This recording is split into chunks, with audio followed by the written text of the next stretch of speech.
the author's Epigram. 3 golden apples from the Hesperian grove, a present worthy of the Queen of Love, gave wise Hippomenes eternal fame, and Atalanta's cruel speed o'ercame. In vain he follows, till with radiant light, one rolling apple captivates her sight, and by its glittering charms retards her flight. She soon outruns him, but fresh rays of gold her longing eyes and slackened footsteps hold, till with disdain she all his art defies, and swifter than an eastern tempest flies. Then his despair throws his last hope away, for she must yield whom love and gold betray. What is Hippomenes, true wisdom knows, and whence the speed of Atalanta flows. She with mercurial swiftness is endued, which yields by sulphur's prudent strength pursued. But when in Cybele's temple they would prove the utmost joys of their excessive love, the matron goddess thought herself disdained, her rites unhallowed, and her shrine profaned. Then her revenge makes roughness o'er them rise, and hideous fairness sparkle from their eyes. Still more amazed to see themselves look red, whilst both to lions changed each other dread. He that can Cybele's mystic change explain, and those 2 lions with true redness stain, commands that treasure plenteous nature gives, and free from pain in wisdom's splendor lives. Emblem 1. Portavit inventis invente suo, the wind carried him in his belly. Epigram 1. Embryo vento sabore qui clauditur alvo. Vivis in hanc lucem si semel ortus erit, unus is herum cuncto superare labores arte, manu, forti corpo, mente potest. Ne tibi sit coeso, nec abortus inutilis ia, non agrippa, bono sider sed genitus. English thus: if Boreas can in his own wind conceive an offspring that can bear this light and live in art, strength, body, mind, he shall excel all wonders men of ancient heroes tell. Think him no Caeso nor abortive brood, nor yet Agrippa, for his star is good. Discourse 1. Hermes, the most industrious searcher into all the secrets of nature, doth in his smaragdine table exquisitely thus succinctly describe the natural work when he says, wind carried him in his belly, as if he should have said that he whose father is Sol, and mother is Luna must, before he can be brought forth into the light, be carried by windy fumes. Even as a bird is carried in the air when it flies, now from fumes or winds, which are nothing else but air in motion being coagulated, water is produced. And from water, mixed with earth, all minerals and metals do proceed. And even these last are said to consist of and be immediately coagulated from fumes, so that whether he be placed in water or fume, the thing is the same, for one as well as the other is the master of wind. The same the more remotely may be said of minerals and metals, but the question is, who is he that ought to be carried by winds? I answer, chemically it is sulfur which is carried in argent vive contained in quicksilver, as Lully in his codicil cap. 32. And all other authors attest. Marginal note, Lully ibid, the wind carries him in his belly, that is, sulfur is carried by argent vive and CH47. The stone is fire carried in the belly of air. Physically it is the embryo, which in a little time ought to be born into the light. I say also that arithmetically it is the root of a cube, musically it is the distiapason, geometrically it is a point, the beginning of a continued running line. Astronomically, it is the center of the planets Saturn, Jupiter, and Mars. Now, although these are different subjects, yet if they be well compared together, they will easily demonstrate what the offspring of wind must be. But this inquiry must be left to every man's own industry, be it remembered. But I shall point out the matter more plainly. Thus, all mercury is composed of fumes, that is, of water elevating earth together with itself into an aerial rarity or thinness, and of earth forcing air to return into watery earth or earthy water. For when the elements are in it altogether and mixed throughout and mutually blended, subdued, and reduced to a certain viscous nature, they do not easily recede from one another, but either follow the volatile flying upwards or remain below with those that are fixed. Nor is it indeed without reason that Mercury is called the messenger or interpreter, and as it were the running intermediate minister of the other gods, and has wings fitted to his head and feet, for he is windy and flies through the air as wind itself, which many persons are really and experimentally convinced of to their great damage. But because he carries a rod or caduceus about which 2 serpents are twined across one the other, by which he can draw souls out of bodies and bring them back again, and effect many such contrarieties, he is a most excellent figure or representation of the philosophical Mercury. Mercury, therefore, is wind, which takes sulfur, or Dionysius, or if you please so to call it Asclepius, being yet an imperfect embryo out of the mother's belly, or out of the ashes of the mother's body burn. and carries it thither, where it may be brought to maturity. And the embryo is sulfur, which by the celestial sun is infused into the wind of Boreas, that he may bring it forth in maturity, who, after the complete time of his teeming, does bring forth twins, one with white hair, called Tayle, the other with red, named Thetis. These sons of Boreas, as Orpheus the chymic poet writes, were companions to Jason amongst the set of the Argonauts, when he went to fetch the golden fleece from Colchis, or Phineus, the blind prophet. Being infested by the Harpies, could not be freed from them but by these sons of Boreas, and for so great a benefit obtained by their means, he out of gratitude showed the whole course of their way to the Argonauts. These Harpies are nothing else but corrupting sulfur, which is driven away by the sons of Boreas when they come to full age, and from a thing imperfect and molested with noxious and hurtful volatiles becomes perfect and not subject to that evil, and afterwards shows Jason its physician the way how to obtain the golden fleece. Basil Valentine, as well as other authors, takes notice of these winds, and in his sixth key says thus: "For there ought to come a double wind named Volturnus, and a single wind called Notus, which will blow impetuously from the east and the south, upon the cessation of whose motion, so that water is made of their air. You may confidently believe that a corporeal thing will be made of a spiritual." And Ripley, Gate 8th, says that our infant ought to be born again in air, that is, in the belly of the wind. In the same sense may that be taken which we find in Scala Philosophorum degree the 6th, you must know that the son of the wise is born in the air. And degree 8th, airy spirits ascending together into the air do love one another, as Hermes said, the wind carried him in his belly, because the generation of our son is made in the air.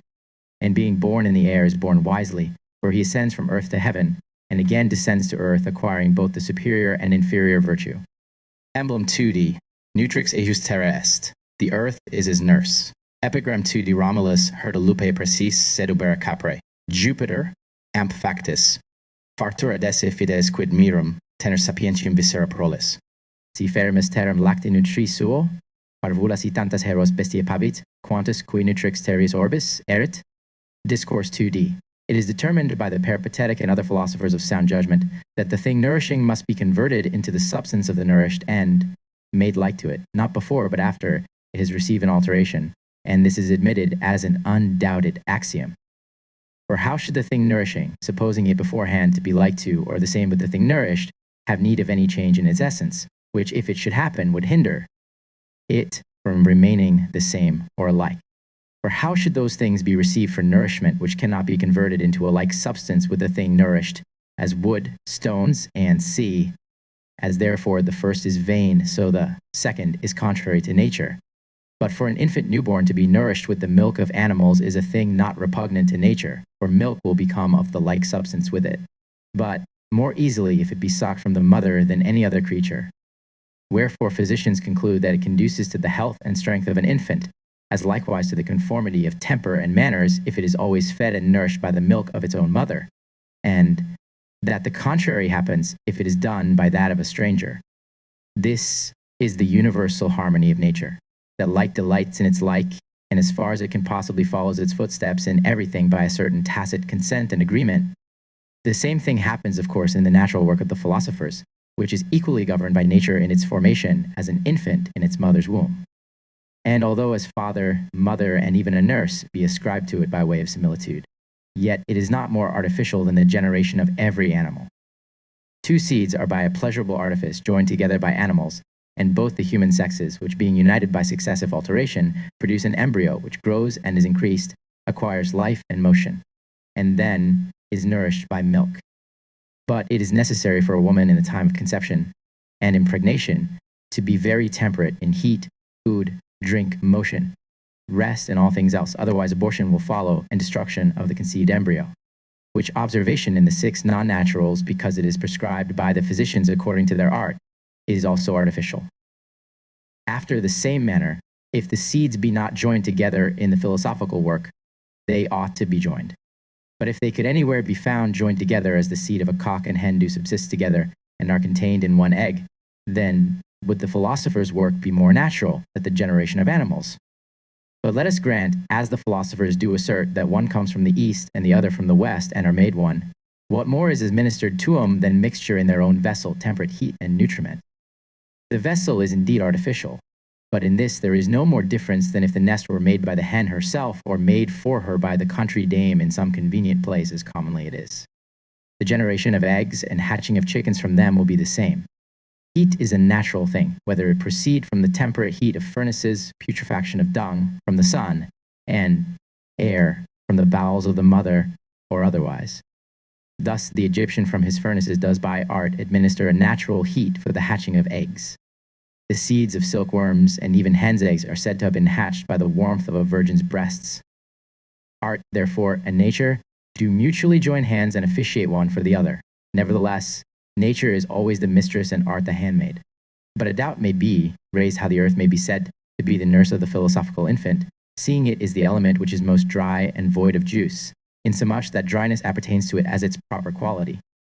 It may be answered that earth elemented is to be understood, and not the element of earth, whose nature we have fully explained in the first day of our philosophical week. This earth is the nurse of Caelum, or heaven, not by opening, washing, or moistening the infant, but by coagulating, fixing, coloring, and converting it into more juice and blood. For nutrition implies an augmentation in length, breadth, and depth, which extends itself through all the dimensions of a body, and seeing this can be afforded and administered to the philosophical infant by earth only, it can in no wise be improper to call the earth by the name of his nurse. But this admirable juice of earth has a quality different from other kinds of milk which are converted, and do not convert for this by reason of its most efficacious virtue does mightily alter the nature of the thing nourished. As the milk of the wolf is believed to have disposed the body of Romulus to a nature that was magnanimous and prepense to war.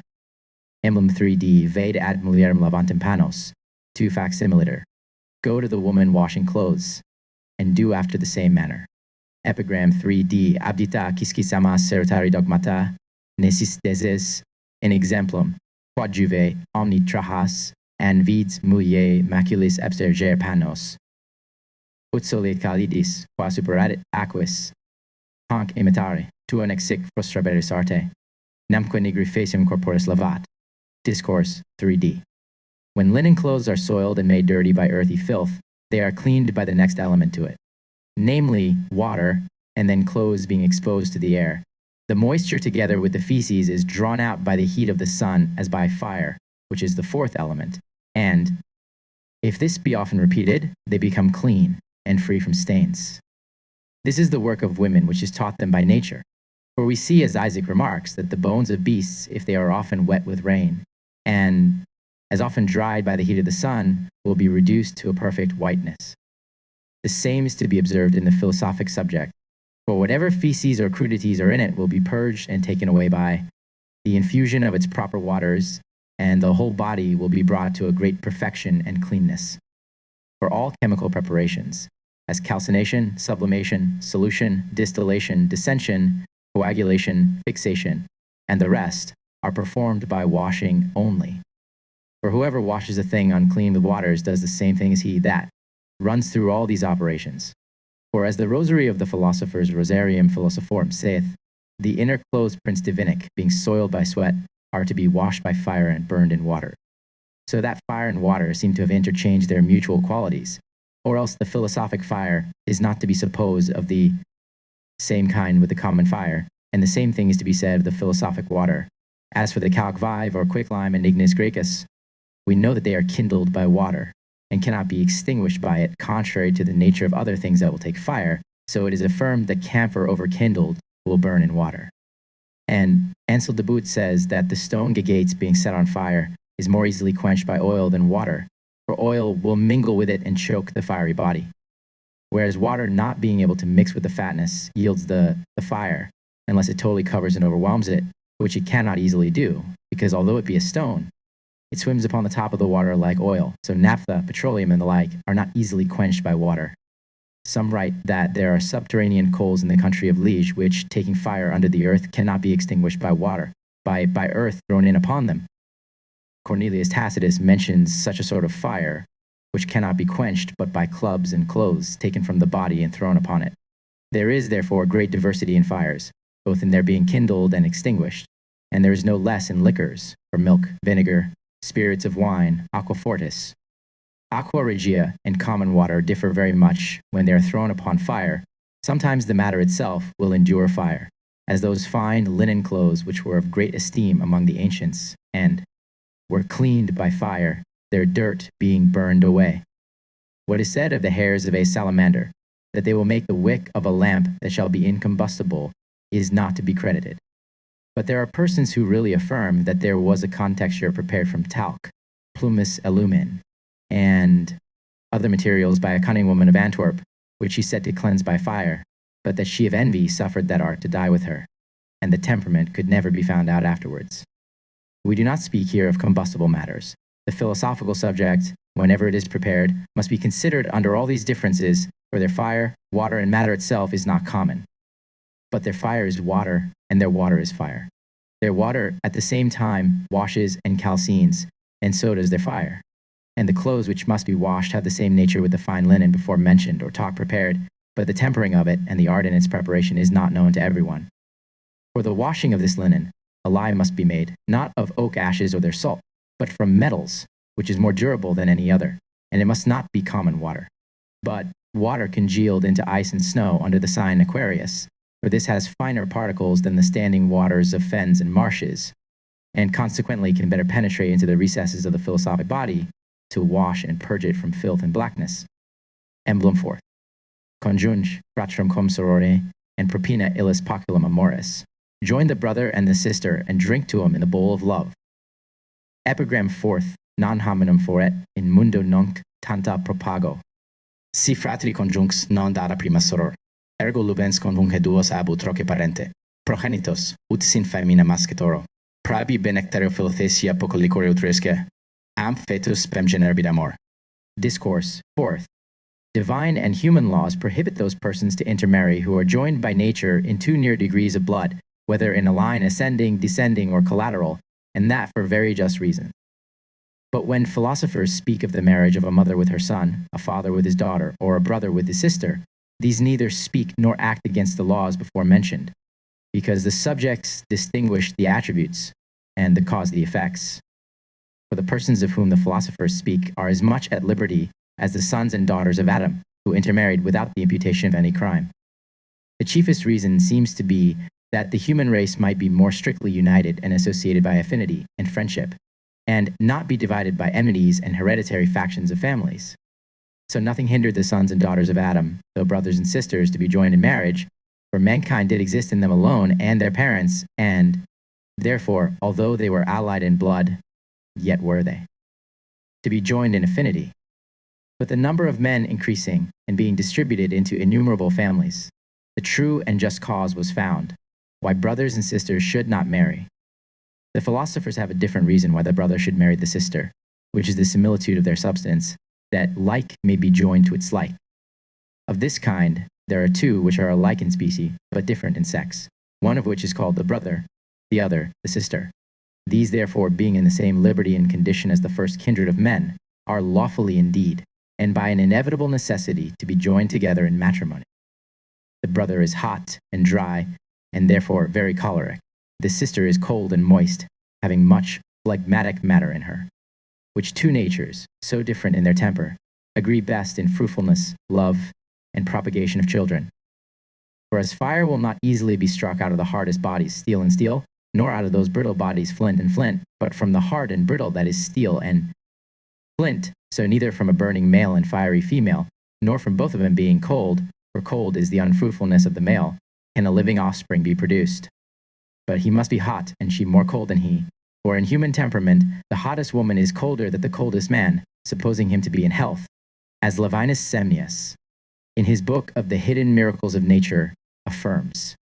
The sister, therefore, and brother are rightly joined by the philosophers. If a man desire offspring from a hen, bitch, or ewe, or other animal, he joins it to a cock, dog, or ram, every animal to that species to which it is most like, and so he obtains his end.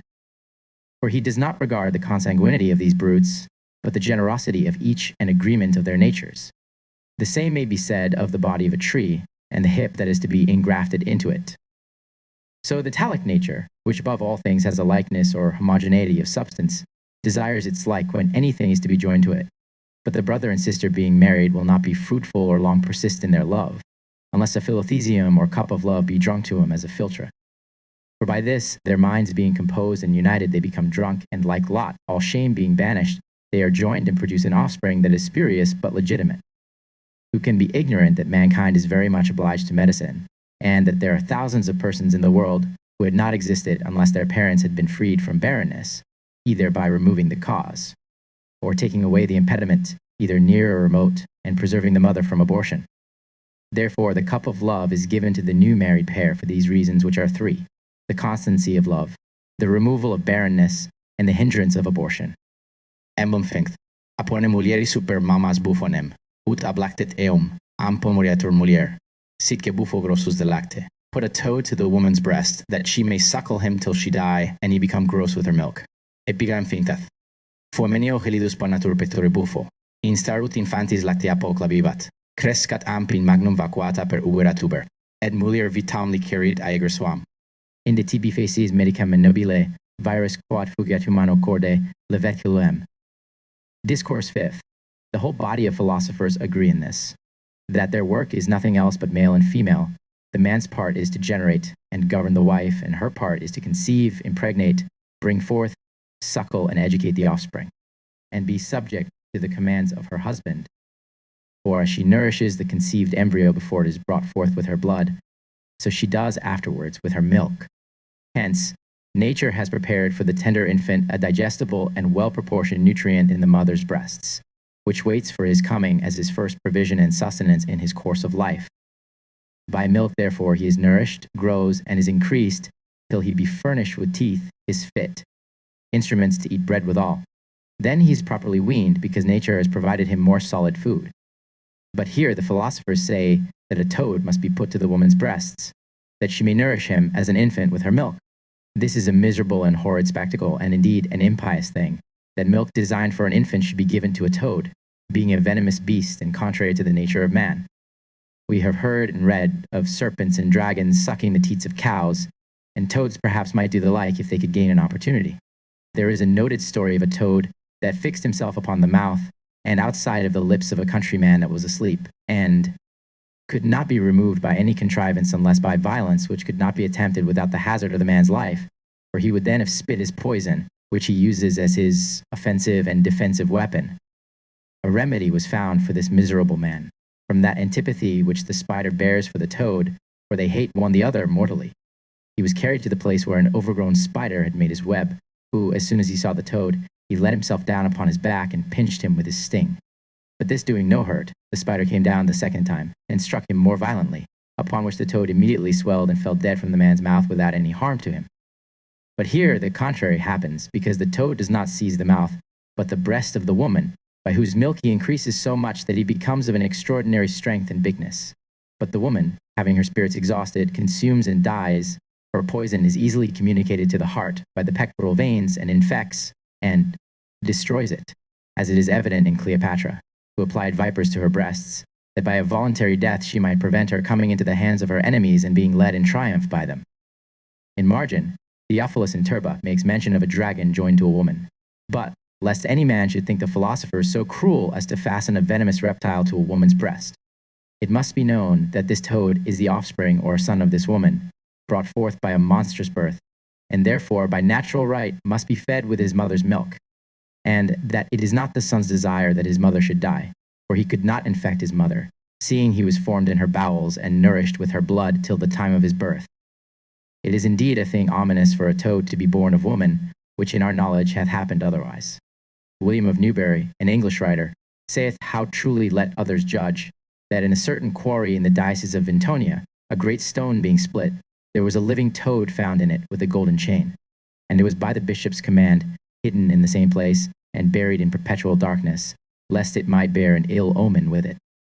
Such also is this toad, for it is embellished, although not outwardly with an artificial chain, but inwardly with natural gold, to wit, that of the stone which some call borax, chelonitis, batrachites, crappodina, and garatronium, for this far excels gold in virtue against the poison of all animals, and is commonly set in gold as a case or cover, that it may not be hurt or lost. Regularly it ought to be had out of an animal, but if the stone be taken out of subterranean caverns, as it is commonly, it may be neatly contrived in that shape, and used instead of it being chosen from the best minerals and most relevant to the heart. For in these, the philosophical toad is really found, not in the quarry, as that fabulous author asserts, and has gold in itself, though its pomp does not outwardly appear. For to what end should a toad adorn himself, seeing he lurks in darkness and secret places? Perhaps that he might be very magnificently accosted by the beetle, if by chance he should meet him in the twilight. What subterranean goldsmith should make him that golden chain? Perhaps that father of the green children that came out of the land of St. Martin, or rather from the earth itself, as the two dogs came out of a quarry, according to the same author. Atalanta Fugiens, Emblem 6-10. Emblem 6, seminate aurum vestrum in terram, albam foliatem. Sow your gold in the white foliate earth. Epigram sester ricolae pingui mandant sua femina terrae.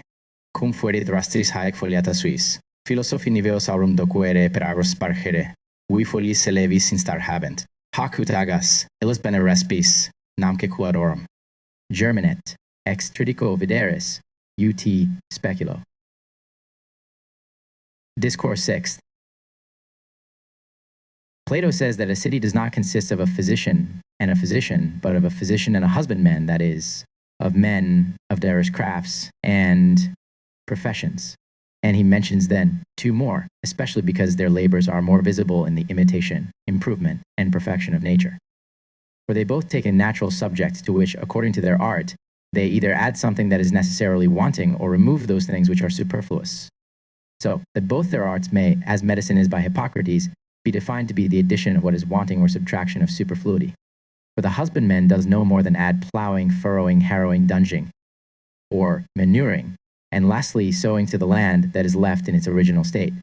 But as for the increase in produce of it, he leaves that to nature, which administers rain to the heat of the sun, and by these two multiplies the seeds and improves them into standing corn fit for reaping.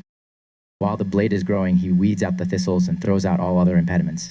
He reaps the corn when it is ripe and cleans it when reaped from its straw and chaff.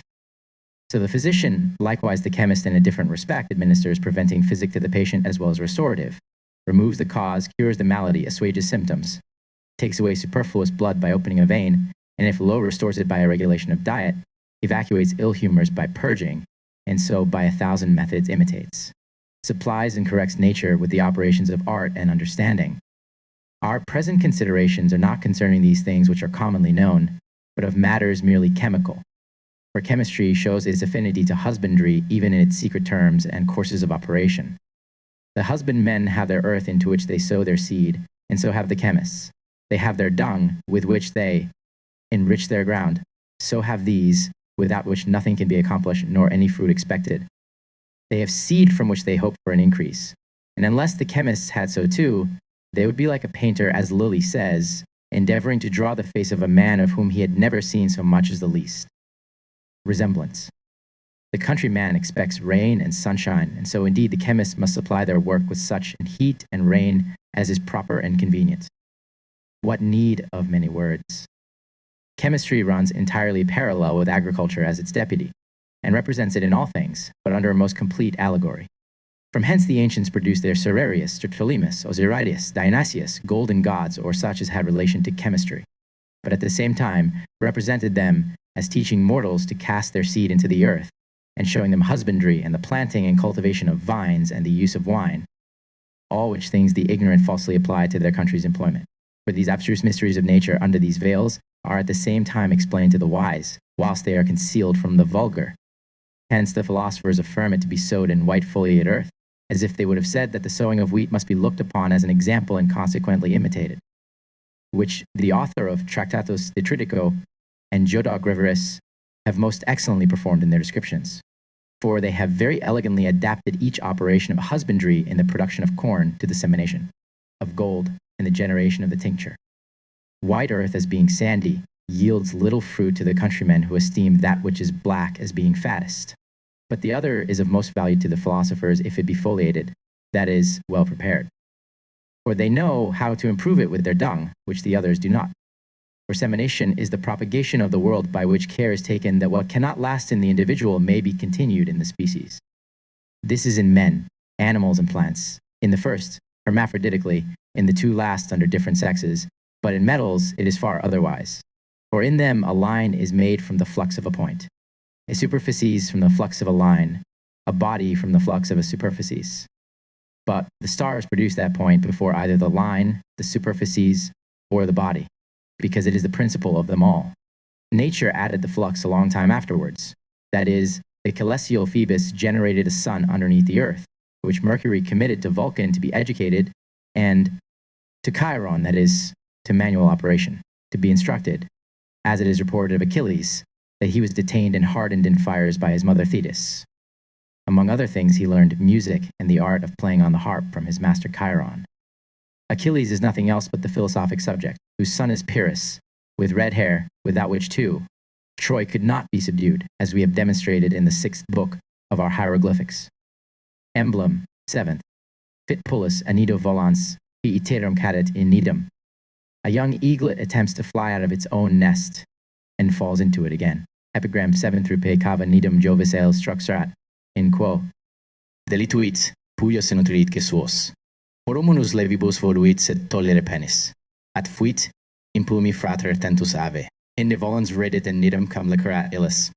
Junge caput code, tom nec inanis eris. Discourse 7th. That which Hippocrates, the standard of all physic, affirms concerning humors, that they are different and many in the body of man, and not one only, otherwise various diseases would not arise, is found by us to be true likewise in the elements of the world. For if there was but one element, there could be no change of that into another. No generation nor corruption would happen, but all would be one immutable thing, and no meteors, minerals, plants, or animals could be naturally produced from it. Therefore, the Supreme Creator composed the whole system of this whole world of diverse and contrary natures, namely of light and heavy, hot and cold, moist and dry, that one might by affinity pass into the other, and so a composition be made of bodies which should be very different one from another. In essence, qualities, virtues, and effects. For in things perfectly mixed are the light elements, as fire and air, and likewise the heavy, as earth and water, which are to be poised and tempered together, that one flies not from the other. But the neighboring elements easily suffer themselves to be taken and detained by their neighbors. Earth and air are contrary one to the other, and so are fire and water, and yet fire maintains friendship with air by heat common to both, and does so with earth by reason of dryness.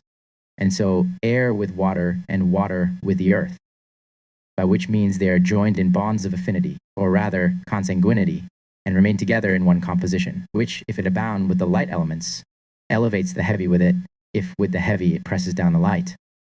This is illustrated by 2 eagles, one with wings, the other without, the first of which, endeavoring to fly, is restrained by the second. There is a plain example of this matter in the fight between the falcon and heron. For the falcon, soaring higher in the air by his speedy flying and swift wings, takes and tears the heron with his talons, by whose weight both fall to the ground. The contrary appeared in the artificial dove, which was an automata or self-moving piece of workmanship made by Archytas, whose heavy things were carried upwards by light, that is, its wooden body was lifted into the air by the spirit that was enclosed within it. In the philosophical subject, the light things are first predominant over the heavy as to their quantity, but they are overcome by virtue of the heavy. 7, in process of time, the eagle's wings are cut off, and one very great bird, namely an ostrich, is made of 2, which bird can consume iron, and being hindered by its own weight, seems rather to run upon the earth than to fly in the air, although it has goodly wings.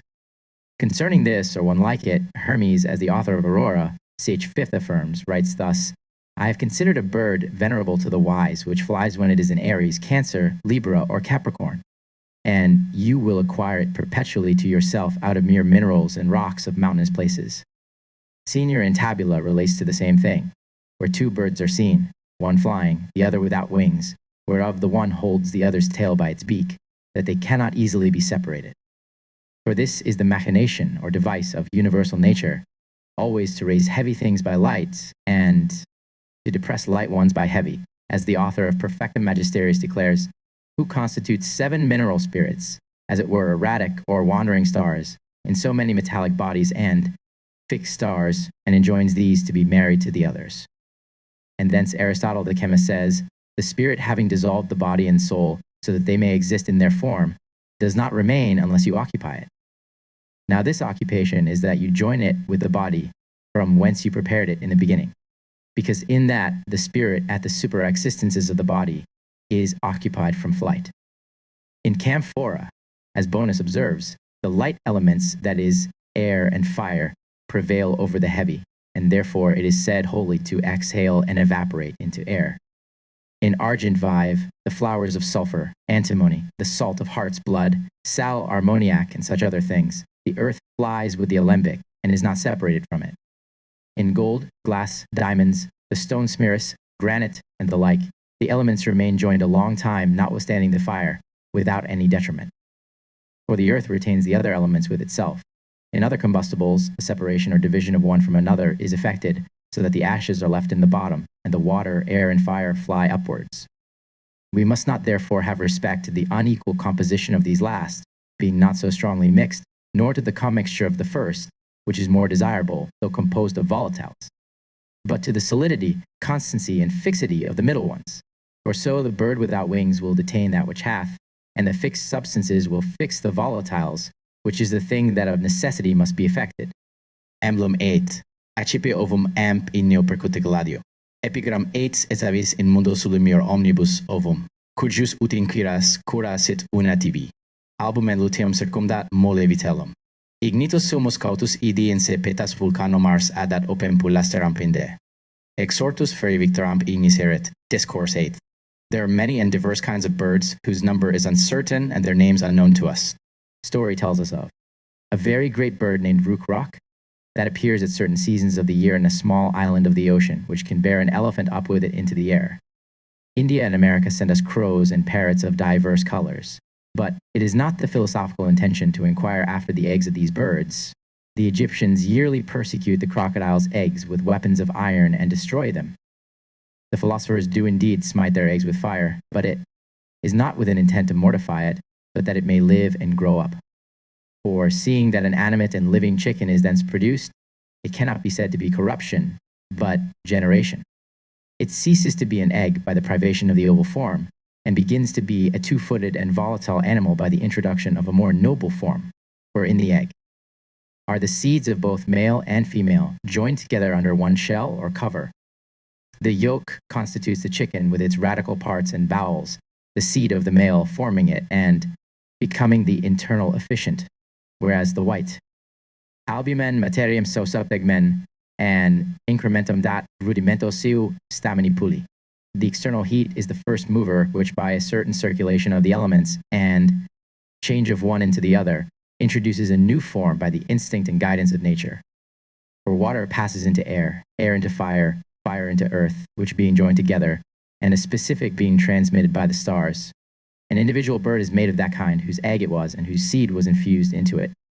This is said to be smitten with a fiery sword, when Vulcan, performing the office of a midwife, as he did to Pallas, coming from the brain of Jupiter, does by his axe make a passage for the newborn chicken. This is what Basil Valentine affirms, that Mercury was imprisoned by Vulcan at the command of Mars, and he could not be released before he was wholly purified and dead. But this death is to him the beginning of a new life, as the corruption or death of the egg brings new generation and life to the chicken. So an embryo being freed from that human vegetable life which alone it enjoyed in the mother's womb, obtains another, more perfect one, by his birth and coming into the light of the world. So when we shall pass from this present life, there remains for us another that is most perfect and eternal.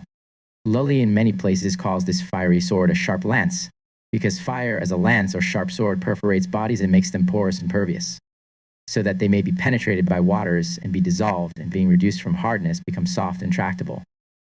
In the stomach of a cormorant, which is the most voracious of all birds, there are found long and round worms which serve it as the instruments of heat, as we have sometimes observed. Seize upon those eels and other fish which he has swallowed, and pierce them like sharp needles, and so consume them in a short time by a wonderful operation of nature. As, therefore, heat pierces, so that which pierces will sometimes supply the absence of heat. Upon which consideration, that wherewith the philosophical egg ought to be smitten may not undeservedly be called a fiery sword, but the philosophers had rather have it understood of temperate heat, whereby the egg is cherished, as Morpholius in Turba declares. It is necessary that a wise man's moisture be burned up with a slow fire, as is shown us in the example of the generation of a chicken, and where the fire is increased, the vessel must be stopped on all sides, that the body of the air, or brass aeris in original, and the fugitive spirit of it may not be extracted. But what bird's egg must it be? Moschus tells us in the same place, "Now I say that no instruments are made except of our white, starry, splendid powder, and of the white stone, of which powder are made fit instruments for the egg. But they have not named the egg, nor what bird's egg it must be. Emblem 9th arborum cum fene concludem rorida domo, and combidens de fructu ejus et juvenis. Shut up the tree with the old man in a house of dew, and eating the fruit thereat, he will become young. Epigram 9th arbor, ines tortis Sophiae dans aurea mala. Haec tibi cum nostro sit capienda sene inque domo vitre codantur rorice plena. Et sine per multos haec duo juncta diestum fructum mirum satiabitur arboris ilo. Ut fiat juvenis qui fuit ante senex. Discourse 9th. All things that grow in length, breadth, and depth, that is, are born, nourished, augmented, brought to maturity, and propagated, the same things likewise decrease. That is, have their strength diminished, dice, fall away, as we see in all vegetables and animals. Wherefore man also, when he arrives at full growth, admits of decay, which is the same thing as old age, whereby his strength is sensibly diminished till he die. For the cause of old age is the same with that of a lamp that burns dim for want of oil, whereas there are three things in a lamp: the wick, fatness, and flame. So in a man the wick is the vital members, the bowels and limbs. The fatness is the radical moisture, and the flame is the natural hat. The only difference is the flame of a lamp shines bright, but the natural heat does not, it not being fire, but only heat. And whereas that fatness is oily, the radical moisture is viscous, being of a seminal principle. As, therefore, a lamp is extinguished for want of oil, so man by old age without any other disease falls into atrophy, marasmus, lit, dying away from the Greek and age consumption, and lastly into his grave. It is reported of the eagle that when he grows old, his beak becomes so crooked that he would die with hunger, unless he could cast it. So deer seem to grow young again by throwing off their horns, serpents their skins, and crabs their shells, not that. They really do so, for their radical moisture is not restored to them, but only in appearance. There is nothing that can restore youth to man but death itself, which is the beginning of eternal life that follows it. However, there are some that say as to his external form and the restoring of his strength in some measure, together with the taking away of wrinkles and changing of gray hair, a proper remedy may be found out, as Lully affirms of his quintessence, and Arnold of prepared gold. But here, the philosophers say that if the old man would become young, he must be shut up in a house of dew, and then he will eat of the fruit of the tree, and so recover youth. It is scarce believed by the vulgar that such trees can be in nature. The physicians write wonders of Myrobalanus literally, miracle fruit, the fruit of a certain tree, that they restore gray hair to blackness, purify the blood, and prolong life. But this is scarce credited. Marsilio Ficino, in his book of preserving the health of students, recommends sucking the milk of a beautiful young woman. Others recommend the eating of viper's flesh. But these remedies are more troublesome than old age itself, and could not be obtained by 1 in 1,000, although their effects should be certain. Paracelsus, in his book of long life, says a sick man may attract to himself the health of another by imagination only, and so an old man may gather youth. But in this he seems rather to be guided by his fancy than experience. It is certain that the people called Scyllus, with their double pupils, and witches by their very aspect bewitch cattle, and children, according to Virgil, nescio quiste neros oculus mihi fascine agnos. These things are done without contact. But as for the tree which is to restore the old man, the fruit of it is sweet, red, and full ripe, turning to the best blood, as being easy of digestion, and affording the best nutriment, leaving nothing in the body that is fecal or superfluous. But the old man, abound with white phlegm, has white hair and complexion, which humours, color, and hair are changed into that red which appears in youth and vigor. Therefore the philosophers say their stone is first an old man that is white, and then a young man which is red. And they say further that the old man must be placed together with the tree, not in the open air, but in a house, and that not dry, but moist with dew. It may seem strange that trees should spring and grow in a close place, but if it be moist, there is no doubt of their continuance. For the nutriment of a tree is moisture and airy earth that is fat, which can ascend into the body and bough, and these produce leaves, blossoms, and fruit. In which natural work, then, is the concurrence of all the elements. Fire gives the first motion, as the efficient, air gives tenuity and penetrability, water lubricity, and earth coagulation. For when any of their superfluities ascend, air turns into water, and water into earth. By fire, I understand the native heat, which being propagated with the seed, does by the power of the stars as if it were a smith, forge out and form such fruits as are like to those things from whence the seed ariseth. But a dewy evaporation is not only expedient, to moisten the tree, so as to make it yield fruit, but likewise the old man, that he may the more easily be made young again by that fruit. For the dewy vapors will mollify, fill up, and restore his dry and wrinkled skin with temperate heat and moisture.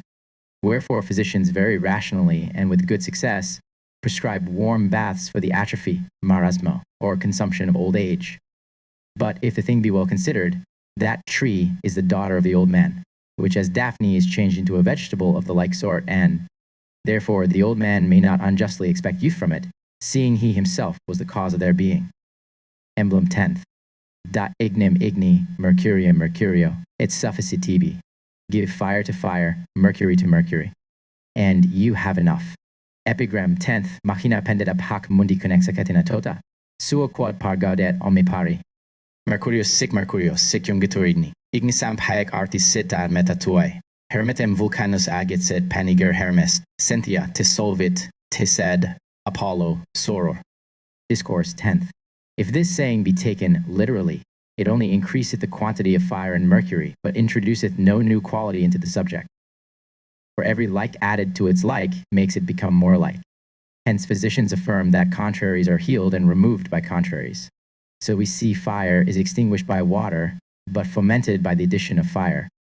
As the poet says, Venus in wine, as fire in fire, does rage. Et Venus in Venus, ignis in igni furit.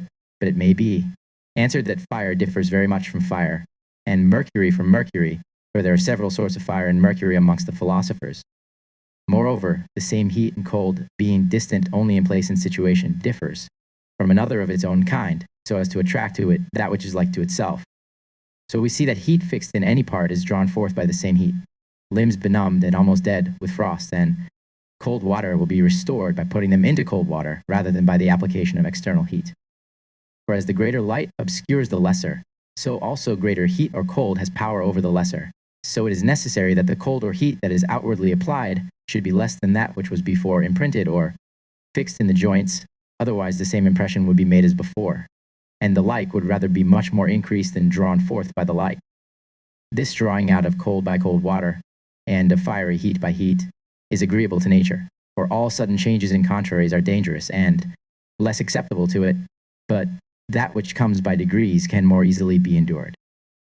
So we say there is one internal fire which is essentially fixed in the philosophical subject, and another external. The same may likewise be said of Mercury. The internal fire is equivalently so cold because of its fiery qualities, virtue, and operation, but the external fire is univocally so. Therefore, external fire and Mercury must be given to the internal fire and Mercury, that so the intention of the work may be completed.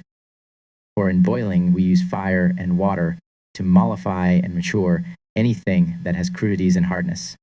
For water penetrates into and dissolves the parts contracted, whilst the heat adds strength and motion to it. Thus we see in the common coction of pulse, pulti, which, being hard in themselves, yet well are broken and reduced to a pulp in water. The heat of the fire rarefying the water by ebullition and reducing to almost an aerial substance. So the heat of fire resolves the crude parts of fruit or flesh into water, and makes them vanish into air together with it. After the same manner, fire and mercury here are fire and water, and the same fire and mercury are the mature and crude parts, of which the crude are to be matured by coction, or the mature to be purged from superfluities by the assistance of water. But we shall in short demonstrate that these two fires and these two mercuries are principally and solely necessary to the completion of the art. Empedocles was of opinion that the principles of all things were friendship and discord, that corruptions were made by variance, and generations by love. This discord is manifestly apparent in fire and water, fire making water evaporate, and water extinguishing fire when applied to it. But it is likewise plain that generations will proceed from these same things by a certain friendship. For by heat is made new generation of air, and by the same heat that induration of water into the stone is performed. And so from these two, as the first elements, are made the other two, and consequently from thence the production of all things. Water was the matter of heaven and all corporeal things. Fire as the form moves and informs this matter, So this water or mercury yields the matter, and fire or sulfur the form. That these two may operate and mutually move themselves by solution, coagulation, alteration, tinction, and perfection, there will be a necessity of external helps, as instruments without which no effect can follow. For as a smith cannot work without hammers and fire, so neither can the philosopher without his instruments, which are water and fire. This water is by some called the water of clouds, as this fire is called occasioned fire. It is without doubt called the water of clouds because it is distilled as May dew, and consists of most thin parts. For as it is affirmed that May dew being enclosed in the shell of an egg will raise it up by the heat of the sun, so this water of the clouds, or dew, makes the philosopher's egg ascend, that is, sublimes, exalts, and perfects it. The same water is also most sharp vinegar, which makes the body a mere spirit. For as vinegar has different qualities and can penetrate to the bottom and bind, so this water dissolves and coagulates, but is not coagulated, because it is not of a proper subject. The water is had from the fountain of Parnassus, which, contrary to the nature of other fountains, is upon the top of the hill, made the hoof of the flying horse Pegasus. There must also be actual fire, which, notwithstanding, must be governed and qualified by its degrees as with bridles. For as the sun proceeding from Aries into Leo, and so approaching nearer, gradually increaseth heat to things growing, so it is here necessary to be done, for the philosophical infant must be nourished by fire as with milk. And the more plentiful that is, the more he grows. Emblem she. Whiten Latona and Terrier books. The discourse. There are such great differences amongst authors that such persons as search after truth despair of finding any end of this art. For allegorical discourses, being in themselves hard to understand, are the cause of many errors, especially as the same words are applied to different things and different words to the same things. Whoever would free himself from these difficulties must either have a divine genius to perceive truth through much darkness, or he must have inexhaustible wealth and patience to find through experiment what is true and what is not. But according to the philosophers, one will not do without the other, ingenuity will do nothing without labor, and vice versa. For no man can have understanding enough to avoid 100,000 errors, obscurities, digressions, ambiguities, and yet still persist in the true part of nature. Wherefore the philosophers say, he that hath not yet erred hath not yet begun, and that errors teach us what to do and what not. And they likewise affirm that a man may spend his whole life, though if it were possible, he should live 1,000 years, in distilling and redistilling, before he could attain to truth by experiments only. The corrector of fools intimates that no progress can be made without study and reading of authors, for he says, study removes ignorance and brings human understanding to the true knowledge of everything. It is therefore necessary in this work to quicken the ingenuity by natural philosophy, the knowledge of truth being contained in it. Let not therefore operators despise study, but as for those who are averse to it yet willing to operate, let them take care that their art be the imitation of nature itself, which art desires to amend, because it is impossible for her to prepare the philosophical secrets to a perfect end. The wise say of these men that they run to practice as an ass to hay, not knowing what he puts his nose to, led to his food by his sight and taste, to wit his exterior senses, without any understanding. And so far goes this author. But least a man should vex himself with overmuch study, which is an immense and profound sea, and would bring every word which perhaps may relate to quite another thing into practice, thereby wasting and consuming his strength, time, reputation, and riches. The philosophers use this emblematical speech, that Latona must be whitened, and their books must be torn, lest their hearts be broken.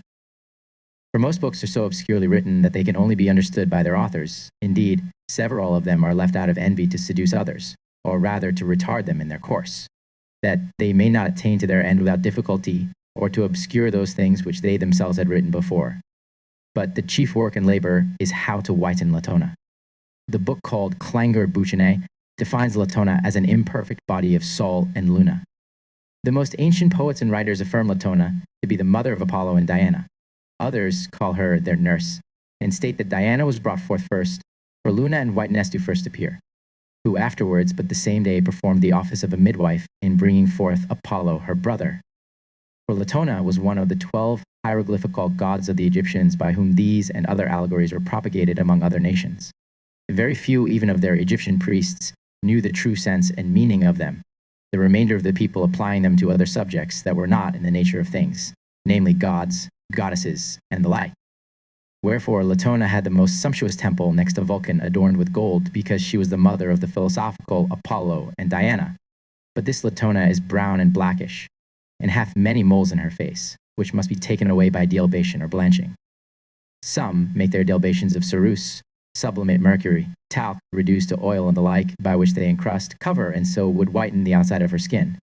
But the whitening incrustations fall off by every wind or liquor, because they do not penetrate the inward parts, and so deceiving only their eyes by their false colors are not regarded well by the philosophers. For the philosophers would have Latona's face made white by penetration and by altering the skin itself, that is truly and not superficially, or by coloring alone. You may ask how this can be done? I answer, Latona must first be sought out and known, which though she be drawn from a vile place, yet she must be sublimed to one more worthy. But if she be taken from a more worthy place, she is to be submersed in a place more vile, that is, into dung. For there indeed she grows white and becomes white lead, which being obtained there is no doubt of success, for from white lead proceeds the red lead, which is the beginning and end of the work. Emblem 12. The stone which Saturn vomited up, being devoured instead of his son Jupiter, is placed on the helicon as a monument to men. In the discourse, we find the allegory of Saturn to be taken diverse ways, for the astronomers reputed him the highest of the planets, and the students of chemistry the basest of metals, namely lead. The heathen poets say he was the father of Jupiter, the son of heaven. The mythologists explain him by the notion of time. But though all these may seem to have a probable opinion according to their own sense, yet they will never be able to explain certain things which are elsewhere spoken of Saturn, such as why he should devour his sons and vomit up a stone instead of Jupiter, or why he should be the finder out or discoverer of truth, why he should be remarkable for his scythe and serpent, or his blackness, moroseness, and distorted feet. The mythologists think they give the best interpretation when they say time reveals and manifests truth out of darkness, that it rolls itself around and glides away like a serpent, and that it cuts all things down with death as with a scythe, that he devours his sons, to wit all beings that he ever begot, but that he cannot consume or digest hard stones, and therefore may be said to vomit them up again. These may in part have some resemblance to the truth, but they do not agree in the truth of the things in all its circumstances. But the experienced philosophers say that Saturn is first in their work, and that if he be really present, they cannot err, for truth is discovered in darkness, and nothing comes into existence without blackness. Wherefore they say in the Turba Philosophorum, whatever color comes after blackness is praiseworthy, because it is the beginning of the work. And the Rosary out of Arnoldus says, when it first glows black, we say it is the key of the work, because that cannot be made without blackness. And out of the speculum, when you are working, see that in the beginning you obtain a black color, for then you will be certain that you cause putrefaction and proceed in the right method. And again, that blackness is cold earth, which is made by a light decoction, and is often reiterated till blackness be most eminent. Hence they say that Saturn possessed the earth, Mercury the water, Jupiter the air, Sol the fire. Blackness therefore is Saturn, the discoverer of truth, who devours a stone instead of Jupiter. For blackness is a dark cloud covering the stone at first, so that it cannot be seen. Thence Morianus says each body that wants a soul is dark and obscure. And Hermes prescribes thus, take his brain and wear or rub it with sharpest vinegar or urine of boys till it becomes dark. This being performed, he lives in putrefaction, and the dark clouds that were upon him and in his body before he died are returned. This stone is again cast up by Saturn when he becomes white, and then it is placed upon the top of Helicon as a monument to mortals, as Hesiod writes. For whiteness is really hid in blackness, which is extracted out of his belly, that is, out of the stomach of Saturn. Therefore, saith Democritus, cleanse tin with a special absolution, extract from it its blackness and obscurity, and the whiteness of it will appear. And in the Turba it is said, join the dry with the moist, that is the black earth with its water, and decoct it till it becomes white. Arnold, in his work called Novum Lumen, chapter 4, very well expresses the same thing when he says, that moisture therefore which cured the blackness in the decoction shows itself to be dried up when the white color begins to appear, and a little after, and my master said to me that brynesse ascended because the whiteness was drawn out of the belly of the blackness, as is said in the Turba. For when you see it black, know that whiteness is hid in the belly of the blackness first appearing. As this blackness is called Saturn, so it is likewise called lead. Thence Agadimon in the Turba says, decoct the AEs or brass, till the blackness which they call money comes forth, and mix well the materials of our art, and then you will presently find blackness, which is the lead of the philosophers so much spoken of in their books. Amigemus has relation to this when he says that the splendor of Saturn, when he ascends into the air, appears no otherwise than darkened. And so Plato in the Rosary, the first regimen of Saturn is to putrefy and put it upon soul, from all of which it is evident that the sense of the philosophers when they speak of Saturn is quite different from the vulgar. Acceptation. This Saturn generates Jupiter, which is an obscure witness, and Jupiter begets upon Latona first Diana, which is perfect whiteness, and then Apollo, which is redness. And this is a successive permutation of perfect colors. This stone cast up by Saturn is said to be placed upon the top of a mountain as a monument for men, which is a thing most true.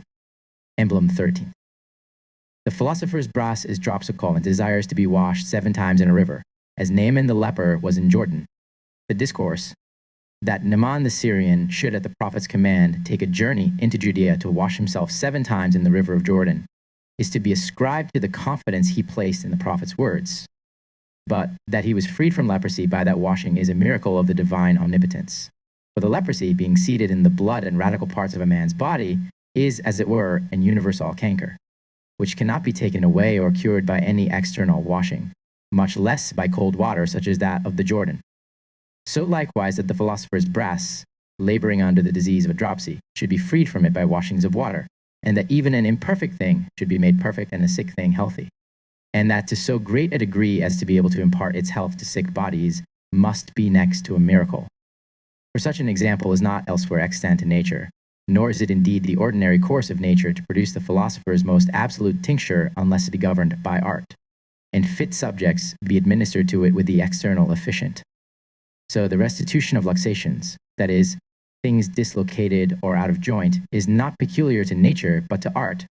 Nevertheless, the os sacrum opens itself miraculously at the birth of a child, that the infant may come forth thereby as through a door, and in this the most great and merciful God operates by nature above nature. So that the stone should be perfected seems a thing supernatural, though it really be natural. From whence the Rosary?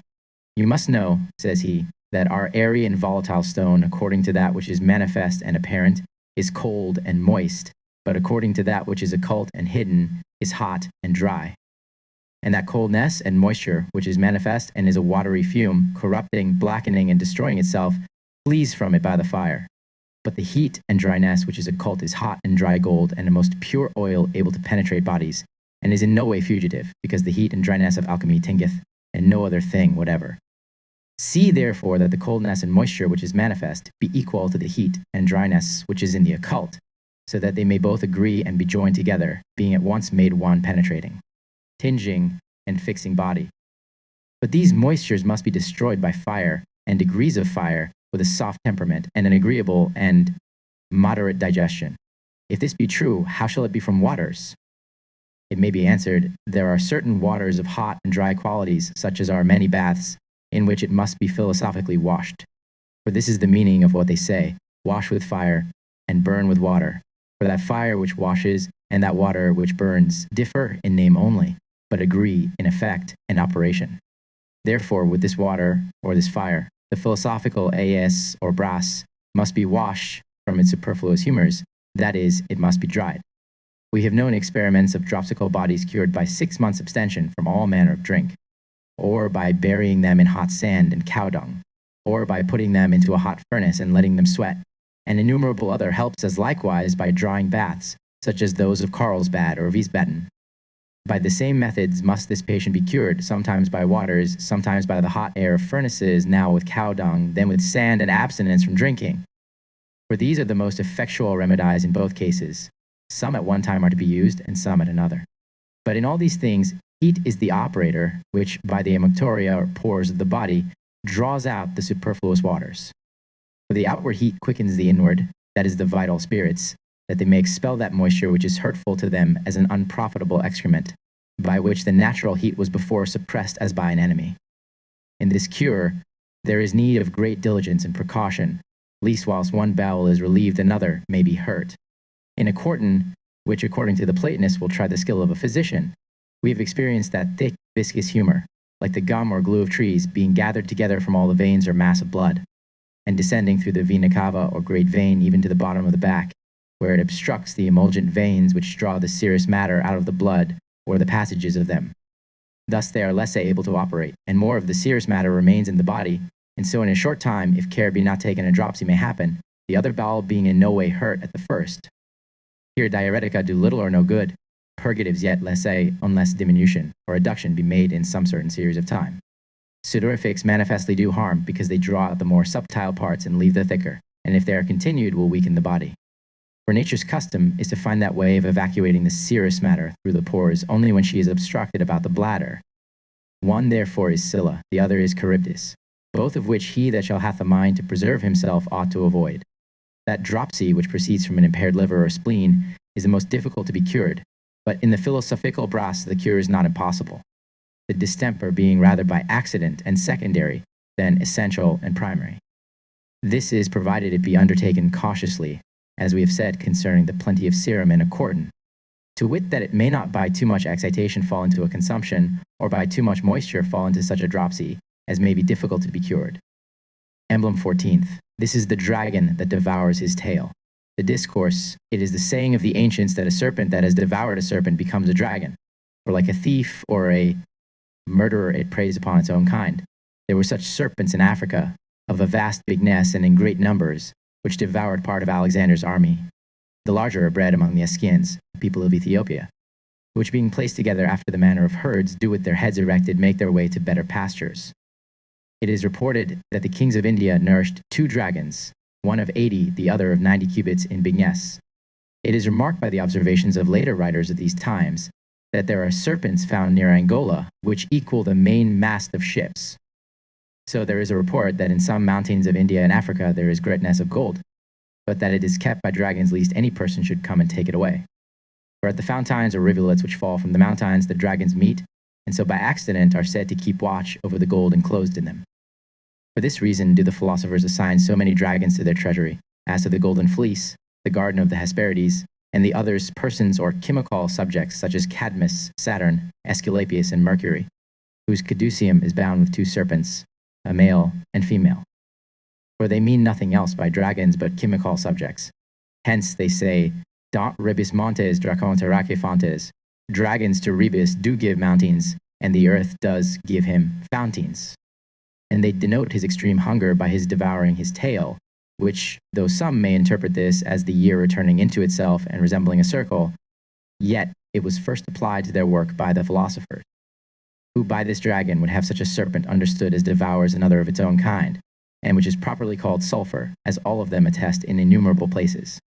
Thus Lully says in his Codicillus, chapter 31, This my son, saith he, is sulphur, and this the serpent and dragon devouring his tail, the rearing lion and sharp sword cutting, mortifying and tearing all things. And the Rosary says, the dragon does not die unless he be killed with his brother and sister. And a little after, the dragon is argent vive, extracted out of bodies, having in itself a body, soul, and spirit. This in the same place by another name is called stinking water, which is to be had after the separation of the elements.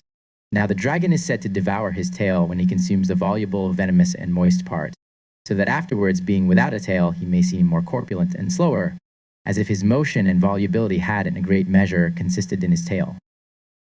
Other animals move upon their feet, but serpents, dragons, and such like vermine use the constriction and explication of their bodies instead of feet, and like flowing water incline themselves sometimes this way.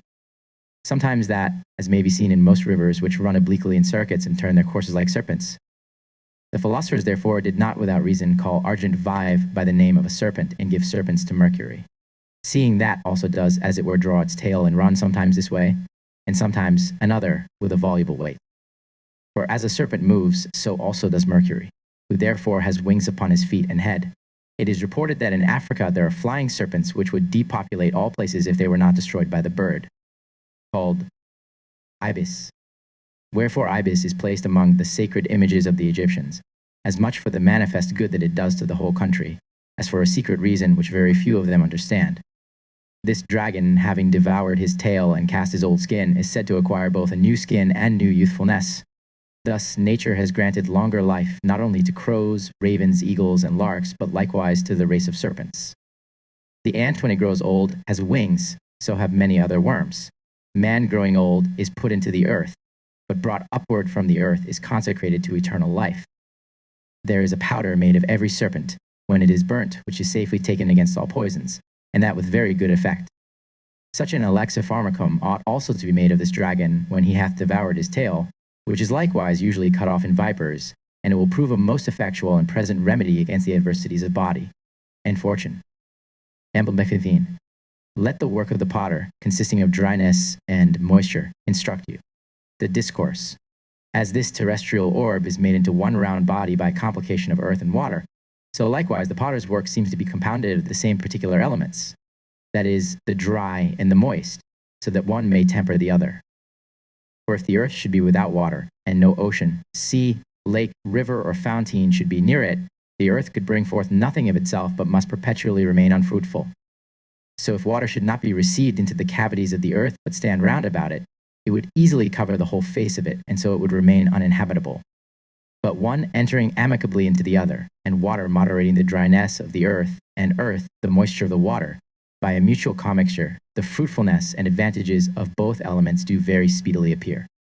In like manner, the potter mixes clay with water, and that so he may make the mass tractable which he shapes upon his wheel, and he sets it in warm air, so it may dry leisurely.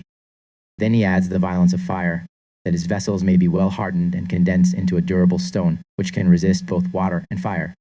So the philosophers say we must proceed in the natural work, and they therefore set the potter before us as an example.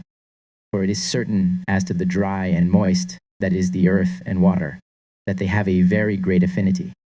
But there is also no doubt they have many differences in their way of coction, and in the matter and form of the elements that are to be compounded. For the potter's vessels have a form that's artificial, but the philosophic tincture has one that is altogether natural, and so much nobler than theirs, as also the matter of it is more excellent than theirs. Each of them is indeed the work of earth, but there is nothing said to be in the philosophical which hath not ascended and attained to the heaven of air, whereas in the other a thick and feculent earth is predominant. The effect of both is a common, that a philosophical one, by which similarities a certain person being seduced put a great number of artificial stones or tiles into one chest, and the whiter sort of flints into another, using diabolical conjurations over them, one might be turned into silver, the other into pure gold. But when these were imagined to be the stones of the philosophers, and after a great sum of money has been expended in purchasing several things, the new gold and silver, which were expected at a certain time, did not appear. And none of the stones, as it was hoped, received conversion. Death came very opportunely to put an end to his shame and folly, for gold and silver is not to be sought for in the thing wherein they are not implanted by nature. And diabolical magic is so far from having any place in these works, that it is as distant from them as the author of such acts is from a devout and pious man, or as hell from heaven. So, although a man should have the true philosophical stone, yet let not anyone imagine that impossibilities can be performed by it. As Isaac admonishes us, no man by law of nature or policy can be bound to things impossible. As for the transmutation of gems and making glass able to endure the hammer, any man may know whether they are possible by investigating if they are agreeable to nature. Geber affirms concerning the philosophers that they speak many things by allegories, and he says of himself that when he has spoken clearly he has said nothing but when under a figure. There he has hid the truth as wheat under chaff. Those things which a man sows, the same he shall reap, which saying takes place in vegetables and animals, though different species may sometimes proceed from the thing is sowed. But whether these things ought to be applied to metals which are not propagated by seed is worthy of consideration. In these the parts are only homogeneous, as sulfur and argent vive. In those they are heterogeneous or organical. In these are no receptacles of seed, in those there are. In these is found no nutrition, augmentation, or extension into all dimensions, but those have them all to the greatest degree. Lastly, these are elemented weights admitting nothing else but mixture, whereas they besides mixture have also a vegetative or sensitive soul. Nevertheless, it is true without doubt that there is something in places under the earth which as yet is not gold, but by nature will become gold after 1,000 years. And who will deny this to be the analogical seed of gold? Both gold and the orific nature are ophone original, though the latter be of the more noble form. And therefore, the seed of gold being known, the seed of the other will likewise be known. The philosophers affirm that it is the dry and moist that is sulfur and argent vive, and that it is to be extracted out of 2 mountains in the greatest purity. Atalanta Fugiens, Emblem 16 to 20. Emblem 16th, one lion hath wings, and the other hath none. The discourse. It is a thing known by experience that a lion does not so much excel other animals, either in bigness and strength of body, as in the generousness of his nature. When he is hunted, being ashamed to run away, he makes his retreat leisurely if he finds himself oppressed by multitudes. When he is out of the view of his pursuers, he makes haste away, thinking the baseness of his flight is atoned for by his endeavor to conceal it. He leaps upon the prey that he follows, but he never uses that motion in his retreat. His bones are solid, without any vacuity, and are said to be so hard that fire will be struck out of two of them as from a steel and flint. He fears fire above all things. He seems to derive his substance from the nature of the sun, for in force and heat he excels other animals as the sun doth the stars. He always appears with fiery and open eyes, as the sun beholds the earth with an open fiery eye. A lioness fighting for her whelps fixes her eyes upon the ground, lest she should be affrighted at the hunter's spear. When the lion perceives the coition of the panther, he takes revenge upon the lioness for adultery, and inflicts severe punishment. She therefore washes away the scent in a river, or being conscious of her offense doth follow the adulterer flying for fear of the mate. The philosophers therefore, observing the wonderful nature of this beast, have made diverse allegories from him, which they use as so many hieroglyphical writings relating to their secret work. And finding the lion to be a firm and constant animal void of deceit himself, and consequently of suspicion of others, they resemble the best part of their philosophical work to so noble a character. For as he flies not, so neither does that, as his bones are solid, so that is fixed and knows no conqueror. But as the lioness is not always innocent and free from adultery, so neither is Luna or Mercury without some spot or blemish, but by the ignorant is joined sometimes to one, sometimes to another sort of matter, from whence an adulterous conjunction of things different in nature may be said to proceed, rather than a true matrimony to be contracted. For the products of the lioness and the leopard have no comely manes about their neck and shoulders, which is the signal ornament of the lion's legitimate offspring. Therefore, let the philosophical lioness be joined to her proper male, and there will be born a whelp that is genuine and generous, which may easily be known by his paw. But this should not be any sort of lioness, but one that has wings, which may be able to fight and contest with the lion, as relying upon the swiftness of her plumes, that she may not be suppressed by the violence of his wrath, but may be prepared for flight if at any time he become furious without just reason. For when she is about to fly away and he retards her, he is incited with a greater love towards her, and a firmer friendship is contracted after such a variance. But you will ask, whoever saw a lioness with wings, or what use can be made of her plumes? There is a deep valley near the mountain Cytheronam, in which are seen none but flying lionesses. But to the top of that mountain there resorts a red lion, of the same kind as that which was slain by Hercules. The lion therefore must be taken and brought into the valley, and then immediately he will be coupled with the winged lioness. She also will easily suffer herself to be overcome, because like will be seduced by like. Afterwards they must both be advanced out the said valley to the top of the mountain, and henceforth they will never desert one another, but will always remain together in inviolable wedlock. The taking of these lions, I confess, is not easy, but liable to many dangers, but nevertheless it must be attempted. A lion feeds not with a lioness, but wanders apart, as tradition relates. Therefore they are to be sought and hunted for in different places. But if these two lions can be taken when they are whelps, when their claws first appear, and they begin to walk, which is 2 months after their birth, then afterwards they may be joined upon their coming to riper age, and the whole matter will be effected without any danger. But they are born in the springtime, which requires the closest observation. Seeing the lions after whelping use cross and winding ways lest their den should be found out, great care and diligence must be used to seek them and deprive them of their whelps. Emblem 7th. 4 orbs govern this work of fire, the discourse. The philosophers in many places make mention of 4 sorts of fire necessary to the natural work, namely Lully, the author of the Scala, Ripley, and many others. The Scala says that Raymond speaks thus of fires. It is to be remarked that here lie contrary operations, because as the fire contrary to nature doth dissolve the spirit of a fixed body into the water of a cloud, and binds the body of a volatile spirit into a congealed earth, so contrariwise the fire of nature congeals the dissolved spirit of a fixed body into a globular earth, and resolves the body of the volatile spirit fixed by the fire contrary to nature, not into the water of a cloud, but into philosophical water. Ripley speaks more clearly of these fires. Gate 3, stanza 15, 4 fires there be which you must understand. Natural, unnatural, against nature, also elemental, which doth brand the brand. These 4 fires use we and no mo, fire against nature must do thy body's woe. That was our dragon as I thee tell, firstly brenning as fire of hell. 16. Fire of nature wise the third menstrual, that fire wise naturally in everything, but fire occasion that we call innatural, and het of askies and balnies for putrefying. Without these fires thou may not bring. To putrefaction for to be separate, thy matters together proportionate. 17. Therefore make fire thy glass within, which brenneth the bodies more than fire.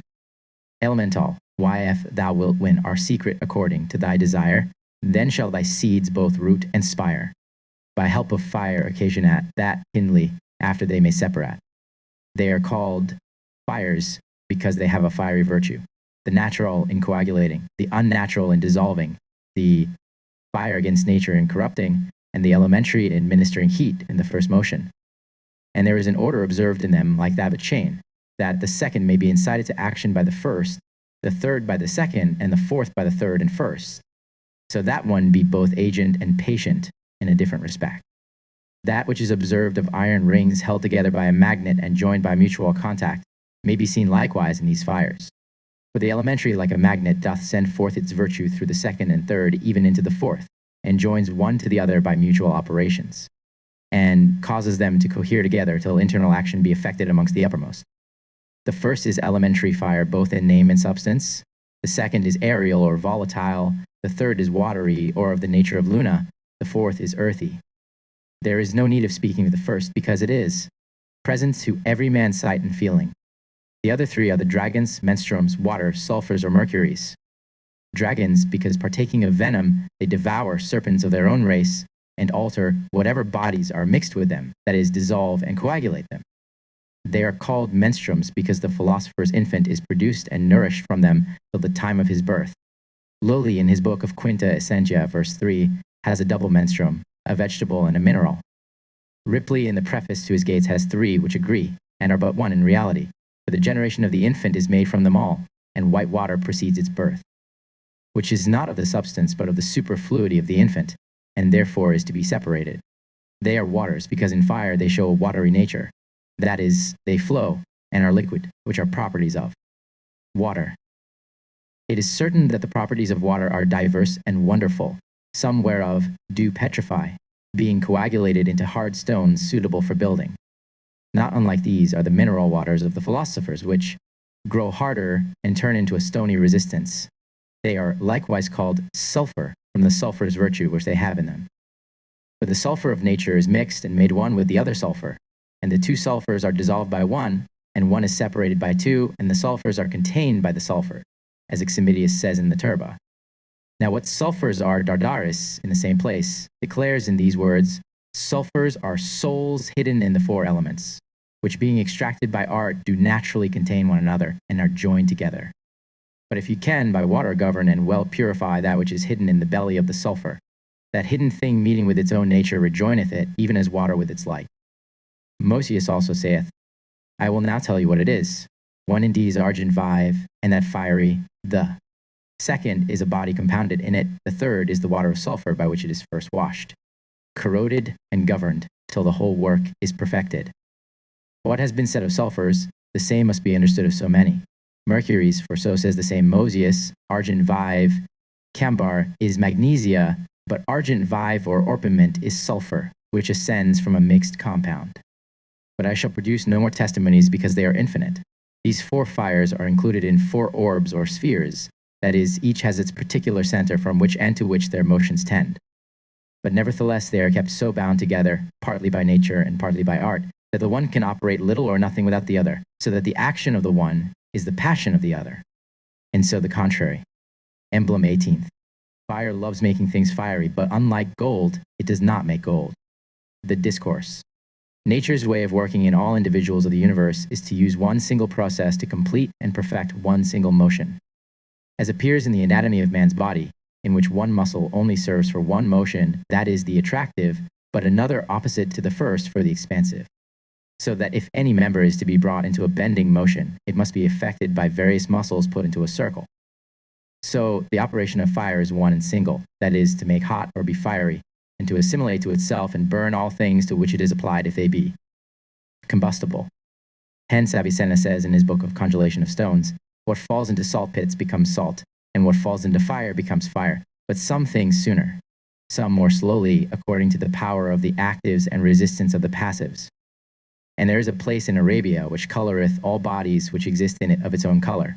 So each natural thing possesses a virtue infused into it by nature, by which it acts upon those things which are mixed, or applied to it by assimilating or altering their nature and form.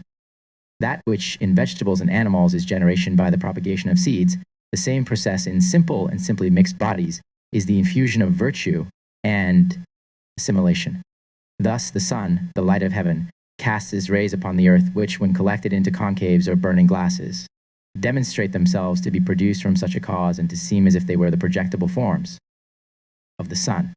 From whence it is evident that the rays of the sun are nothing else but a fiery flame extended and dispersed into an ample latitude, which being collected and condensed again into itself by concavous, diaphanous, circular and repercussive instruments such as concavous and steel mirrors, do shine forth as a flame and burn all that approaches it.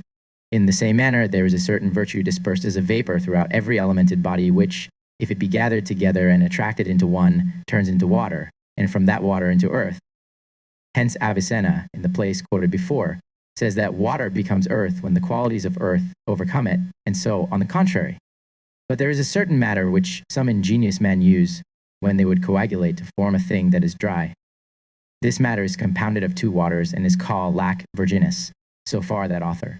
There are some who think themselves able to double or further multiply the virtues of the lodestone, one of which kind we have seen set in silver of scarce a pound weight, which attracted and held up an iron anchor of 8 and 20 pound, which it was impossible for it to have done if its force had not been increased and strengthened, which undoubtedly was effected by the revocation of the dispersed virtues into one point, or by the attraction of them from a greater body into a lessee. There are others who affirm that a lead-making stone may be made of the sulphurous breath of Saturn, infused and retained by common mercury till it be coagulated, which immediately turns common mercury into lead. Some boast that they can from antimony, or its stellated regulus, make copper from the fume of copper in as short a space as a man can eat an egg, and further, that they have made all metals in such a way. I will not detract from their reputations, though to me it does not seem probable. I know not whether they are more confident or successful who endeavor to deduce gold from gold. According to the saying of the Porta Aureus, he that desires barley sows only barley, in gold are the seeds of gold. Every natural thing hath indeed a virtue of multiplying itself, but this is brought into action in vegetables and animals only, not in metals, minerals, earthy fossils, or meteors. Some plants sprung from a small grain of seed do oftentimes yield 1,000 seeds or more, and so multiply and propagate themselves. And so yearly animals also have their product in greater or lesser number, according to each of their natures. But gold, silver, lead, tin, iron, copper, or argent vive are never known to multiply themselves or their kind after that manner, although it is often found that one may be commuted into another and made more noble. Nevertheless, the philosophers affirm that the principle of ignifying is in fire, and so that of aurifying is in gold. But the tincture must be sought for by whose intermediation gold is to be made. You must search for this in its own proper principles and generations, and not in things of another nature. For if fire produceth fire, a pear, a horse, then lead will generate lead and not silver. Gold will generate gold and not the tincture. But besides all this, the philosophers have a peculiar gold, which they do not deny must be added to the aurific stone as a ferment at the end of the work, seeing it leads the thing fermented into its own nature, without which the whole composition would never return to perfection. Emblem 19th. If you kill one of the four, they will all suddenly die. The discourse, the poets feign that Geryon, king of Spain, consisted of 3 bodies, and that he had oxen of a purple color, and that a dog with 2 heads and a dragon with 7 were set over them to watch them. The same Geryon is reported to be the son of Chrysaor, sprung from the blood of Medusa as the dragon was from that of Typhon and Echidna. But since all these agree neither with history nor the truth, and yet fall in exactly with the chemical allegories, we think we have reduced them to that proper head by applying them to that subject. For by the threefold body of Geryon we understand 3 faces beheld in one Father, according to the sense of Hermes, or as others would have it 4 faces, they having regard to the 4 elements. For a triangle must be made of a quadrangle as that was made of a circle, and so this must return into a circle. Now there is so great a consanguinity and natural conjunction of the bodies of Geryon, or the elements, that one being overcome and slain, the rest also die of themselves and putrefy without the application of any manual force. As to things with 2 bodies, it is well known that one being dead the other wastes and consumes, as we saw in Italy of a boy of 4 years old who had 2 bodies. The head of one brother was hid within the body of the other, and was fixed to him just at the navel, and so hung down from thence, and being much less than him was carried about by him. If you pressed the hands or feet of the lesser more hard than ordinary, the bigger felt the pain, nay, and hunger too, when the belly of the latter was empty for want of sustenance. And this is the combination and sympathy of nature, whereby the members and parts of one and the same body, or of a body joined and born with another, are mutually moved and affected together, whereof if one be sound and unhurt, it is not necessary that the others should so remain. But if one be grievously hurt, the rest do also sympathize and perish by the same malady. So if one neighbor gains much money, yet no profit accrues thereby to another of his neighbors, but if he suffers loss by fire, his neighbor receives much damage, for your affairs are in danger when the next house is taken fire. Therefore, it is in no way repugnant to truth that from the death of one of these brothers, the destruction of the rest should happen. This may come to passe by diverse means, either because they were born at the same birth from one father and mother, and therefore as they had the same beginning, so likewise at the same period of their days, which thing, as we have read, has happened to some persons. Or perhaps by the inclination of the stars, or by being joined together not only in their souls, but also in the ligaments of their bodies, or by a consternation of mind, such as strong imagination in time of pestilence, or by the vow of a league. In the Indies, under the dominions of the great Mogul, he that now reigns being the 9th successor from Tamerlane, there are certain Gentiles who go by the name of Pythagoreans, among whom this ancient custom is observed, that if the husband die, the wife is burnt with fire, or lives in perpetual infamy, deserted by all and esteemed as a dead woman, which was therefore ordained that wives might be afraid of poisoning their husbands unless they also are resolved to die with them. So in a philosophical work, when one brother is dead, the others perish by fires, not compelled but voluntarily, that they may not survive in infamy and sorrow. Or if one be assaulted with a club, sword, or stone, he will raise a civil war with his brethren, as in those giants sprung out of the earth who were born from dragon's teeth to oppose Jason, and who, at another time and place, rose up to resist Cadmus. In this manner will all of them fall by a mutual destruction of one another, or touch or hurt him that carries air, and he will rise up against 2 together that are nearest him, namely, against him which carries water, and him that carries fire. And these will on both sides oppose themselves against him that carries earth, and him that first promoted the quarrel, till they have received mutual wounds of which they will die. For it is thus resolved among the brothers that the more earnestly and vehemently they love one another, so if once they begin to hate, their anger shall be more implacable and not be appeased but by death. This can be compared to the sweetest honey, which in a stomach too hot or liver corrupted is turned into the most bitter gall. Kill him therefore that is alive, but so that you may bring him to life again when he is dead, otherwise his death will not avail you. For his death will be an advantage to him after his resurrection, and death and darkness and the sea will fly from him, as Hermes testifies in Capitulum 3 of the Tractatus Aureus. Verse 9, and the dragon which observed the holes will fly from the rays of the sun, and our dead son liveth, and the king cometh from the fire. Belinus, in his metaphor in the Rosary, mentions the same thing. And let this be done when you have drawn me partly from my nature, and my wife partly from her nature. You must then also kill the natures. And we are raised up with a new incorporeal resurrection, so that afterwards we cannot die. Emblem XX. Nature teaches nature how to subdue fire. The common token and symbol by which the philosophers may know one another is that nature is guided, taught, governed and subdued by nature, as a scholar by a mistress, a waiting maid by her lady, a subject by a queen, a daughter by a mother, or a kinswoman by a kinswoman. The truth of this appears by daily experience in the education of youth amongst men, the institutions of learning, government, and the like. Pliny writes of nightingales that one teaches, attends, observes, imitates, and overcomes another in singing, or being overcome laments, and that sometimes being vanquished in the conflict and her throat torn with her notes, she perishes and falls down dead in the midst of her singing. We see also how all sorts of birds begin to instruct and accustom their young ones, being yet tender and not quite fledged, how to fly.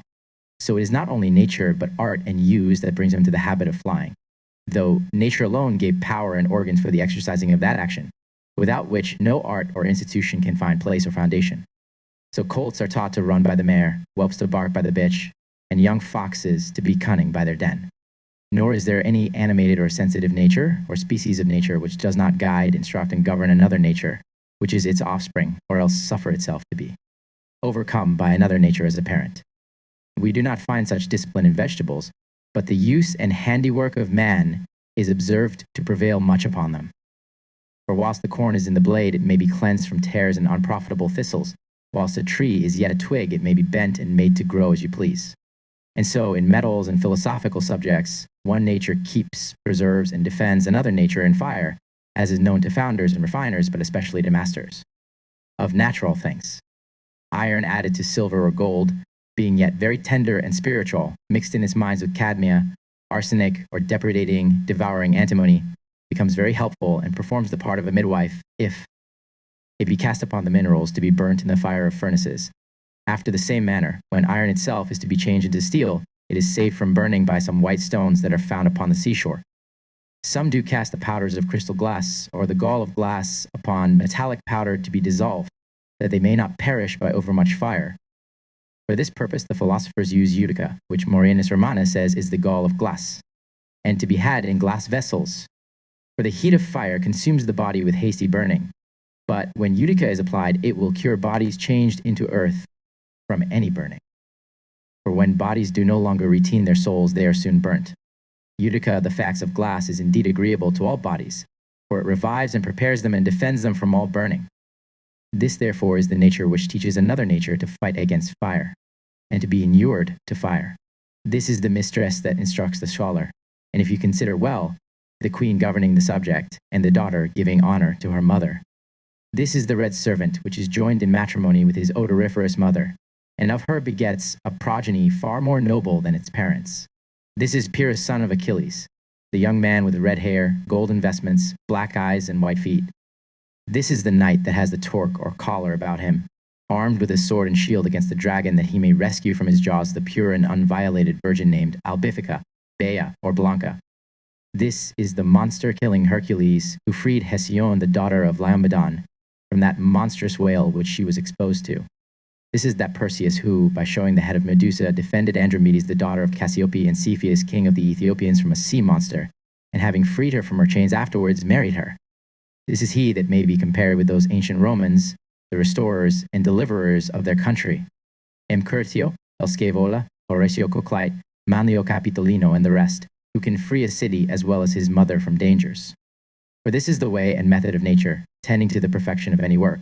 She deduces one thing from another, and a more perfect thing from an imperfect, making an act out of a power, but she does not finish all in a moment, but by doing one thing after another, at last arrives at her end. Nor does she do this alone, but she likewise in the first place constitutes herself a deputy to whom she leaves the power of life and death, that is the power of forming other things. For example, in the generation of a man, she uses a long process of 10 months. But according to Aristotle, she first frames the heart as her deputy and the principal organ, and then the heart delineates, forms, and perfects the other members which are necessary to nutrition, life, sense, and the generating power, and imparts to them life and vivifying spirits by its systole and diastole, that is, by the dilating and compressing of arteries, so long as it is not hindered by diseases and violence. And so one nature teaches another, which you must remark and follow as the most clear example of the philosophical work. Atalanta Fugiens, emblems 21 to 25. Emblem texi. Make of the man and woman a circle, of that a quadrangle, of this a triangle, of the same a circle, and you will have the stone of the philosophers. The discourse. Plato, that most excellent philosopher, was of the opinion that those notions or ideas which are the foundations of arts and sciences are as it were actually engraved and imprinted upon the mind of man, and that by the repetition and remembrance of them he can apprehend and know all manner of learning. To prove this, he introduced a young lad, rude and uninstructed, and asked him such geometrical questions that the youth might be perceived to answer right whether he will or no. And although before he understood nothing of the matter, yet by these answers seemed to have penetrated into the depths of so abstruse a science. from whence he concluded that in children all discipline and doctrine is not at first taken in and learnt, but called to mind and brought by the memory, alluding by this to his Annus Magnus, or great year, of which he says that 48,000 solar years ago, before the revolution of the heaven, the same persons, things, and actions were then in being which are at the present time, whensoever that is. But every person may perceive that these things have no more foundations of truth in them than mere dreams. We do not deny that there are some sparks of notions and mere powers imprinted in us, which must be reduced into act by institution, but we utterly deny that they are such or so great as to be the summaries of arts and sciences without any precedent instruction. It will then be asked from whence arts and sciences have proceeded, if men have not invented them, or whether they were not at first delivered from heaven by the God of the nations.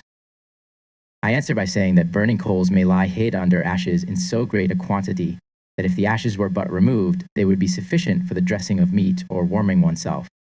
But this is a different thing from affirming that only some small spark lies there, which before it can be of use and administer a sufficient heat must be cherished and nourished with fresh fuel by human act, care, and industry, or otherwise it would be easily extinguished. The Aristotelics assert the latter, as the Platonics do the former. Reason and experience seem to agree with this latter, whereas the first depends only upon imagination and fancy. Here it may be asked why Plato wrote over the door of his school that no one ignorant of geometry was there to be admitted, seeing he affirmed that little boys did actually know it. Are men more unlearned than boys? Or when they grow up, do they forget what they knew when children? That cannot be supposed, for we see that brutes do by the instinct of nature, as soon as they are brought forth abhor, and avoid the danger of fire, water, precipices, and the like. Yet an infant neither knows nor shuns such things. Why do not the bee, fly, and gnat precipitate themselves into the fire, seeing that they cannot know by experience that danger will arise from it? Because nature has taught them, but she has not done so by man when he is newly born. If geometry is so easy and natural to children, how comes it to passe that Plato did not know the quadrature of a circle, so that Aristotle, who was his scholar, affirms that it might be known, but was not yet known? But that this was not unknown to the philosophers of nature is apparent from this, that they command a circle to be turned into a quadrangle, and this by a triangle to be reduced again to a circle. By a circle they understand the most simple body without angles, as by the quadrangle they do the four elements. It is as if they should say, the most simple corporeal figure that can be found is to be taken and divided into four elemental colors, becoming an equilateral quadrangle.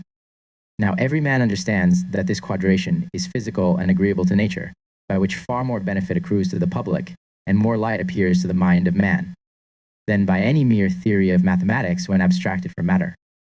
To learn this perfectly, a geometrician acting upon solid bodies must inquire what is the depth of solid figures, as for example the profundity of sphere and cube must be known and transferred to manual use and practice. If the capacity or circumference of the sphere be 32 foot, how much will one of the sides of the cube be to equalize the capacity of this sphere? On the contrary, one might look back from the measures which the cube contains to the feet of each circumference. In like manner, the philosophers would have the quadrangle reduced into a triangle, that is, into a body, spirit, and soul, which three appear in the three previous colors before redness. That is, the body or earth in the blackness of Saturn, the spirit in the lunar whiteness as water, and the soul or air in the solar citrinity. Then the triangle will be perfect, but this again must be changed into a circle, that is, into an invariable redness, by which operation the woman is converted into the man and made one with him. And 6. The first of the perfect numbers is absolved by 1. 2, having returned again to an unity in which there is rest and eternal peace. Emblem, and having acquired white lead, do the work of women, that is, cook, the discourse, as the statues of Mercury used to be erected where three ways met, with inscriptions upon them to guide dubious travelers into the true way. So there are several remarkable sentences delivered by the philosophers, although they be scattered up and down in their obscure books and allegorical writings, which will direct the inquirers after truth and lead them, as it were, by the hand into the right path. The present emblematical inscription is one of these, the meaning whereof is that lead must be made of the philosophical brass, and tin of that lead, which by Geber is called white lead, who likewise teaches us how, by washing, Saturn together with Mercury may pass into Jupiter. Wherefore credit is to be given to this index or direction, although it is spoken by Battus, if at any time thou wouldst discover the philosophical oxen, and what place they frequent. They are in the mountains, and under the mountains. For many men affirm this, as Arnold in his Novum Lumen, Capitulum 1, that persons wandering in the mountains know not these animals, but they are openly sold at a very small price. In the highest mountains, snow and clouds are most commonly found even in summer, by which, as it were by vapor and water, black lead is washed and turned into whiteness. But in the lowest valleys in their mines, their crystals are found congealed and hardened. Out of ice, that is the lapis specularis, which with talc is commended for making the face white and beautiful, if an oil be made thereof. But chiefly there is to be found clear and running Mercury, which being well prepared mends the blemishes of Saturn and advanceth him into the throne of Jupiter. However, this is not to be understood of Saturn and Jupiter as they are commonly found, for common metals do not enter into the physical work, but it is said of them when purged by a long preparation and made physical, that Saturn is the father of all the Gentiles, or rather of all searchers, after the golden work and the first gate of secrets. By him, says Rhasis in his epistle, the gates of sciences are opened. To him succeeds his son Jupiter, who expelled his father out of his kingdom and dismembered him, lest he should beget more sons, and from that member cut off and thrown into the sea Venus, the most beautiful of females, is born. From Jupiter, who is white lead prepared, the rest of the planets are produced, as Mars from Juno, Mercury from Maier, the daughter of Atlas, a mountain in Mauritania, Luna and Sol from Latona, which four are brought into the light by coction only, which is the work of women. By coction is understood the maturation and dispersion of the more crude parts, which is performed by Vulcan in the vessels of Philosophy. For it is not to be supposed that it is common boiling, which is the method of operation. It agrees with that only as to its end or intent. For as a woman matures fish in waters, that is, by resolving all superfluous moisture from them into waters and air, softens, boils, and seethes them, so the philosopher handles his subject in proper water, which is stronger than the sharpest vinegar, by macerating, liquefying, solving, coagulating, and mixing it in the vessel of Hermes, the joints of which, as it is requisite, are most strictly closed, lest the water exhale and that which is in the vessel be burnt. This is that vessel above the vessel, and the philosopher's pot, the balneum laconicum or vaporous bath, in which the old man sweats. Some there are who boil fish, lobsters, crabs, and green peas in a double pot, so that the things before mentioned are placed in the upper pot, water being only in the lower, and the pots placed one above the other with orbs, lest the vapor should come forth. By which means the vapor of the water ascending only penetrates and matures the things contained, and makes them much more perfectly soft and tender than if they had been boiled in water. This is the most laudable way of the philosophers, whereby they soften that which is hard, dissolve that which is compact, and rarefy that which is thick. For it is air, or an insensible vapor, which matures, decocts, and perfects the fruit of trees, and not water crude and cold as it is. It is air also which tinges and colors the golden apples in the garden of the Hesperides.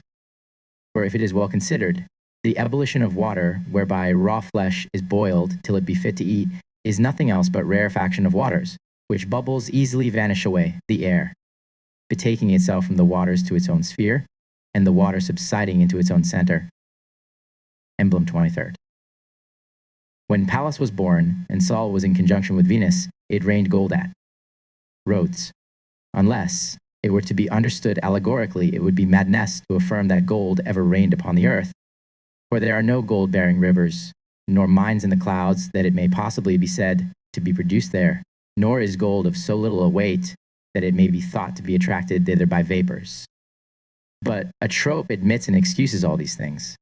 For so truly as Pallas actually sprang from the brain of Jupiter, and Sol was joined in adultery with Venus, so truly also fell gold in showers, not as if we anyways doubt that both these have happened, but that we may remove the literal and vulgar sense from things that are spoken allegorically. For if we follow the plain words of this emblem, there is nothing more absurd. But if we attend to the meaning, there can be nothing more true. Now Rhodes is an island, at first called Ophiusa, from the multitude of serpents, then Rhodes from the gardens of roses which flourished there, and lastly Colossicula from the Colossus of the sun, which being there was esteemed one of the 7 wonders of the world. Hence the ancient philosophers, seeing that their mercurial matter when it is crude has the resemblance of a serpent, but after it is prepared and decocted assumes to itself the purple color of a rose, have taken several of their similitudes from this island of Rhodes, and for the same reason ascribed to it that golden shower which fell upon Apollo's conjunction with Venus. This being at first spoken figuratively gave the Rhodians a pretense to grow naughty upon their imagination, that such great deities should desire to have an offspring conceived upon their island, and therefore they erected an idol to the sun of a most stupendous value and magnitude. For that colossus, as history relates, was 70 cubits high, and so placed that ships under full sail might pass it between the legs. Its fingers were as big as ordinary statues, and few men could embrace its thumb.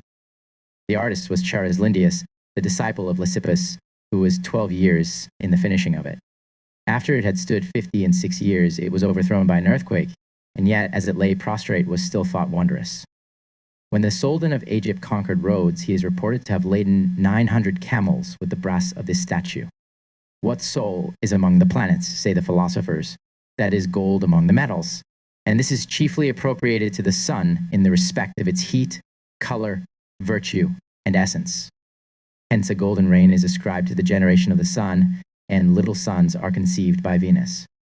For Venus has a rosy color in her face, which if it be infused into the seed of soul, the offspring which is hence produced must really be born at Rhodes. For the son of the philosophers is beautiful, and like roses he draws and allures the eyes and minds of all men. He deserves love. Therefore it is not strange that at his birth miracles should happen, for he is afterwards to be miraculous in all his works and to raise up a shower of gold. He is brother of Augeas, the son of Sol, who had oxen for his patrimony, the dung of whom in one day's time was purged away by Hercules. He is also the brother of Aeetes, who possessed the golden fleece later obtained by Jason. It is reported of Pallas that she was born from the brain of Jupiter without a mother, and that she was called Tritonia because she was brought forth near the river Triton. She is feigned to be the goddess of wisdom, and is not undeservedly so esteemed, seeing she springs from the brain, which is the seat of it. Golden showers did likewise signify her birthday at Rhodes, that so the time of her coming into this light might remain in the memory of mankind. Whereas at the time of a public rejoicing, whether it be the coronation of a king or the birth of a prince, there are gold medals thrown among the people, so the same was done at the birth of Pallas.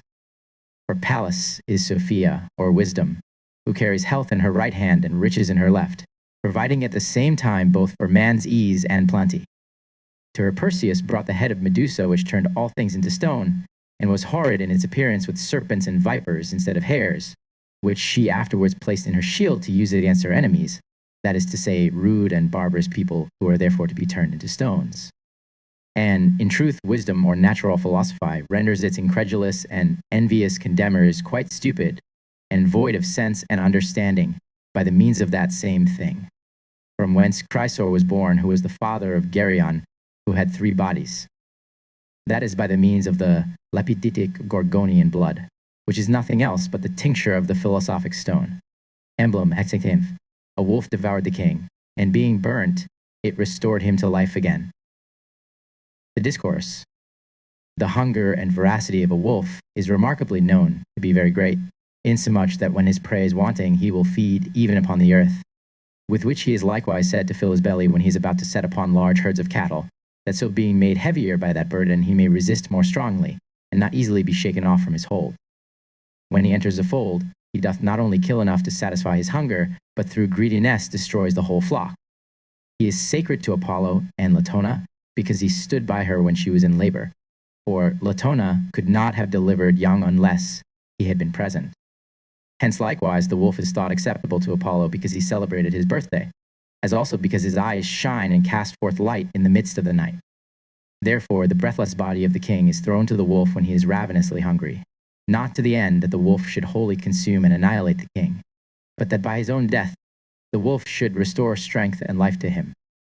For there is a certain amatorious virtue in the tail of the wolf, which is infused into the half-dead king, which makes him very desirable to all men upon the recovery of his former health and beauty. The Hyrcanians nourished dogs for no other use but that they might cast their dead bodies to be devoured by them, as Cicero tells us. And so the Massagers give men that die of diseases as a prey to dogs. But the philosophers give their king to a wolf, nor indeed are they pleased with the custom of the Sabaeans, who carried out their dead in the same manner as dung and threw their king upon the dunghills, nor that of the troglodytes of the Red Sea, who tied the necks of their dead men to their feet and hurried them along with jests and laughter, and so put them into the ground without any consideration of the place of burial. But the philosophers chose to follow the custom of the Magi, who did not bury their dead bodies till they had first been torn to pieces by wild beasts, or of the Indians who, being crowned and singing the praises of the gods, commanded themselves to be burnt alive, lest old age should come upon them. But these customs were imposed upon them all without any hopes of resurrection or renewal of life. Things are far otherwise disposed among the philosophers.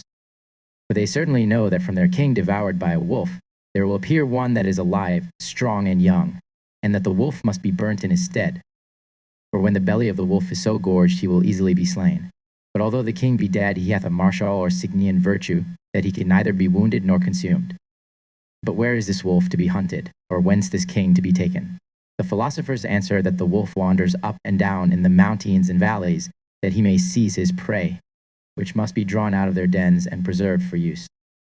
But the king, being fatigued with the long journey he has taken from the east, at length falls down, and his death is then hastened by his grief, seeing himself among strangers, deprived of all his honors, and so little esteemed as for a small price to be sold into slavery.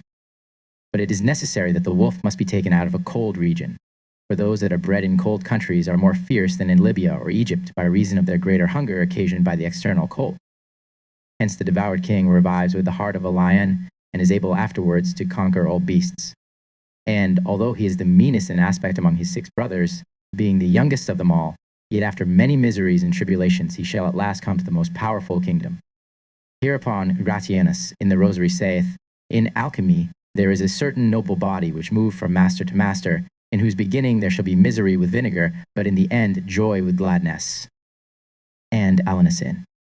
The same place says, there is one thing to be chosen out of all, which is of a livid color, having a clear liquid metallic species, and is a thing hot and moist, watery and combustible, and is a living oil and living tincture, a mineral stone and water of life of wonderful efficacy. It is not always safe for kings to travel out of the confines of their kingdoms, for if they endeavor to conceal themselves, and yet happen to be known by their adversaries, they are taken for spies and imprisoned. If being known they would proceed without an army, they are in the same manner of danger. And so it has happened to this Indian king, or if he had not been prevented by death, it would so have happened. This capture is the first sublimation, lotion, and nobilitation which the philosophers use, that the second and third may be performed with more happy success. For the second and third without the first are of no moment, the king being as yet pusillanimous, drowsy, and sick. For he must first require subsidies and tributes of his subjects, by which he may purchase himself garments and other necessaries. And afterwards he will be rich enough and able to new clothe all his subjects as often as he pleases. For great things being generally sprung from small beginnings can afterwards raise up small things, or even suppress great ones if such their pleasure be. As appears by some cities, which at first were small, but were governed by mighty kings, and so from villages became populous and magnificent towns. Emblem, XXV. The dragon does not die unless he be slain by a brother and sister, which are Sol and Luna. The discourse. In the acquisition of the golden fleece, the dragon was first to be killed, which labor having been in vain attempted by many men, they were overcome by the dragon and destroyed with his deadly poison. The reason was because they were not sufficiently armed against his venom, nor instructed by what device he might be slain. But Jason the physician neglected no manner of remedies, several of which he received from Medea, the counsel of his mind, and among them the images of Sol and Luna, by the true use of which he obtained the victory which was the golden fleece. Therefore the dragon was slain by Sol and Luna, or by their images, as the philosophers often observe. So the author of the Rosary, out of other writers, as Hermes says, the dragon dies not unless he be killed by the brother and sister, not by one alone, but by 2 together, to wit by the sun and moon. The philosophical Mercury never dies unless it be killed with his sister. That is, it is necessary to congeal him with the moon or sun. Note, the dragon is argent vive extracted from bodies, having in it body, soul, and spirit, whereupon he saith the dragon dies not unless with his brother and sister, that is Sol and Luna, that is sulfur extracted, having in itself the nature of moisture and coldness by reason of the moon. With these the dragon dies, that is argent vibe extracted from the same bodies at first, which is the aqua permanens of the philosophers, which is made after putrefaction and after separation of the elements. And that water by another name is called aqua fotida. So far he goes with, whom all the rest do agree, and therefore I think it unnecessary to quote them. The people of Epirus worship the dragon in the temple of Apollo, in memory of Python that was slain by him. There is by nature a continual war between the dragon and the elephant, at whose eyes and throat he always strikes, till the elephant falling upon the ground kills the dragon with his weight, from whence by many is said to come that dragon's blood which is imported into these parts. The dragon's eyes are of equal value with jewels. His sight is very sharp and clear, and therefore he is placed as a guard over treasures, as to the garden of the Hesperides and the golden fleece at Colchis. The ancients also joined him to Aesculapius as a hieroglyphic, but the chemists appropriate dragons to their work not in reality, but as an allegory. For a dragon always denotes Mercury, whether he be fixed or volatile. Hence, Mercury has two serpents about his caduceus, for a dragon is a great serpent, and Saturn has but one which devours his tail, as also has Janus. A serpent is dedicated to Aesculapius, the son of Apollo, and the inventor of medicine, the philosophic medicine, and it is believed that he was carried in that shape from Epidaurus to Rome, and they're always worshipped for the cessation of the pestilence which, as they thought, was effected by him. Now the philosophic dragon is always most vigilant and lively, not easily to be wounded both by reason of the thickness of his skin and sharpness of his teeth, and venom with which he is armed. For although the common dragons are said to be without poison, yet this is not without it, venting it upon anyone that comes near unless he be managed warily. He therefore can rarely be overcome by force, unless the craft of those who are related to him by consanguinity be added to it. For it is truly observed by an author that it is a safe and usual way to deceive under the name of a friend. But how safe or usual soever it may be, it carries a crime along with it. It may be so in other affairs, but it is not so in this. Jugglers and mountebanks are said to kill worms and drive them out of children by a powder made of such worms. That is to kill brothers with their brothers and sisters. So here the dragon is to be killed with the brother and sister, which is Sol and Luna. Whence it appears that the dragon is also one of the planets, to wit, as before, showed out of the rosary Mercury extracted out of bodies. Some of the Grecians have told us that in the reign of Herod king of Judea, a dragon fell in love with a beautiful maid who was marriageable, and lay with her in bed, and that Tiberius the emperor delighted in another which he commonly fed with his own hand. So also the philosophical dragon, if he be rightly handled, leaves his fierceness, and becomes a friend to man, but he is dangerous if used otherwise. Xanthus the historian, as Pliny relates it, tells us that a dragon's young one being killed was by his parent brought to life again with the herb called balin, which notwithstanding I ascribe to a philosophical allegory rather than a true history. For only in chemical process death happens to the live dragon, and life returns to the dead one, and that by turns alternately. But it may be inquired where and how the dragon may be taken. The philosophers answer, the mountains give dragons to Rebus, and the earth fountains, but in Tacitus may be seen the way of taking him. And with what care and industry many men watched to seize a very great dragon which had been observed in Africa, that so he might be carried to Tiberius. For they found his accustomed path among stones. This they enclosed, and having seduced it to a narrow compass, they then included him in bands and nets, and tamed him by clubs and stripes, till at last, by the help of many land carriages, he was brought to the ship which conveyed him to Rome. Emblem 16th. The tree of life is the fruit of human wisdom. The discourse, Tullius has excellently described the essential difference of man, whereby he is distinguished from all other animals after this manner. As a bird for flying, a horse for running, so a man is born for reasoning.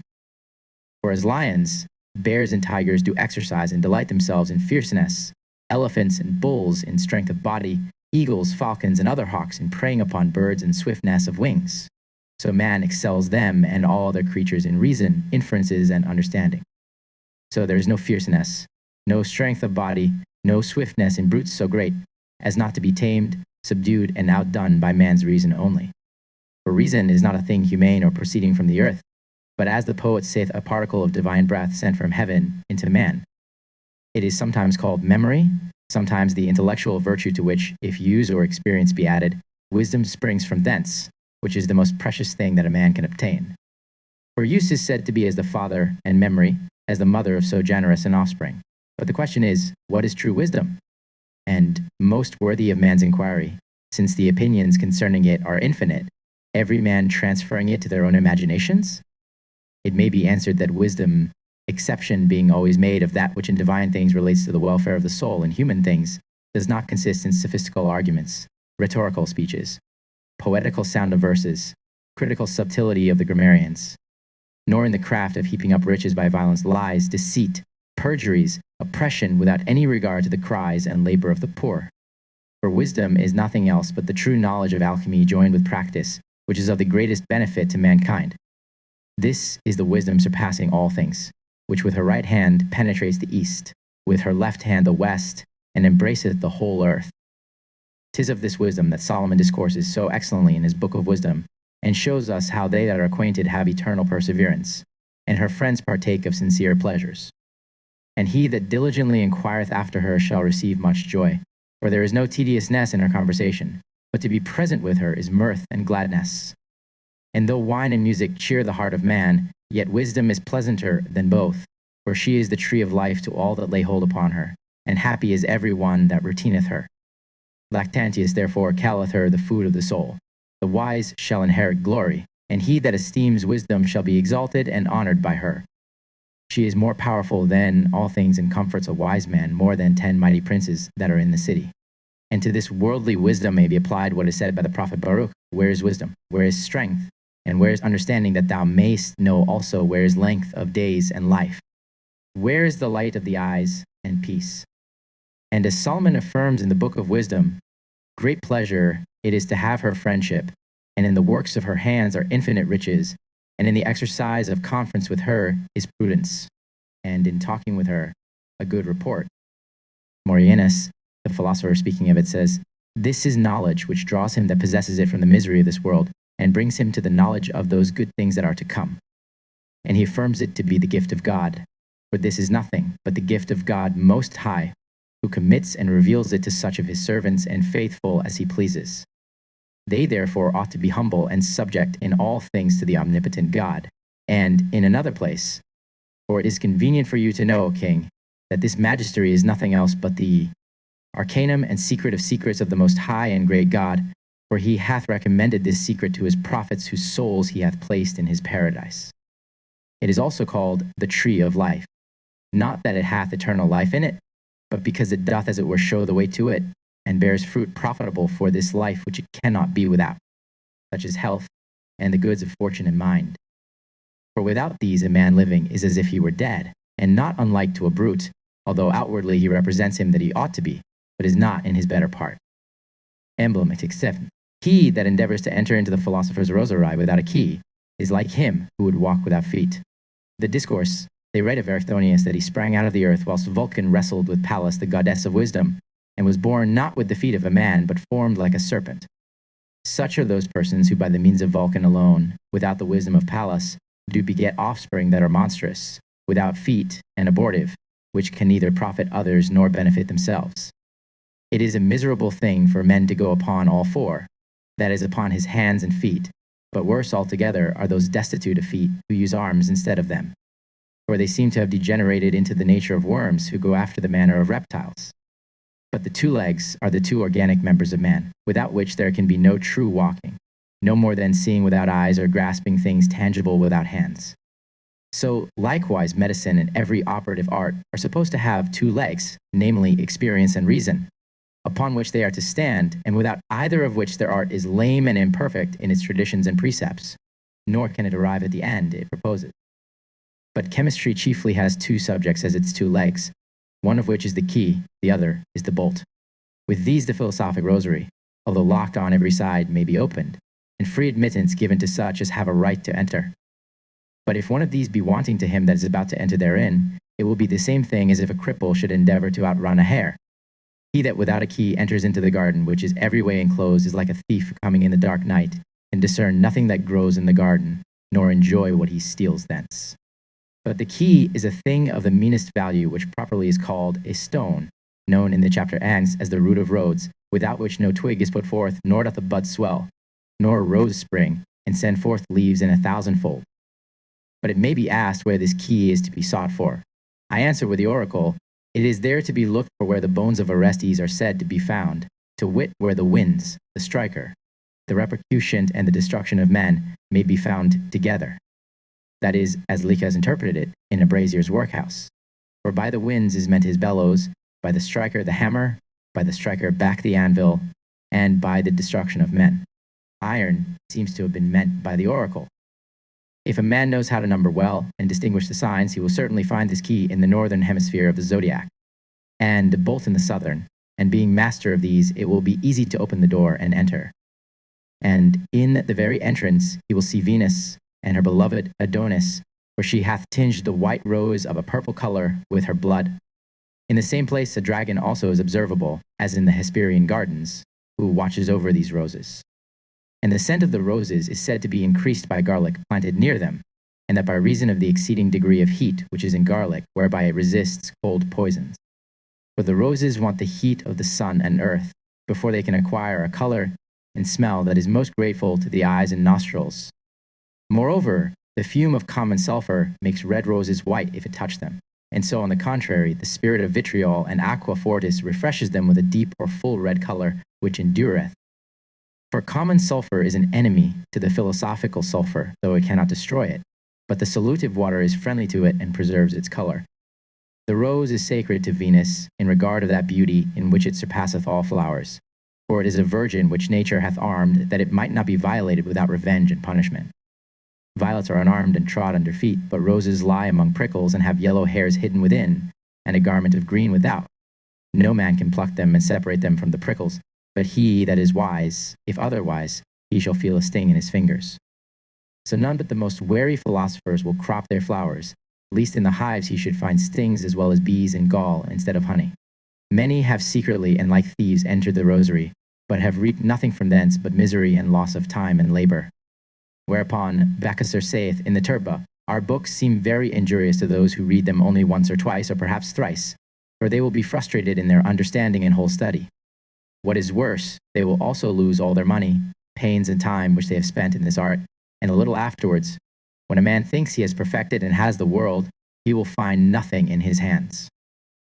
Emblem, Ixtinten. The king is sitting in a vaporous bath, and is freed from the black gall by the physician Farut. The discourse.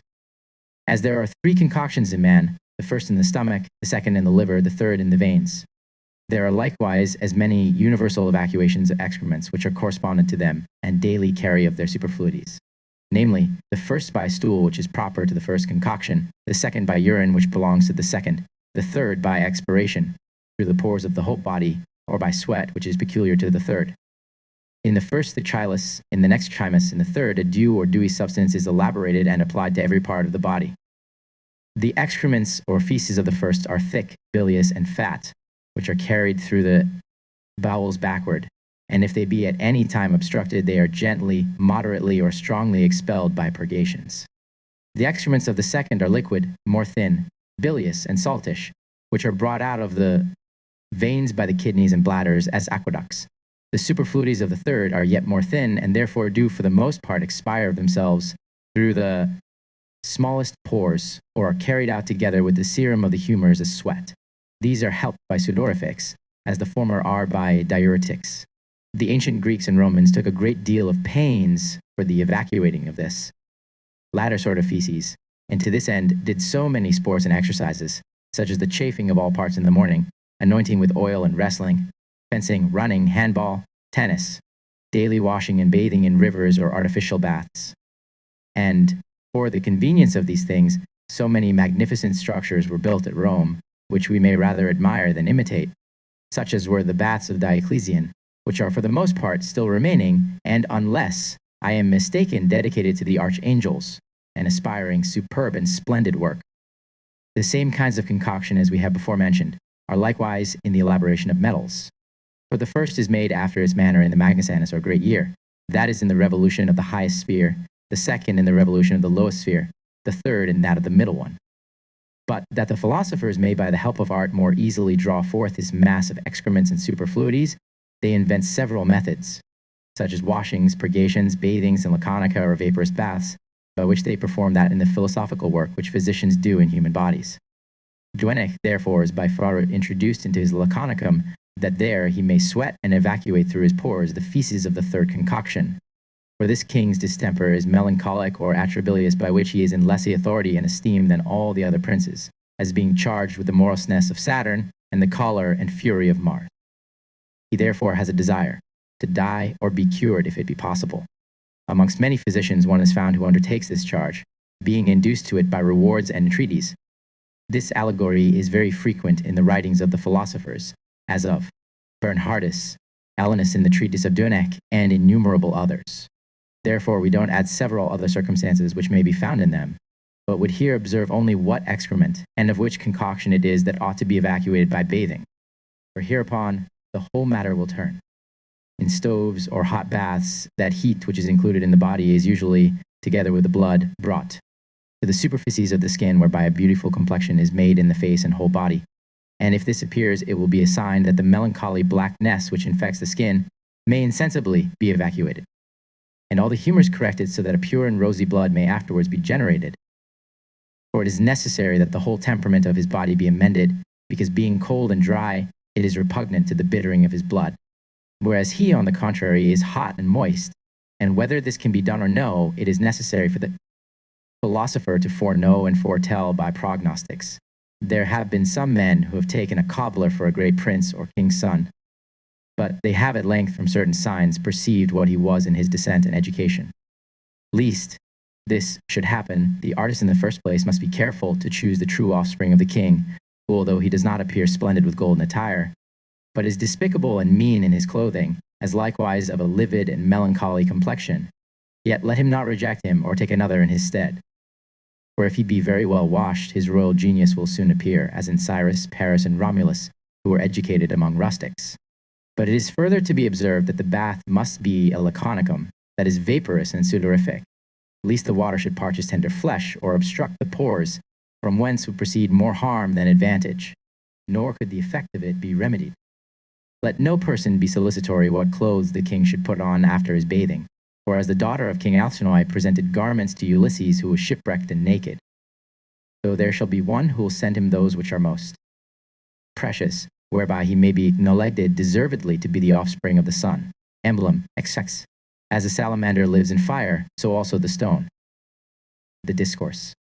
There are two elements in which animals live, air and water, and as many in which nothing that is animated can remain, to wit, earth and fire, for as the former are of a temperate and middle complexion in the first and second qualities, so these latter are of an extreme one, or are bodies either too thick or too subtile. So that the thickness does not admit some bodies, and the subtlety does indeed admit some, but then it penetrates and burns them. But that men can live in subterraneous caves is occasioned by the air descending thither, and filling those places lest there should be any vacuum. But here we speak of every element apart.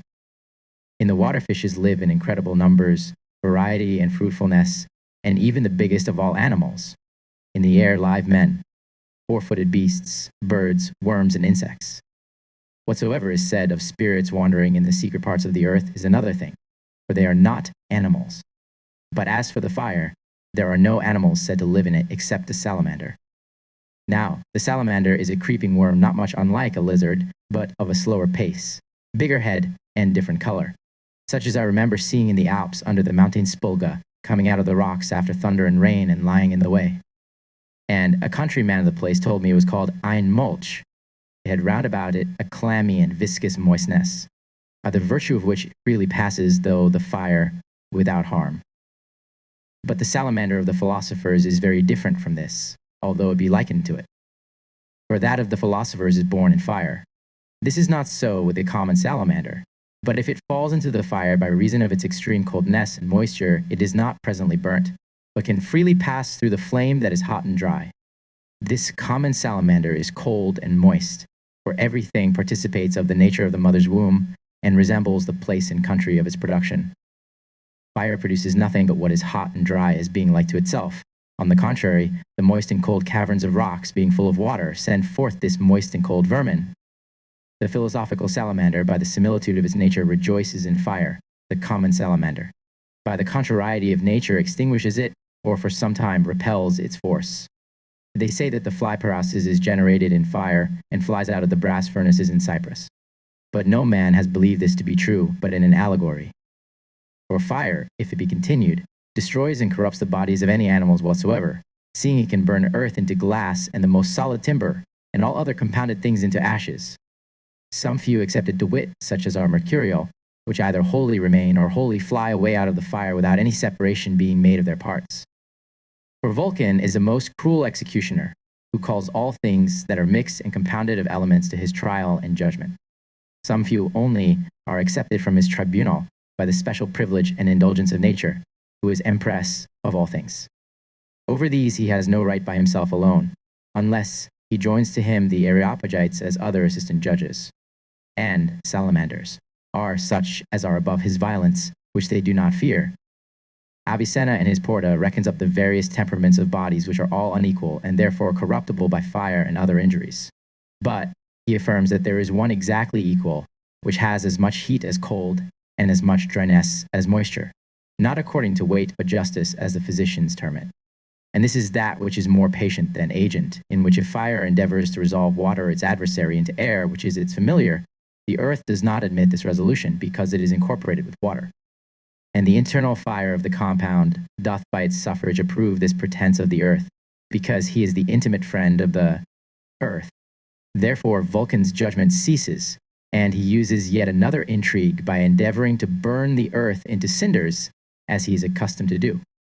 But water adhering to earth brings exceptions against him, and shows that she is united to the earth and the air, as the fire by one side is to the earth.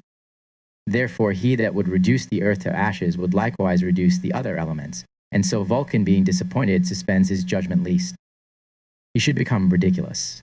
This body is like the truest salamander, in which the elements are equaled by the balance of their powers.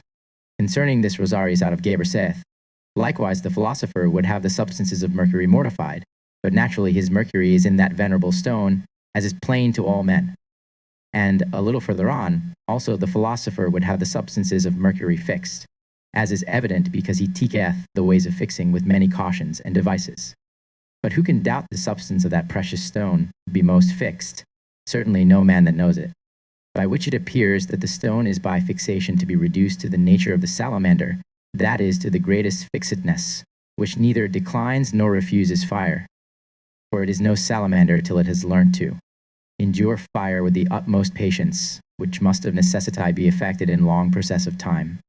Hereafter, in the 35th emblematical discourse, it will be shown how Achilles and Triptolemus were by night placed, under embers of fire, till they could endure the most vehement heat, thus by use and custom attaining to the properties of salamander.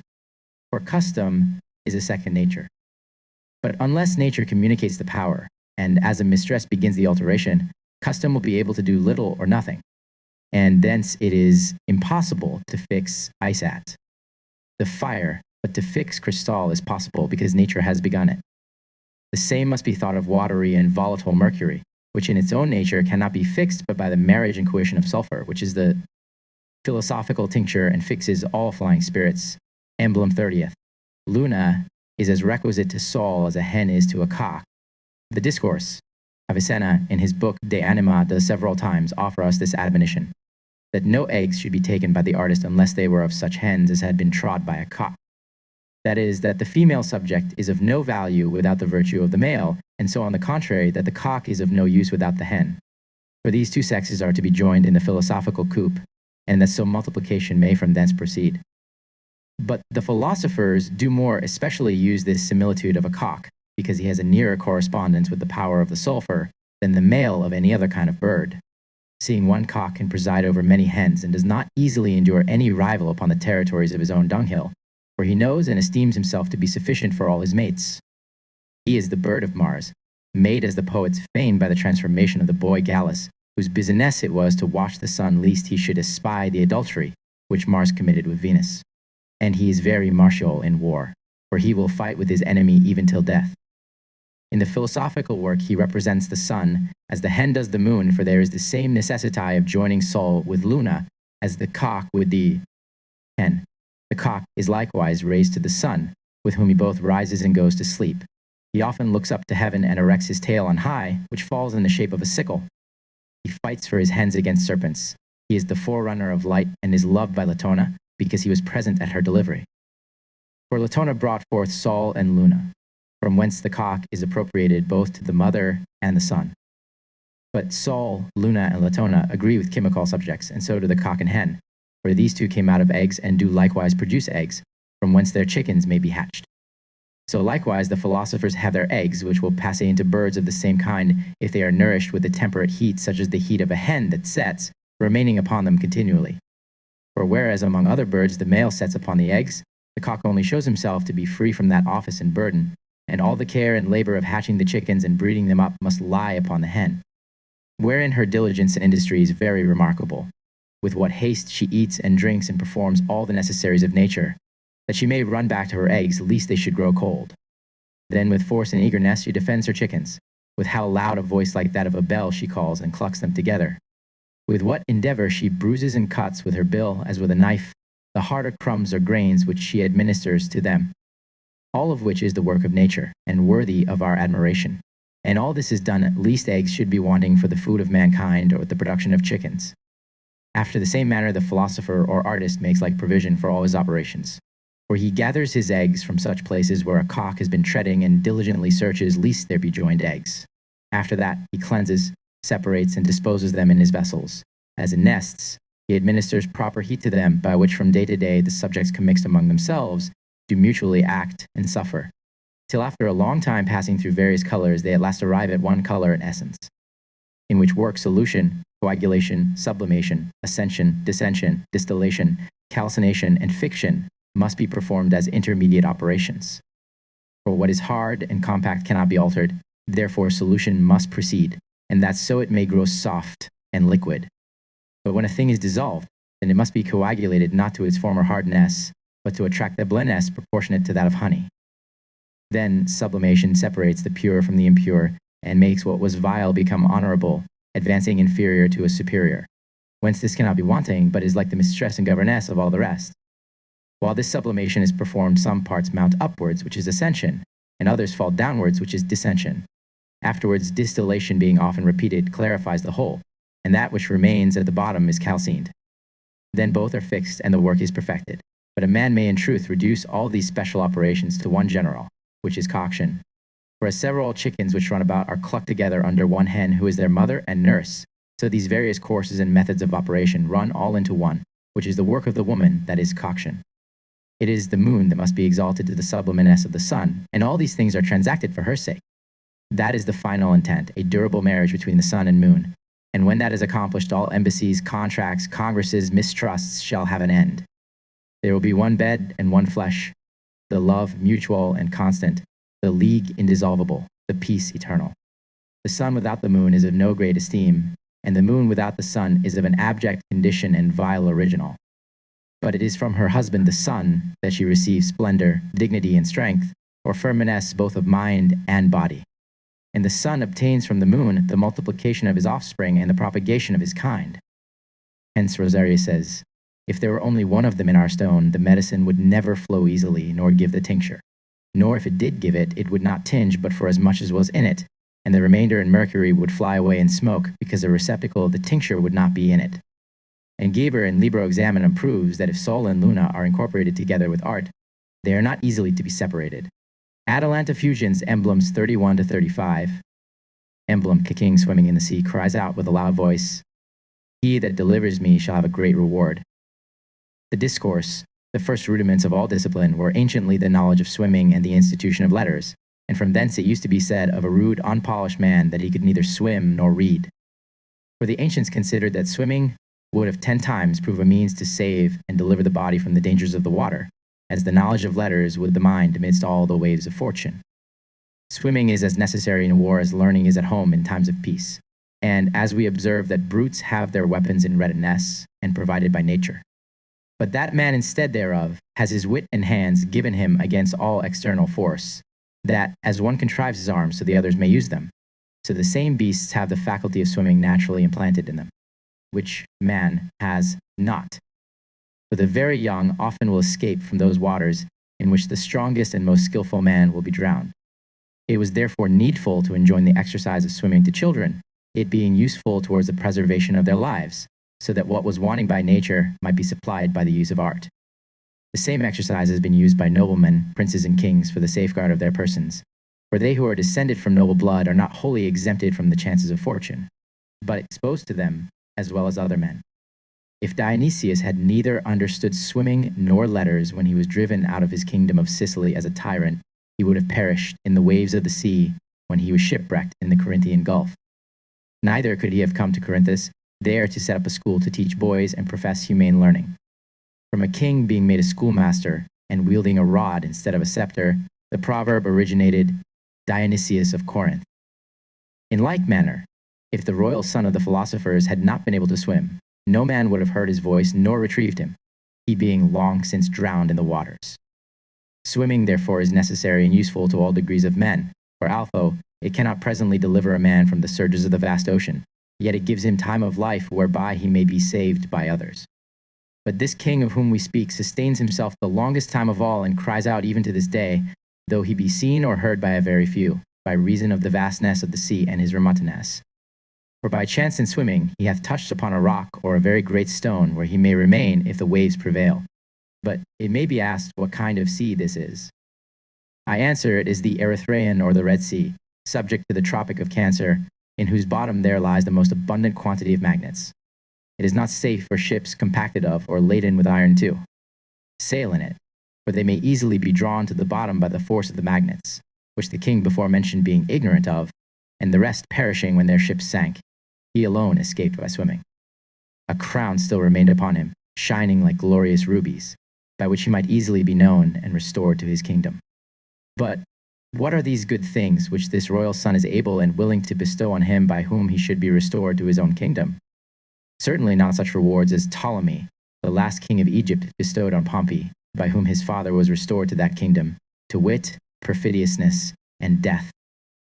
Rather, he bestows health, the removal of diseases, the preservation of life free from the burden of things necessary, and the horn of plenty with love and honor, which being things not mean and ordinary, but the chief vitalix and ornaments of this life.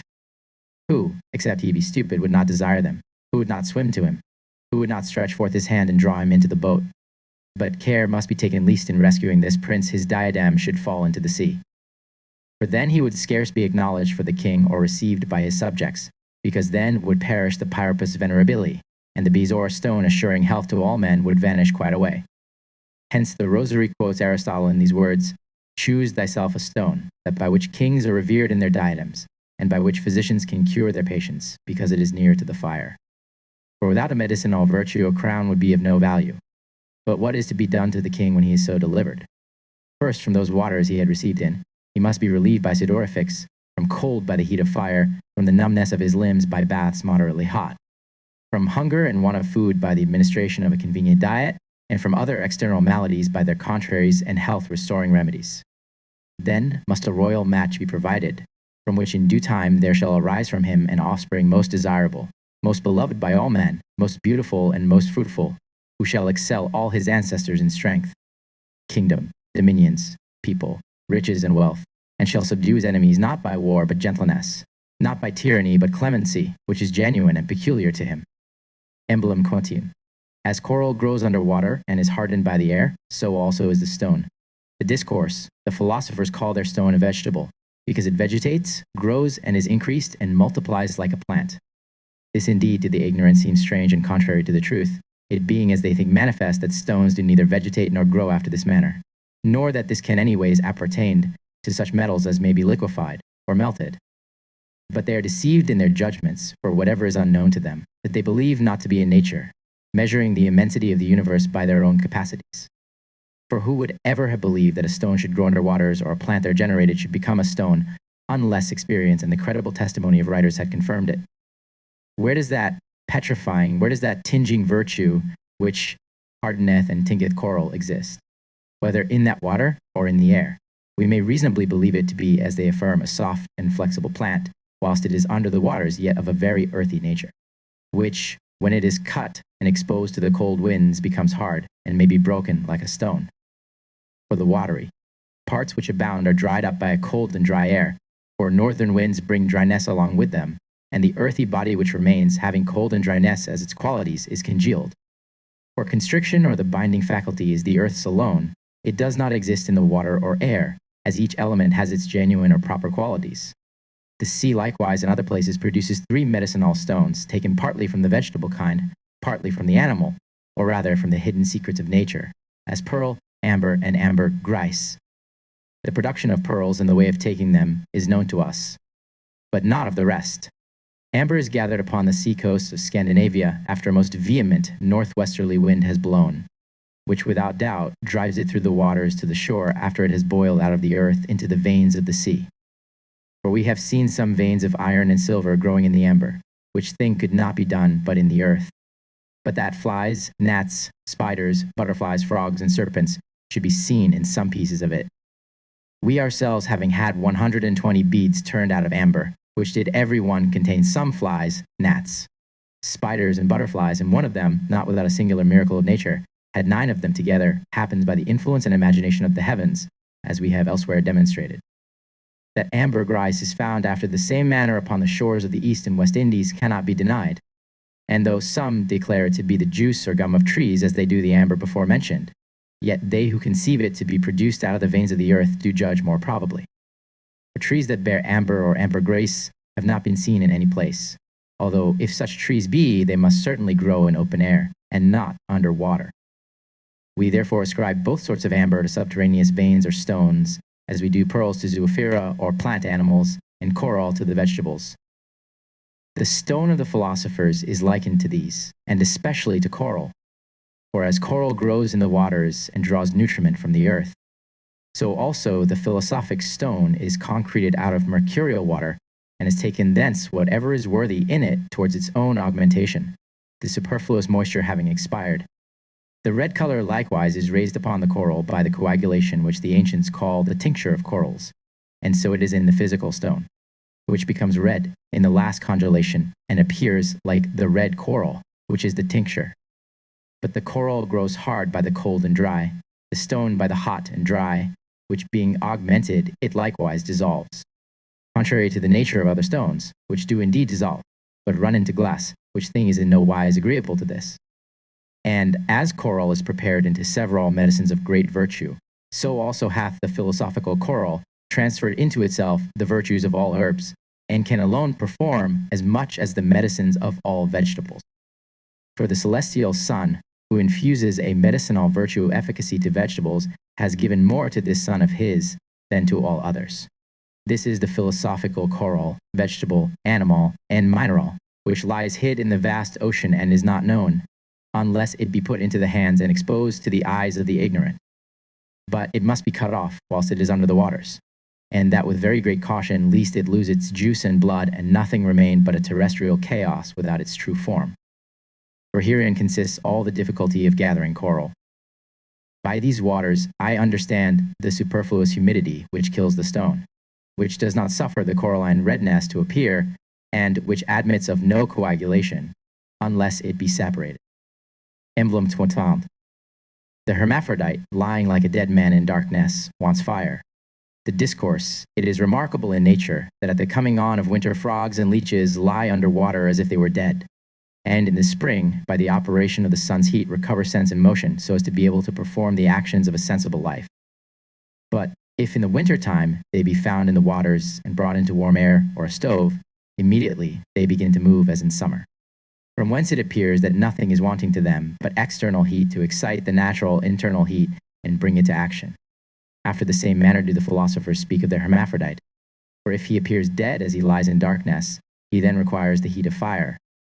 But he is said to lie in darkness as being left in a dark and most cold winter's night, that is, he remains in blackness, which is a sign of cold, from which he ought by a greater intensity of fire to be brought to whiteness, and by a greater still to redness. For without heat, as Baudelaire in the Turba says, nothing is generated, and a bath of intense heat causeth a body to perish, but if it be cold, it drives it away. But if it be temperate, it becomes agreeable and pleasant to the body. Benellis likewise says, all things that live do also die according to God's pleasure. Therefore, that nature from whom moisture is taken, when it is exposed by night, seems like a dead man. And then that nature wants fire till the body and spirit of it be turned into earth, and then it becomes dust like a dead man in his tomb. These things being accomplished, God restores the spirit and soul to it, and all infirmity being taken away, our nature is comforted and amended. It is requisite, therefore, to burn that matter without fear. Fire, therefore, which destroys all other things, repairs this, and is its life, as it is their death. One only phoenix there is, which is restored by fire, renewed by flames, and revived out of ashes, and this, being known only to the philosophers, is burnt and restored to life. Whatever others fabulously may report of a certain bird that never yet was seen, or had any being. Likewise, the hermaphrodite of which the philosophers speak is of a mixed nature, male and female, one of which passes into the other by the operation of heat. For from a female it becomes a male, which ought not to seem strange in the work of the philosophers, since if history may be credited, several examples of it may be found. The poets mention the sex changes of Cynia, Iphon, and Tiersium, as described by Pontanus and Ausonius. Likewise, when Licinius Crassus and C. Cassius Longinus were consuls, a boy was made of a virgin, and Licinius Mutianus, as he is quoted by Pliny, relates that he had seen one Aristontem, whose name had been Aristusi, and that she had been married, but that she soon after had a beard, and manhood appearing the same person became a husband. Pliny himself says that in Africa he saw Lucius Cassius, a citizen of Tisdratanum, changed into a man upon the day of his marriage. These things are true, and might be proved by many other examples if there were occasion, for it is certain that by the increase of heat, the genital parts are thrust out of the body. For seeing a woman is much colder than a male, and has those parts hidden within which a man has outwardly, hereupon nature being dubious whether she should generate a man or a woman, expresses a woman outwardly, though inwardly she intended a man. For which reason, as heat and motion increase with age, the hidden parts break forth and become apparent. After the same manner it is with the philosophers, for by the increase of heat their woman becomes a man, that is, their hermaphrodite loses the female sex and becomes a man stout and grave, having nothing in him of effeminate softness and levity. So we sometime since saw a noble youth that was an hermaphrodite changed, or rather promoted into a perfect man not incapable, as it was hoped, of getting children. For a new passage was made through the yard which wanted one, and the other appertaining to the woman was stopped. And this piece of surgery was performed by Caspar Tagliacotio, that famous surgeon of Bologna. The philosophers are not without these manual operations, for when the coldness and the moistness of the moon appears, that they call the woman. And when the heat and dryness of the sun appears, that is the man. When all these four qualities are present together, that is their rebus or hermaphrodite, and thus conversion of the womb, that is, of coldness and moisture, may easily be made into the man, which is done by the sole heat of fire, as hath been said. For heat sequesters and separates the superfluities of moisture, and will establish the idea of the philosophical subject, which is the tincture. Emblem. XX. Sin. He is conceived in baths, born in the air, and being made red, he walks upon the waters. The discourse. The opinion or flattery of men has attributed several wonderful births or originals to some persons above others, but they are certainly fabulous. So it is said that Alexander the Great was not begot by Philip king of Macedonia, but by Jupiter Hammon. Romulus and Remus were begot by Mars, and Plato sprang from the virgin Perixio, who conceived by phantasme Apollo. So the heathens would demonstrate themselves to be born from the gods, as also Thessalus, the son of Hippocrates, the physician, would, among other things, persuade the Athenians that he was born from Apollo. But we give no credit to these things, for we know that they from whom they would deduce their original were neither men nor gods. And if there were any heroes among mortals who might have been reputed divine, we think it to have proceeded from the flattery of their subjects or disciples, speaking and writing great things of them, however false, to gain a reputation of them in the world. But it is a different thing that the philosophers ascribe an unusual conception and nativity to their son, for he hath something above all other things born in the world, for he is conceived in baths and born in the air. We know that women being barren by reason of too much coldness and dryness are much helped by hot baths, so as to be made able and fit for conception. But that such conception ought to be or can be in such baths is a thing unheard of, that seems to be peculiar to him alone from the wonderful power of nature, which is far different from all others. In other places they say that his conception ought to be in the bottom of the vessel, and his birth in the alembic, which opinion is still more clear. For the waters of the baths, if there be any, will neither be in the top nor in the middle, but in the bottom of the vessel, and in the alembic will be vapors that are aerial. Therefore, when conception is made, he ascends into the alembic, and his birth appears in a white color. Blackness rules in the bottom, of this saith the Rosary. It is conception when the earth is dissolved into a black powder, and begins to retain somewhat of the mercury. For then the male acts upon the female, that is, azoth upon the earth.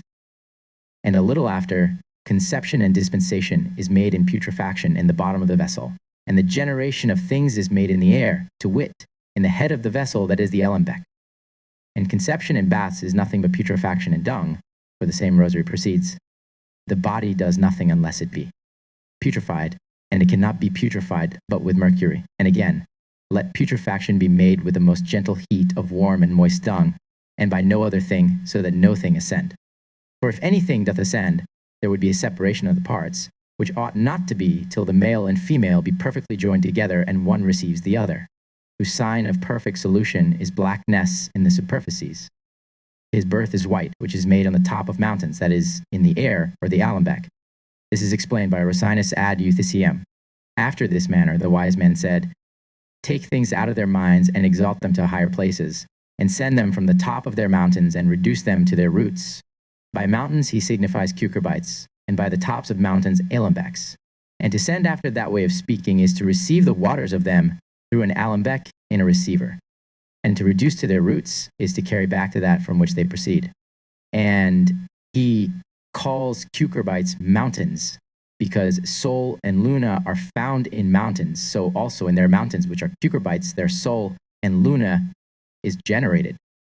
And so far, this author.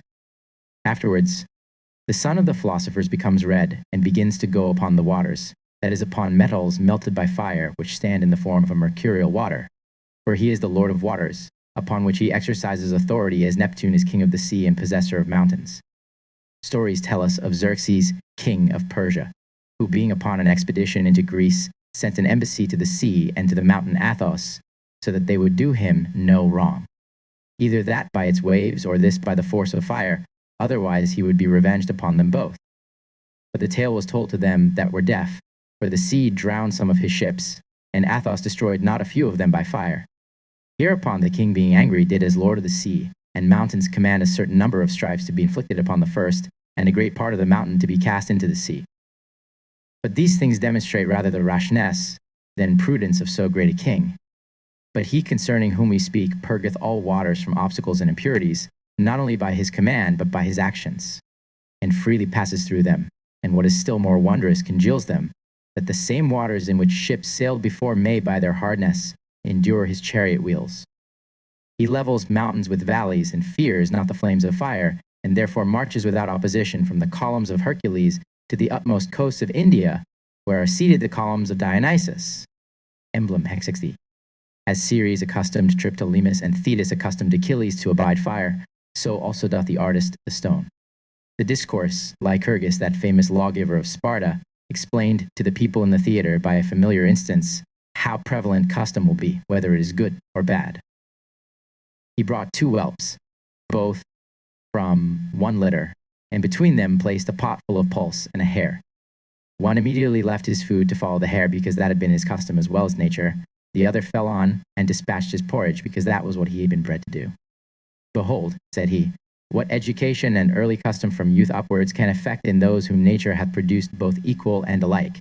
After this manner, therefore, is convenient to amend and direct nature to the best things, for she is pliable as wax, either to vice or virtue. What they demonstrated to be true in politics, the philosophers do agree to be true also in physics. The examples of the whole world show how custom prevails over man and beast, and several occur likewise in vegetables, but in minerals and metallic bodies we have not so much experience. Nevertheless, it is by much use and custom that the philosophers fix their stone in fire proper for it, and this they declare in abundance of their writings. For it must be nourished by fire as a child by milk upon its mother's breasts. Hence Emiganus says, behold the infant sucking and hinder him not. And Bodilus says, the babe being born is nourished by milk and fire alone, and by little and little whilst he is very young, and the more he is burnt his bones are strengthened until he is brought to youth. And having attained to that, he is able to provide for himself. Arnold in the Rosary, Book 2, Chapter 7 says, yet the medicine must be long time roasted by fire, and nourished as a child by the breast.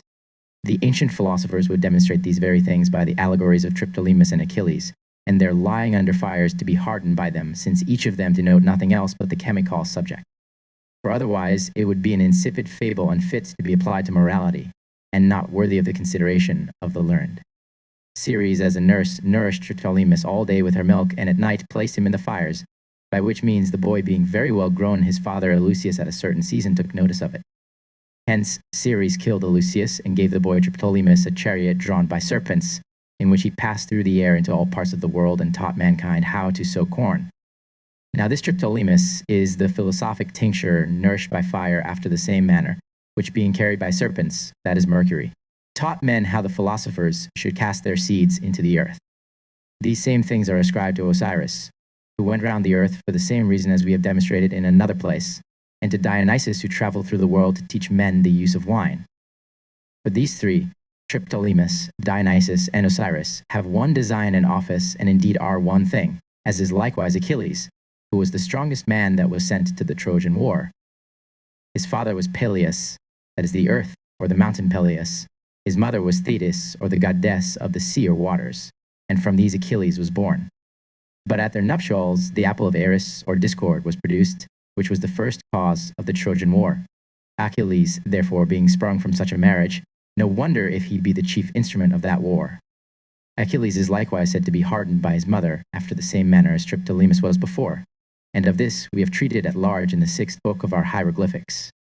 Therefore the nutriment of the stone is fire, but it is not from thence, as some vainly think, that it is extended into length, breadth, and depth, nor receives increase in weight, for it acquires only virtue, maturity, and color from the fire.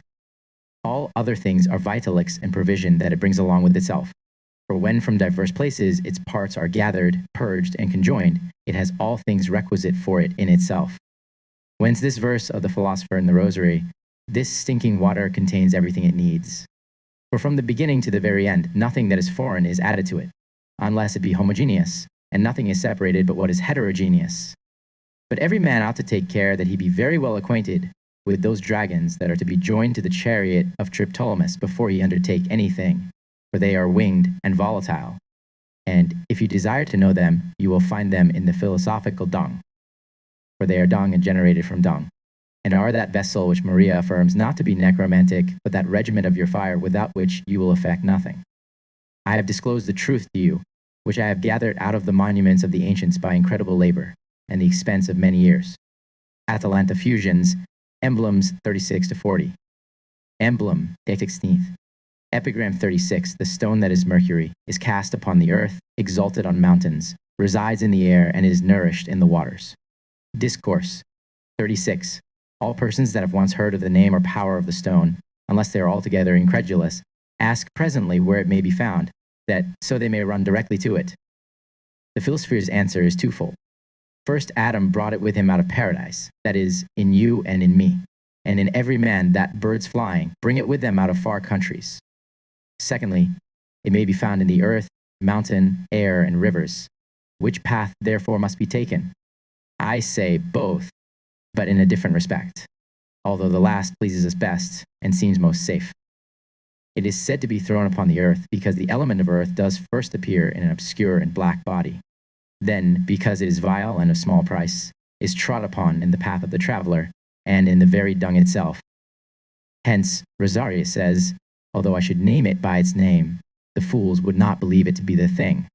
And Morianus, in his answer to Caelus, whither is much of it to be found? If this, it is not there unless, as the wise man says, it be both to the poor and rich, to the liberal and the covetous, to him that goeth as well as sitteth. For this is thrown in the way, it is trampled on in its dunghills, that they might extract it to themselves, but they have been deceived. Mundus likewise in the Turba says, if they who sell it but did know it, they would not sell it so cheaply.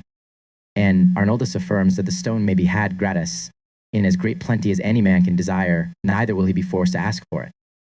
All which things are true, for who but a churl will deny earth and water to him that asks for it?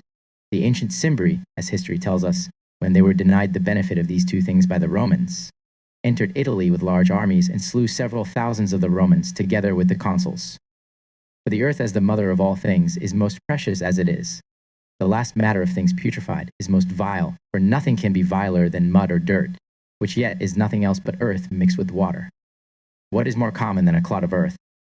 But Eurypylus, the son of Neptune, offered it to the Argonautical heroes as a present, and they not refusing it, but accepting it gratefully, and Bedia, having dissolved it in water, divined many good things by it. For it is necessary that earth be dissolved in water, otherwise neither one nor the other will be of any value. After this manner, the stone is said to be cast upon the earth, in which notwithstanding it does not remain as a thing, abject, but is exalted into the mountains, such as Athos, Vesuvius, Etna, and others, that send forth flames, many whereof are to be seen in diverse parts of the world. For in these burns a perpetual fire, which sublimes the stone and exalts it to the highest dignity. As it grows in mountains in a rude form, from sulfur and argent vive, so it is perfected and brought to maturity upon the tops of mountains, where also grows that herb without which the fire cannot be tempered, because this, being cold and moist, and so thrown into the fire, repels the vehemence of it by its contrary nature. From the mountains, it passes into the air, where it finds a habitation. For the air is its house that encloses it, which is nothing else than that it is carried in the belly of the wind and is born in the air. Which ways of speaking we have explained before. At last, he is fed in rivers, that is, Mercury is fed in waters. And then, as the Athenians celebrated certain feasts in his honor, which they called hydrophoria. For the matter of the philosophical stone is water, as the Rosary saith, and is understood by the waters of those three. For which reason Mercury is said to have 3 heads, as being marine, celestial, and terrestrial, because he is present in the water, earth, and air.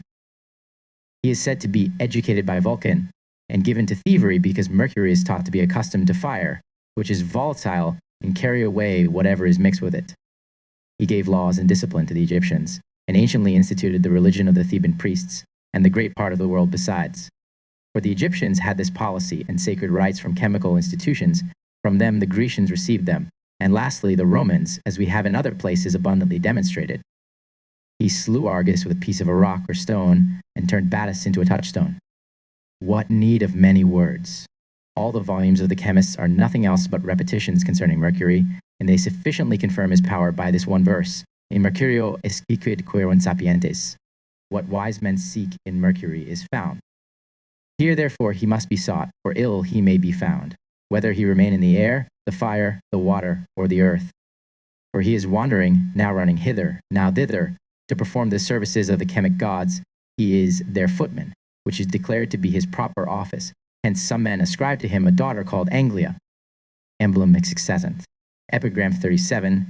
3 things are sufficient for the magistery: the white fume that is water, the green lion that is the brass of Hermes, and aqua fetida. Discourse 37. As there are 3 things essentially necessary to the building of a fabric, so that either of them be absent, there can be no perfection in it, and these are the foundation, the walls, and the roof.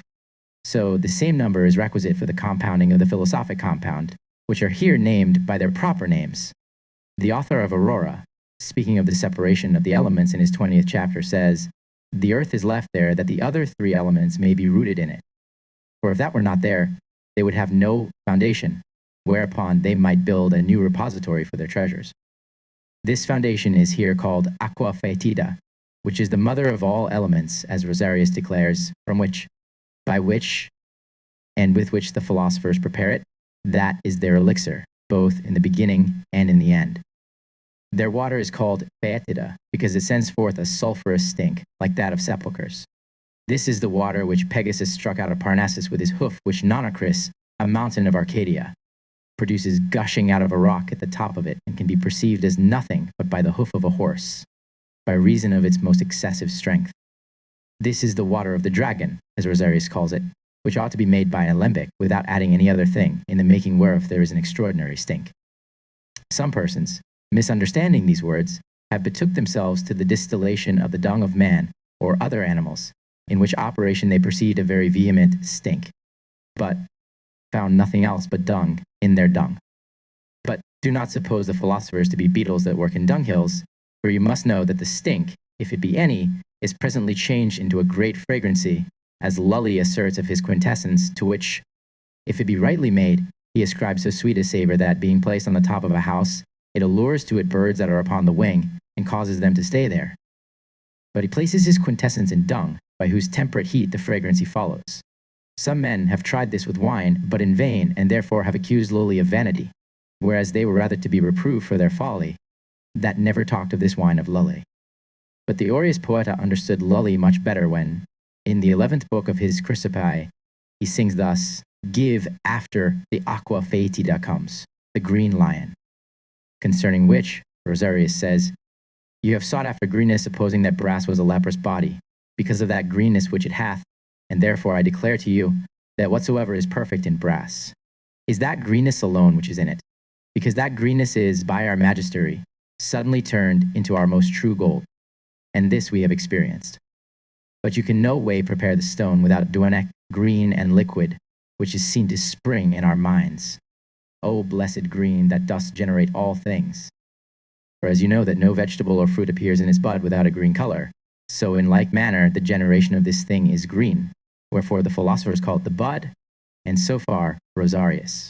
This, the Philosophers Gold and Brass and Stone. Noted in chapters, a fume vapor and water, the spittle of Luna, which, joined to the light of Sol, this green lion fights with the dragon, but is overcome.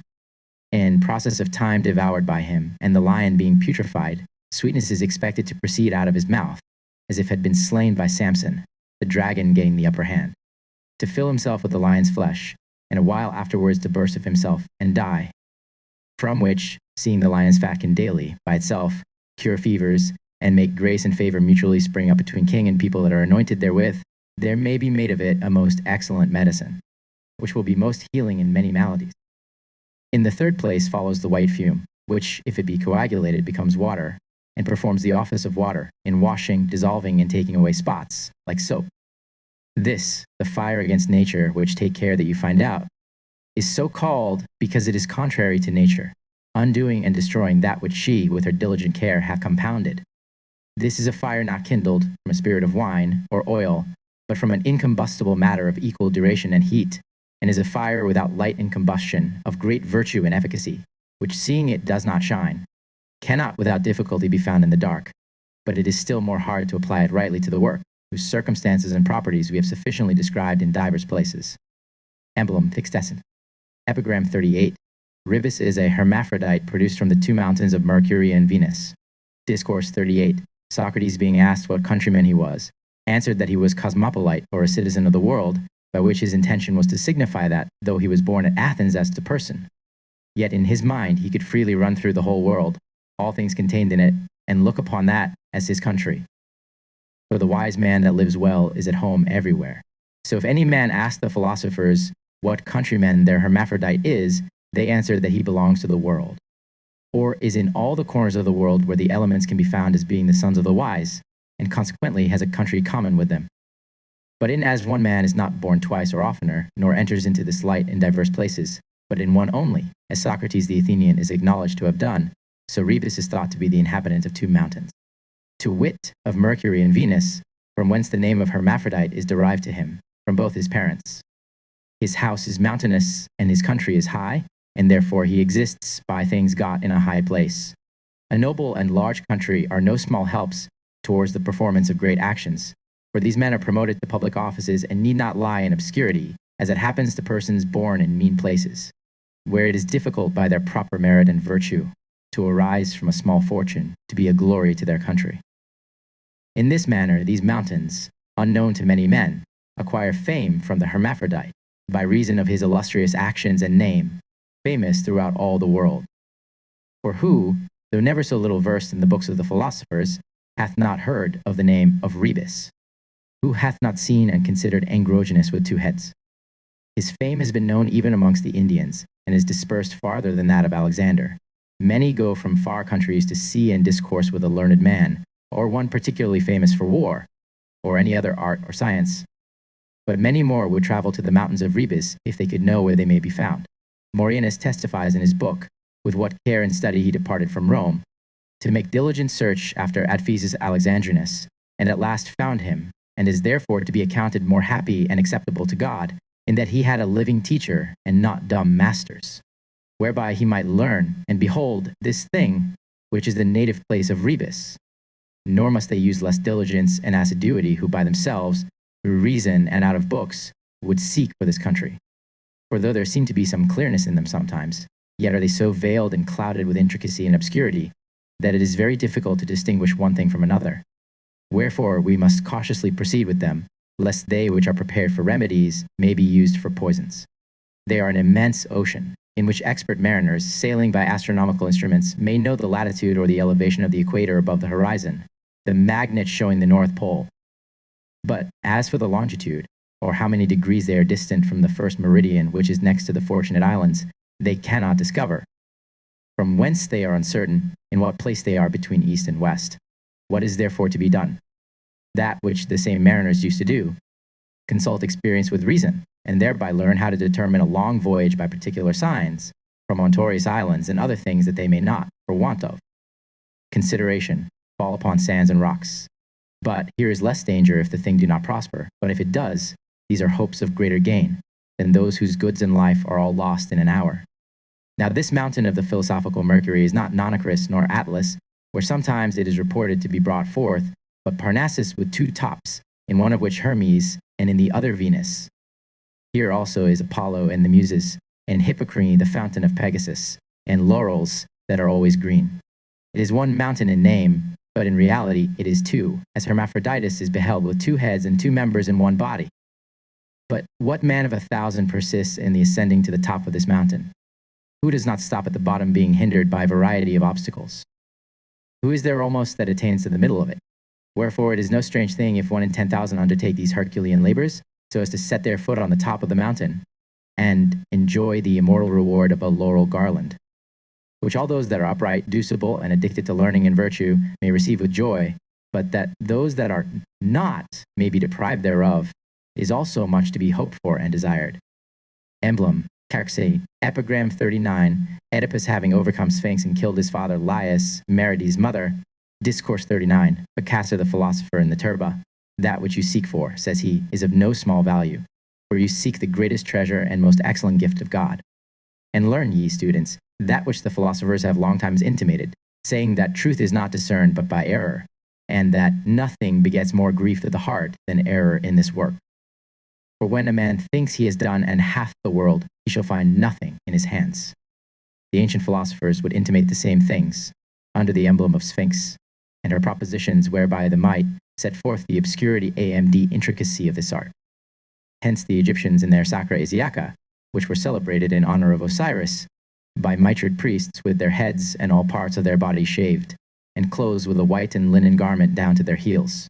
That these solemnities might not be known or discovered to the common people, they erected a statue of silence, which was called Sigalion, in the front of the altar, the assistants being enjoined to keep silence and turn their eyes to that image. And for the same reason, they added the effigies of Sphinx at the corner, which did represent the physical knowledge of sacred things, as Boissardus does from ancient writers demonstrate. For Sphinx is a kind of monster, proposing the most obscure riddles to the Thebans, and not only to them, but as she had done before to the Egyptians.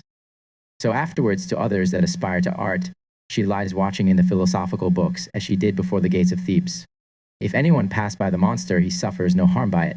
But if through the presumption of his wit and courage he endeavor to resolve its riddles and cannot perform it, he acquires his own destruction, which is grief to his heart, and damage to his affairs by his error in this work. He that refers the allegories to true history is utterly mistaken, for they will seem to be childish and foolish tales if they be taken literally, but otherwise they are signs and tokens of profound learning.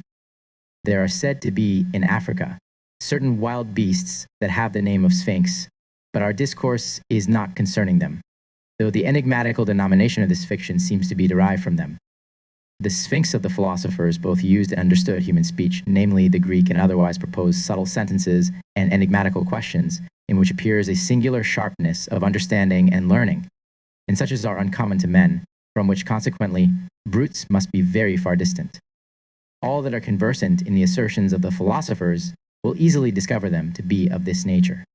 For where one thing is spoken and another thing is meant, their equivocation will beget error, and this not only familiar to the philosophers, but likewise the city of Thebes. Having been long perplexed with the riddles of Sphinx, at last one Oedipus appeared, who gave such answers that Sphinx could not restrain from throwing herself down from a rock. But who is this Oedipus? The son of the king of Thebes, who was foretold by an oracle that he should be slain by his son, and therefore when Oedipus was born he commanded him to be killed, who having a cord run through his feet and hung upon a tree, and there left, was freed from thence and educated by a countryman.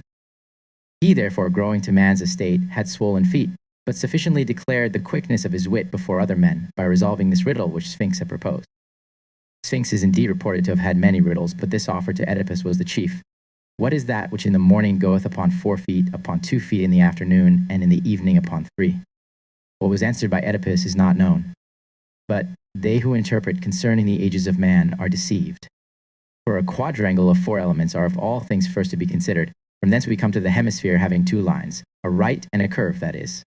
To the white luna, from thence to the triangle which consists of body, soul, and spirit, or Sol, Luna, and Mercury. Hence Rhasis, in his epistles, the stone, says he, is a triangle in its essence, a quadrangle in its quality, and our 21st emblem and its exposition relate to the same matter. But Oedipus, moreover, notorious for parricide and incest, which are two of the most detestable vices that can ever be thought of. Nevertheless, they promoted him to a kingdom otherwise due to him, he having unawares killed his father, refusing to give way to him, and married the queen, the wife of Laius, his own mother. But this is not written for history or example, it being only feigned and allegorically introduced by the philosophers to discover the secrets of their doctrine. For in this work both these things happen. For the first efficient the father is killed, and thrown out by his effect, that is his son, and afterwards the same effect couples second efficient to himself, so long till it becomes one with him. Thus the son is joined to his mother by matrimony, and enjoys his father's kingdom, as it were, by a triple right of arms, wedlock, and succession. He has swollen because he cannot run, and is like a bear as having the greatest secret, or a toad going with a slow pace because it is fixed, fixing another, and not flying or dreading the fire, which though it be a medium of a mean repute, yet the philosophers can by no means be without it. Emblem excel, Epigram 40. Out of two waters make one, and that will be the water of sanctity discourse 40. The miracles of water are so great and so many that they can scarce be comprehended in a large volume, concerning which several authors have treated up and down in their writings. But above all, there are two philosophical waters, which are celebrated with that name, because they do not only rival, but also exceed the virtues and properties of all the rest. The rivers Sybaris, Axis of Macedonia, and Milesa Boeotia make cattle black if they drink of them. But the rivers Crathis Clitumnus of Mavenia and Cephisus make black cattle white. The waters of Sinuessa and Campania take away barrenness from both sexes. The river Aphrodisias makes women barren. Cabiera, a fountain of Mesopotamia, hath a sweet smell. The water of Eniger in the Peloponnesus stinks very much. The fountain of Jupiter Ammon is cold in the daytime, hot in the night, in the evening and morning lukewarm by turns, not to mention many more. All things, although they be contrary one to the other, are performed by the waters of the philosophers. Lully speaks of them in his book, De Quinta Essentia Distin, 3D in Oracian. And so there is, saith he, a double consideration in art, that is, from one nature of one metal, to make two contrary liquors in composition, one that has a fixing, congealing, and hardening quality, the other that is volatile, unfixed, and soft. But the second liquor is hardened, fixed and congealed by the first. From both which liquors there results one stone, congealed, fixed, and hardened, which hath the virtue of congealing that which is not congealed, of hardening what is mollified, of mollifying what is hard. From whence it appears what these two waters are, and why they are to be reduced to one water. For the stone is said to be water because it is fusible, and on the contrary, the water is called a stone because it is frangible. But these waters are drawn out of different places, sometimes by a long track, as may be seen in Rome, by the Aqua Virginis and other artificial fountains, and then they are to be mixed by the confluence of their water, that from two may be made one. For if one be of a hot, and the other be of a cold virtue, when these are mixed together, they will acquire mixed virtues, and will temper themselves after a wonderful manner.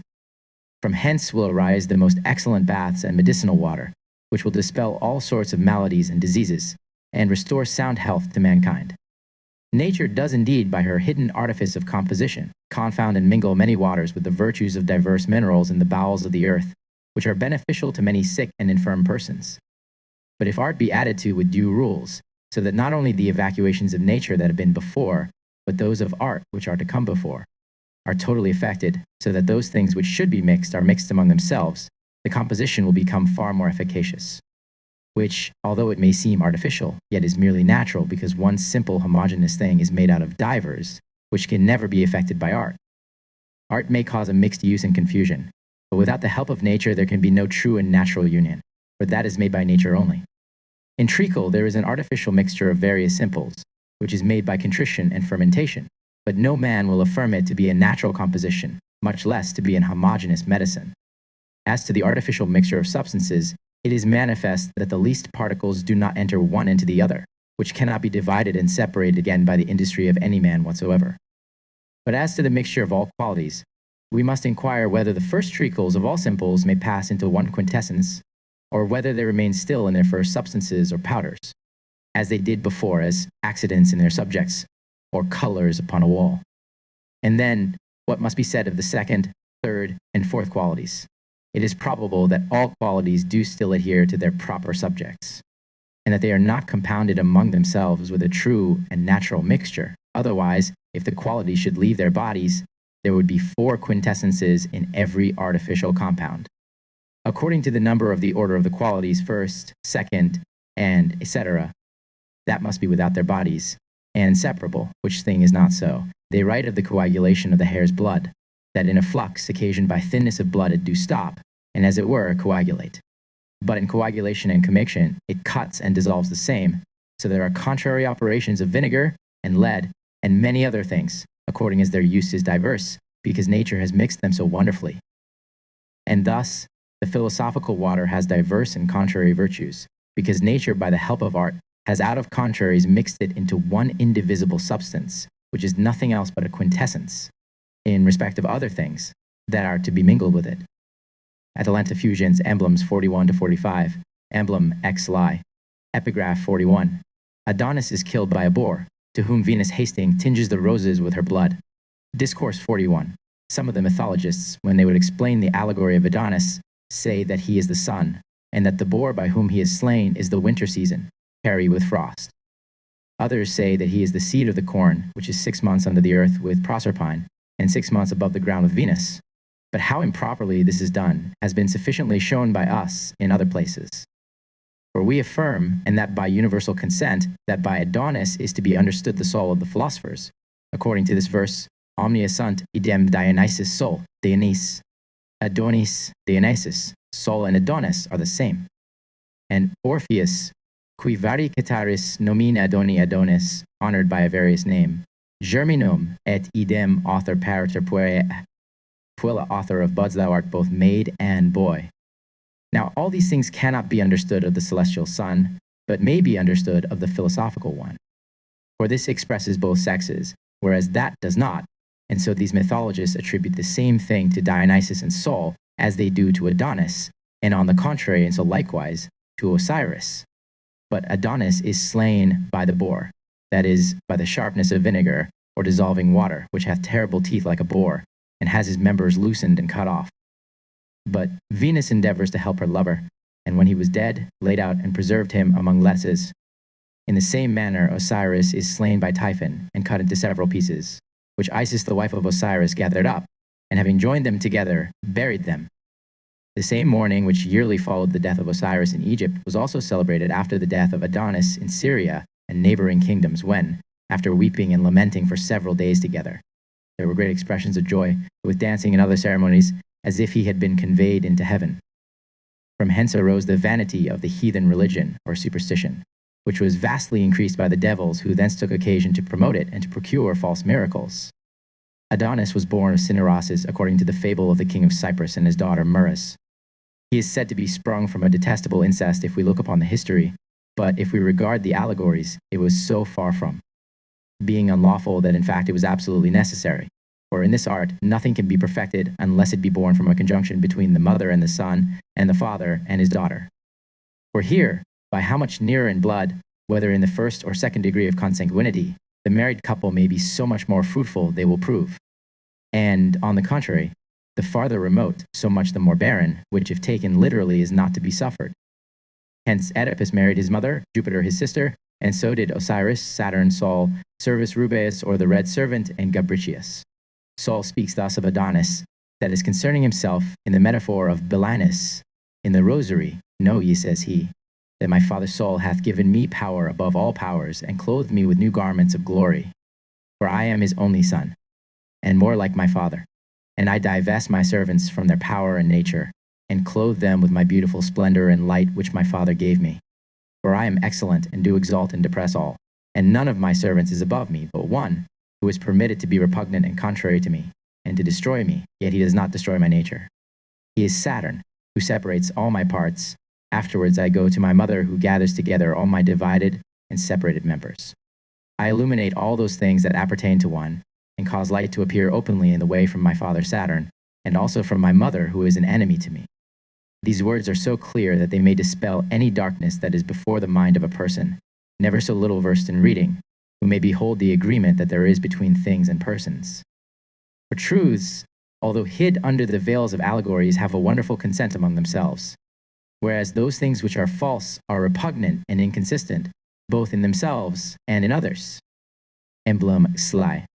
Epigraph 42. Nature, reason, experience, and reading must be the guide, staff, spectacles, and lamp to him that is employed in chemical affairs. Discourse 42. There are innumerable accidents which may happen to travelers, especially if they are to walk in the night time through dangerous and slippery places. But besides provisions and strength of body, there are 4 things that are extremely necessary. In the first place, a skillful guide or companion. For if the ignorant lead the ignorant, it may happen either as to the blind that they may both fall into the ditch, or at least they both may run into difficulties and errors.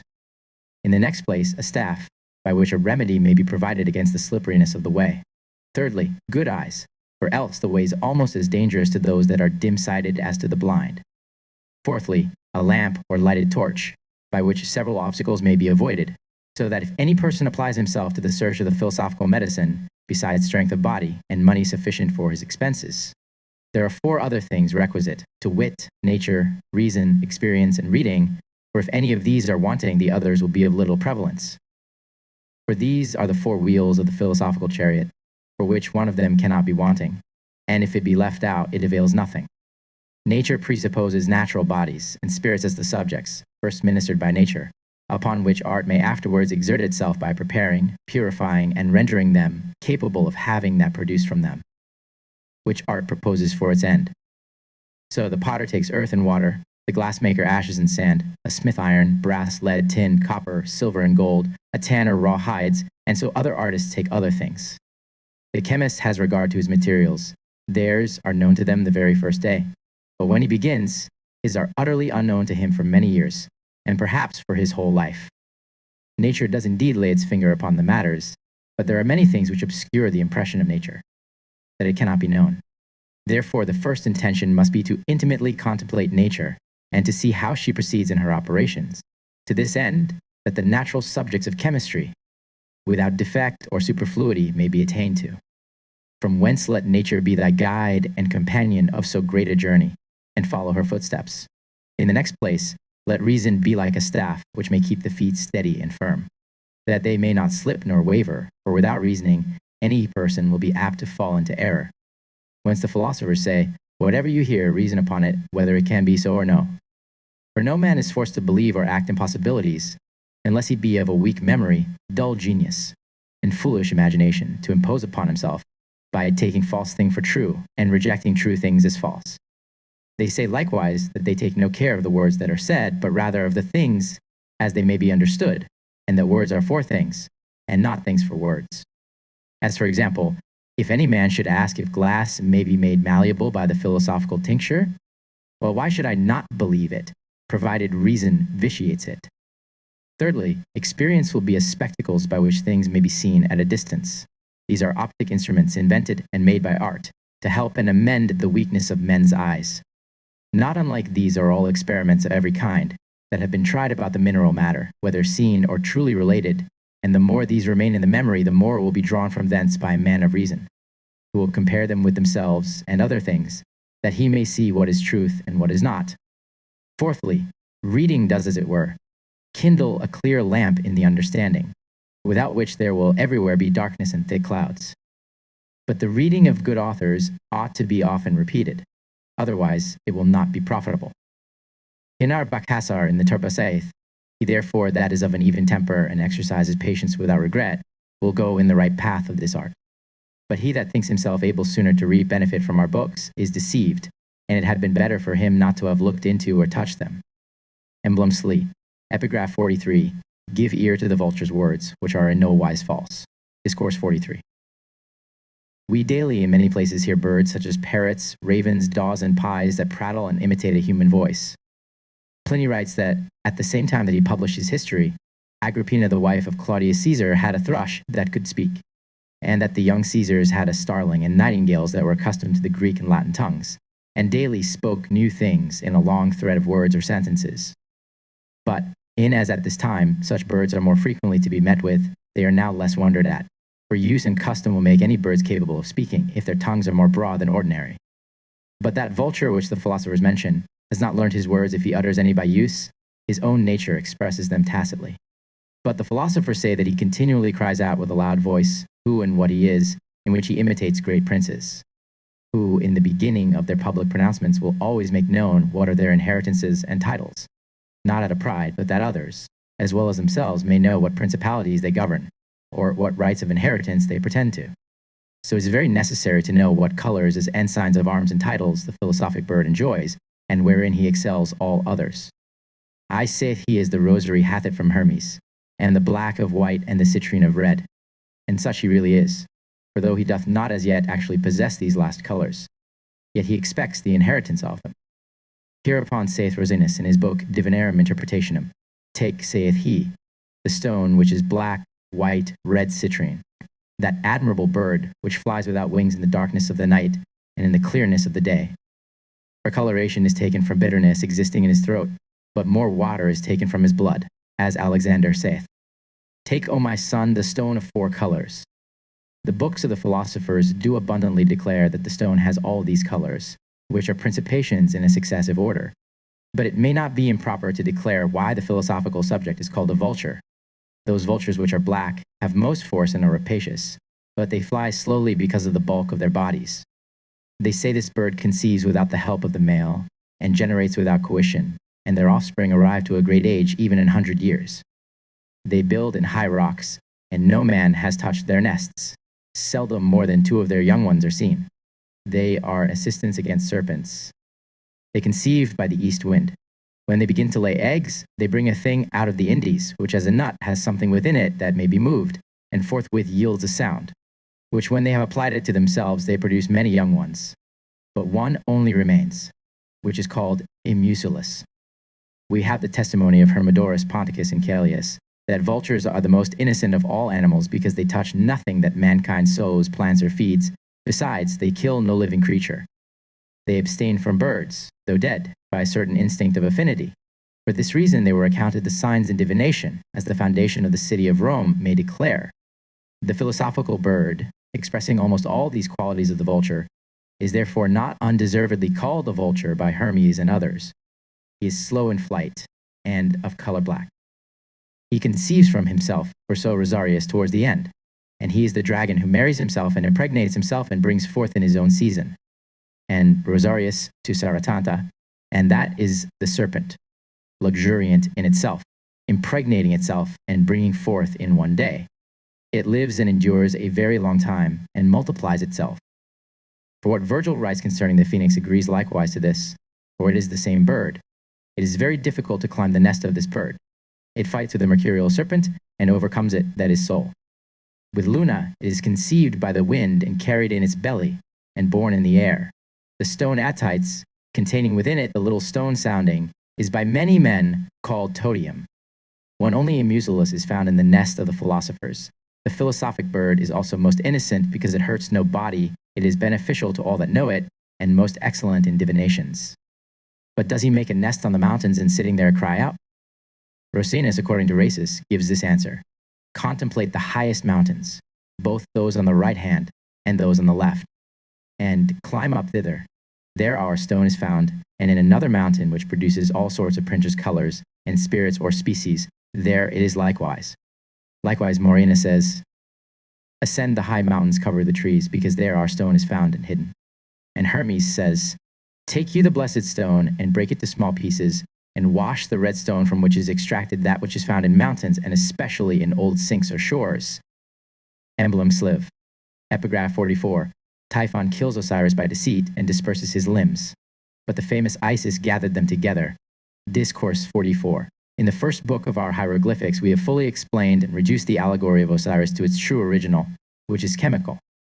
And though we shall not repeat that, yet we shall make a discourse parallel to it, whereby we may retain Osiris within the bounds of ancient chemistry, all which has been so often sung of and figured out by the ancient poets. For you can never possibly persuade me that Osiris was a god or a king of Egypt, for to me the contrary to both seems apparent from several circumstances. He is indeed the sun, but it is the philosophical one. Now that name being often attributed to him, the vulgar who read it, and knew of no other sun but that which gives light to the world, interpreted it in that sense. The sun of the philosophers has its denomination from the sun of the world, because it contains those properties of nature which descend from the celestial sun, or are agreeable to it. Therefore, soul is Osiris, Dionysus, Bacchus, Jupiter, Mars, Adonis, Oedipus, Perseus, Achilles, Triptolemus, Pelops, Hippomenes, Pollux, and Luna is Isis, Juno, Venus the mother of Oedipus, Danae, Deianira, Atalanta, Helena, as also Latona, Semele, Leda, Antiope, Thalia. These are the parts of that compound which before the operation is called the stone, and by the name of every metal, magnesia. After operation, it is called Orcus, Pyrrhus, Apollo, Aesculapius. The adjuncts are Typhon, Python, the boar. The artists are Hercules, Ulysses, Jason, Perithos. And the labors and dangers which those artists underwent were innumerable. We may see the labors of Hercules, the errors of Ulysses, the dangers of Jason, the endeavors of Theseus, the remorse of Perithous. This is the great volume of matter and doctrine, through which in every page Saturn, Mercury, and Vulcan do often occur. The first as father of all, the cause without which nothing can be effected, the second as the matter or form, the third as the efficient. Sol takes Luna his sister to be his wife, Jupiter takes Juno as Saturn Rhea, and Osiris does Isis.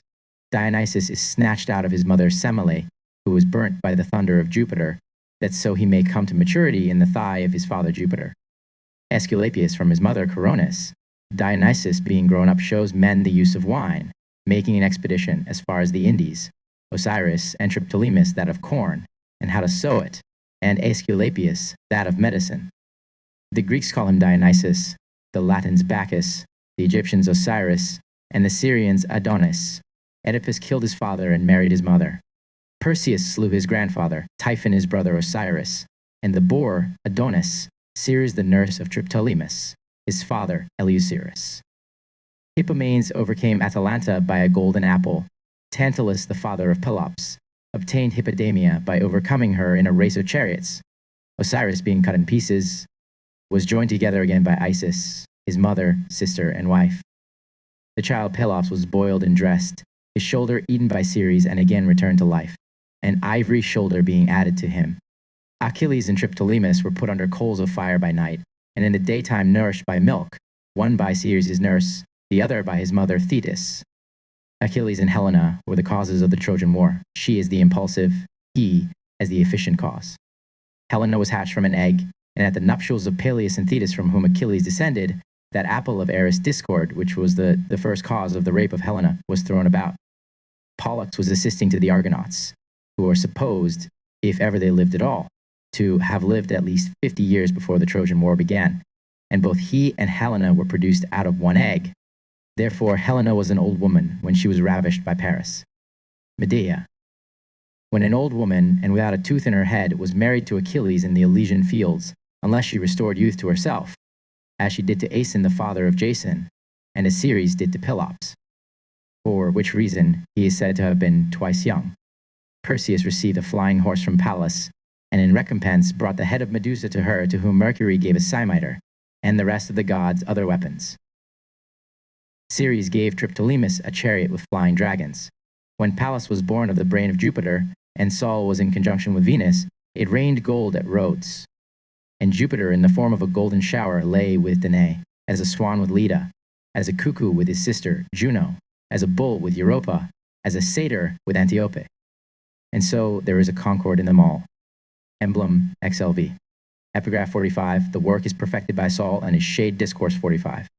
As a light kindled in a round or spherical palace enlightens all the wall above or below, except where some table or utensil in the middle obstructs its influences. So likewise, the sun being placed in the vast arch of heaven, illuminates with its rays all the concavity of heaven. And those bodies which are contained in it that are diaphanous and capable of receiving light, that is all the stars, both the wandering and the fixed, except where the thickness of the intermediate earth prohibits it. For there a black shade or darkness, which is called night, remains so long till it is driven away by the sun, and light is poured out and beheld in its stead.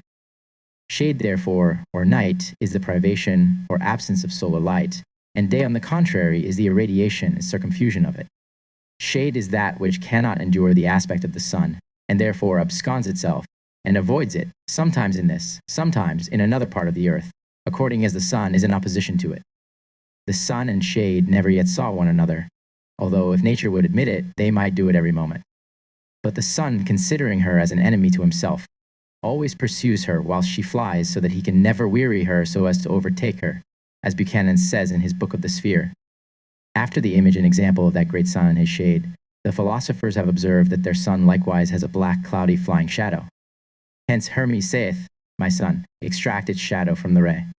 That is, see that you bring your sun round about by the primum mobile over which Vulcan presides, that part of the earth which is now covered with a shady night may enjoy the clear light of the sun.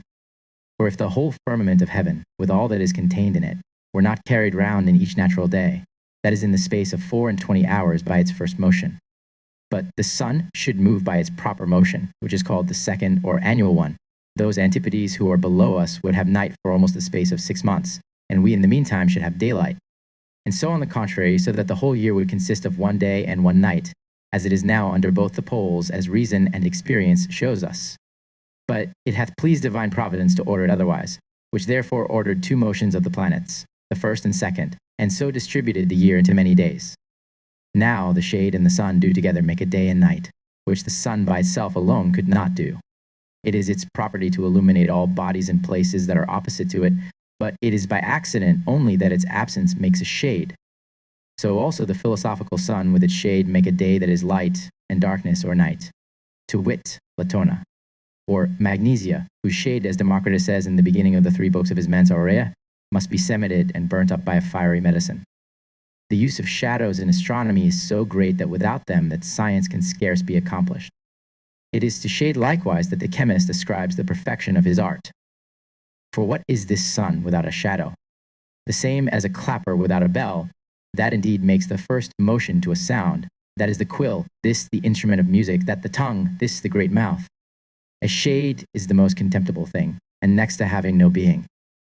So also the philosopher's shadow is a thing black, blacker than black, as they call it, or viler than a weed, not in respect of itself, but in the opinion of men and the plenty of it. What more useful than fire? More precious than water? More amiable than earth, which yields flowers and all things that are lovely? What more delightful than air, which, if it once be obstructed, will make all things cease to be pleasant? But because in their vast spheres they are exposed to the common use of mankind by a preposterous imagination, they are thought to be of no value. In like manner, both the common and philosophical shade are disesteemed, they who have lived long in subterranean shades lose their eyesight if they are brought suddenly to the clear light of the sun, so they who remain and work only in the philosophical shade, and do not join the sun to it, are deprived of their judgment, which is the guide of their mind, and so can bring nothing to effect. When the celestial sun is elevated to the height of noon, the heat is greater and the shadows less. So here, when the heat is mirrored, the shade is less, and likewise on the contrary. We must therefore begin when the sun from the meridian call side bends itself again to the top of our head in Capricorn, and the first operation, even to Aries, will be finished. There begins the work of women even to Leo, and afterwards labor proceeds from labor, till the year as a serpent takes hold of the tail with the head, that is to say, is completed. Atalanta Fugiens, emblems 46 to 50, emblem XLVI, epigraph 46, 2 eagles come together, one from the east and the other from the west, discourse 46. Chiaro, in his book of the nature of the gods, declares the most ancient Apollo to be the son of Vulcan, the defender of Athens, which opinion is very true, when, as it ought to be, it is transferred to an allegory. For Vulcan produces the philosophical sun, which is Apollo, but the opinion of his being the son of Jupiter has prevailed. For when Latona has twins in her womb, that is Apollo and Diana, which she conceived by Jupiter, Juno being jealous, sent Python, a serpent of a vast magnitude, to persecute and vex her while she was with child. The miserable woman, after many and tedious wanderings, was at length carried by a ship into the island of Ortygia, to her sister Asteria, who governed these and that island. Being almost wholly overflown with the sea, yet afforded place for Latona while she was in travail, from whence it was called delos, or manifest, which before was, here a word in Greek, or not manifest. There she brought forth her children. The first that came forth was Diana, and she did the office of a midwife to her mother, who labored in the birth of her brother Apollo. From whence it came to pass women in travail call upon her deity by the names of Diana, or Eileithyia, because she shows light to infants newly born, their eyes being opened. Apollo, therefore, being born and grown up, slew Python, the tormentor of his mother, with his arrows. He likewise slew the Cyclops, because they made thunder for Jupiter to destroy his son, Asclepius. For it was with thunder that Jupiter struck him down to hell because he had restored Hippolytus to life. That had been torn in pieces by horses. That these things are merely chemical we have demonstrated in many places. For Latona, Cynthia, Apollo, and Python are requisites of this art, which have such relations one to another, as have been declared before. For these same things, being divulged in the writings of the most ancient poets, as Orpheus, Linus, Musaeus, and Homer, they gave occasion to the ignorant to ascribe religious worship and veneration to Apollo, and to erect innumerable temples to him, both in Europe and Asia. But that which was most celebrated was at Delos, where there was a vast number of statues made of solid gold and silver, of great weight and artifice, being there spoiled by many kings and princes, with other most precious gifts, which had been presented by all sorts of persons out of their peculiar devotion. Pausanias relates that there was a bronze skeleton of admirable workmanship hung up at the top of the temple by Hippocrates. There was likewise that famous tripos, which Mulciber made and gave to Pelops, that was afterwards consecrated to Apollo by Pelops, when he married Hippodamia, the daughter of Oenomaus, king of Elis. This was erected in the middle of the temple, where Pythia, sitting upon it, received the inspiration of the devil breaking forth from a profound hollow and being filled with it, prophesied and gave answers to those who inquired after the events of things to come. Delphos was seated near the foot of Parnassus in Boeotia. Not far from the temple was the divining fountain named Cassiatis, which extinguished such burning torches as were brought near it, but if they were removed afar off, they suddenly took fire and were rekindled. The water of the same fountain gave a power of prophesying to such as drank of it, but then their lives were shortened by it. There being a concourse, therefore, from all parts of Europe and Asia to the Delphic oracles, the poets feigned that Parnassus was in the middle of the earth, and that they proved by an example of Jupiter, who had made experiment of it by sending forth 2 eagles.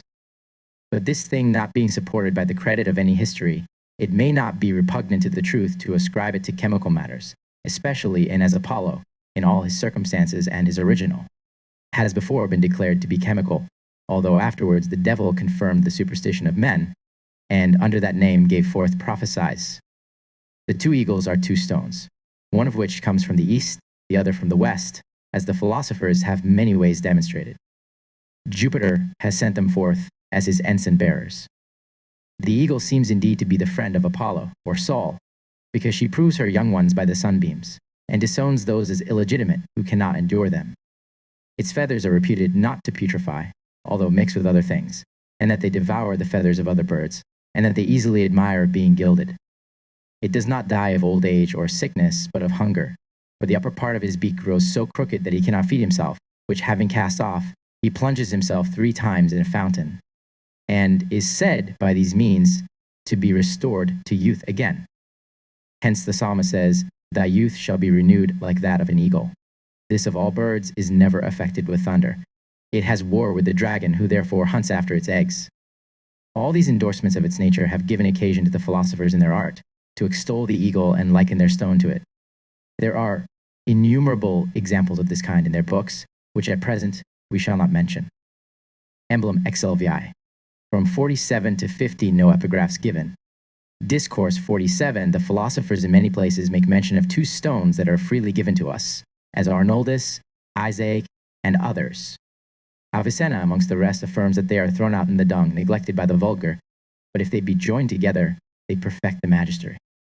Some extol the occidental Mercury, which hath proffered itself before gold, and overcome it. But the author of the Concilium Conjugi Solis and Luna, out of the Epistle of Aristotle, does best of all describe the 2 stones, when he saith there are 2 stones, principles of this art, white and red, of wonderful nature. At the setting of the sun, the white begins to appear upon the surface of the waters, hiding itself till midnight, and afterwards descends to the bottom.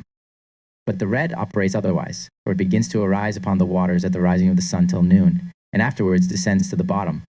These stones, therefore, are the 2, sent by Jupiter out of Delphos, as we said before. Those also are the wolf and dog coming, from different parts of the earth, which bite and worry one another, and both become mad. As Rhasis declares in his epistles, those stones are the most true bezoar, which comes from the East Indies, taken out of the bellies of wild beasts. The West Indies yield another, but of less efficacy, and is called that of Peru, and taken out of tame animals. So, the East affords a most fierce wolf, the West a dog familiar to man. That is, sulfur comes from the Eastern, as Mercury does from the western regions, of which the one is soft and tractable, the other is choleric and fierce. As soon they meet, they fall upon one another. But the dog, being of a remarkable size, obtains the first victory by prostrating the wolf and almost killing him. Then, the wolf, recovering his strength, overthrows the dog and never suffers him to rise again, but kills him in the main. The wolf receives such wounds from the dog that are not less mortal than those he gave him, and so they are wounded to death by one another. Rosinus to Euthymia says, concerning the wolf, that he's a stout soldier, conqueror of two, and of much esteem and most intense strength, that can perforate bodies when he meets with them, and is white in appearance, red by experiment, and is the male that took Luna to wife, which some men suppose to be gold of a most precious connection, whose congelation is never dissolved, nor footsteps or imperfections ever defaced, which God has bestowed upon the holy and elect philosophers. You must know that nature has taken an equal as an enemy. And a little after he says that sulfur is most strong, and fights against fire that it contains and is contained. For a most precious color proceeds from the two conjoined together, and that sulfur, which is naturally volatile, can never afterwards fly away, because the soul hath perforated it. And in like manner, the tincture of the soul hath perforated and mixed with the body, and the body hath contained the soul and refrains the natural flying of it. And then to one demanding which of the two stones was strongest, he answers, that stone which is no stone is stronger than the other enemy. But if red is stronger than that which hath strengthened his companions by his fortitude, the oriental wolf is therefore stronger than the occidental dog, although he does not obtain the effect of his victory, but by falling together with his enemy. For the tinging poison is produced from both. The difference is therefore between the wolf and the dog is but small, for a mastiff or dog may appear with the form or kind of a wolf, so as to seem to have been a wolf originally, but to have become tame, running through many generations. After the same manner, sulfur and mercury differ but little from one another, because that proceeds from this, and this from that. Mercury indeed begat sulfur, but sulfur purged mercury, and rendered it to itself. The same Rosinus asks these questions: whence comes its color? And answers, from its most intense bitterness. Whence comes its bitterness and intention? Answer, from the impurity of the metal. Is its red color never superminent? He answers, yes. And again he asks, is it never hotter than fire? Answer, fire in respect of it is as water in respect of fire. Again, question, is it not stronger than fire? He answers, not. When then do you assert it to be stronger than fire? He answers, because fires meeting together do destroy one another. It is therefore manifest that one is the food and aliment of the other.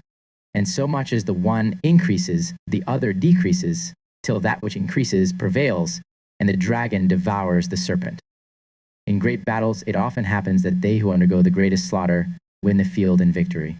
So also, though the dog lie prostrate, yet he was not so overcome at his death, but that he could not hold his enemy so fast, that as the other could not live without him, so neither could he without the other.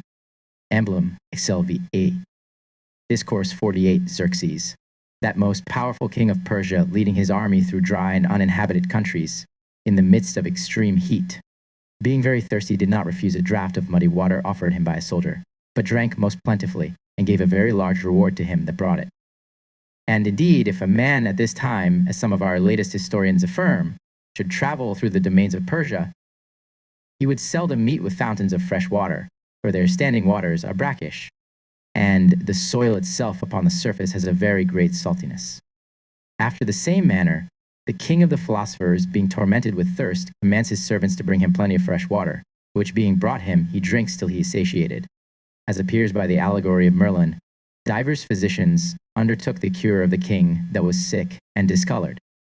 The Egyptians administering their medicine stirred the humors whilst they were yet crude, whereas Hippocrates says they must be concocted before they be purged, unless they be stirring and flexible, for then they must immediately be expelled, lest they make an effort and fall upon the more noble parts. Hereupon are dangerous symptoms, as happened to the king.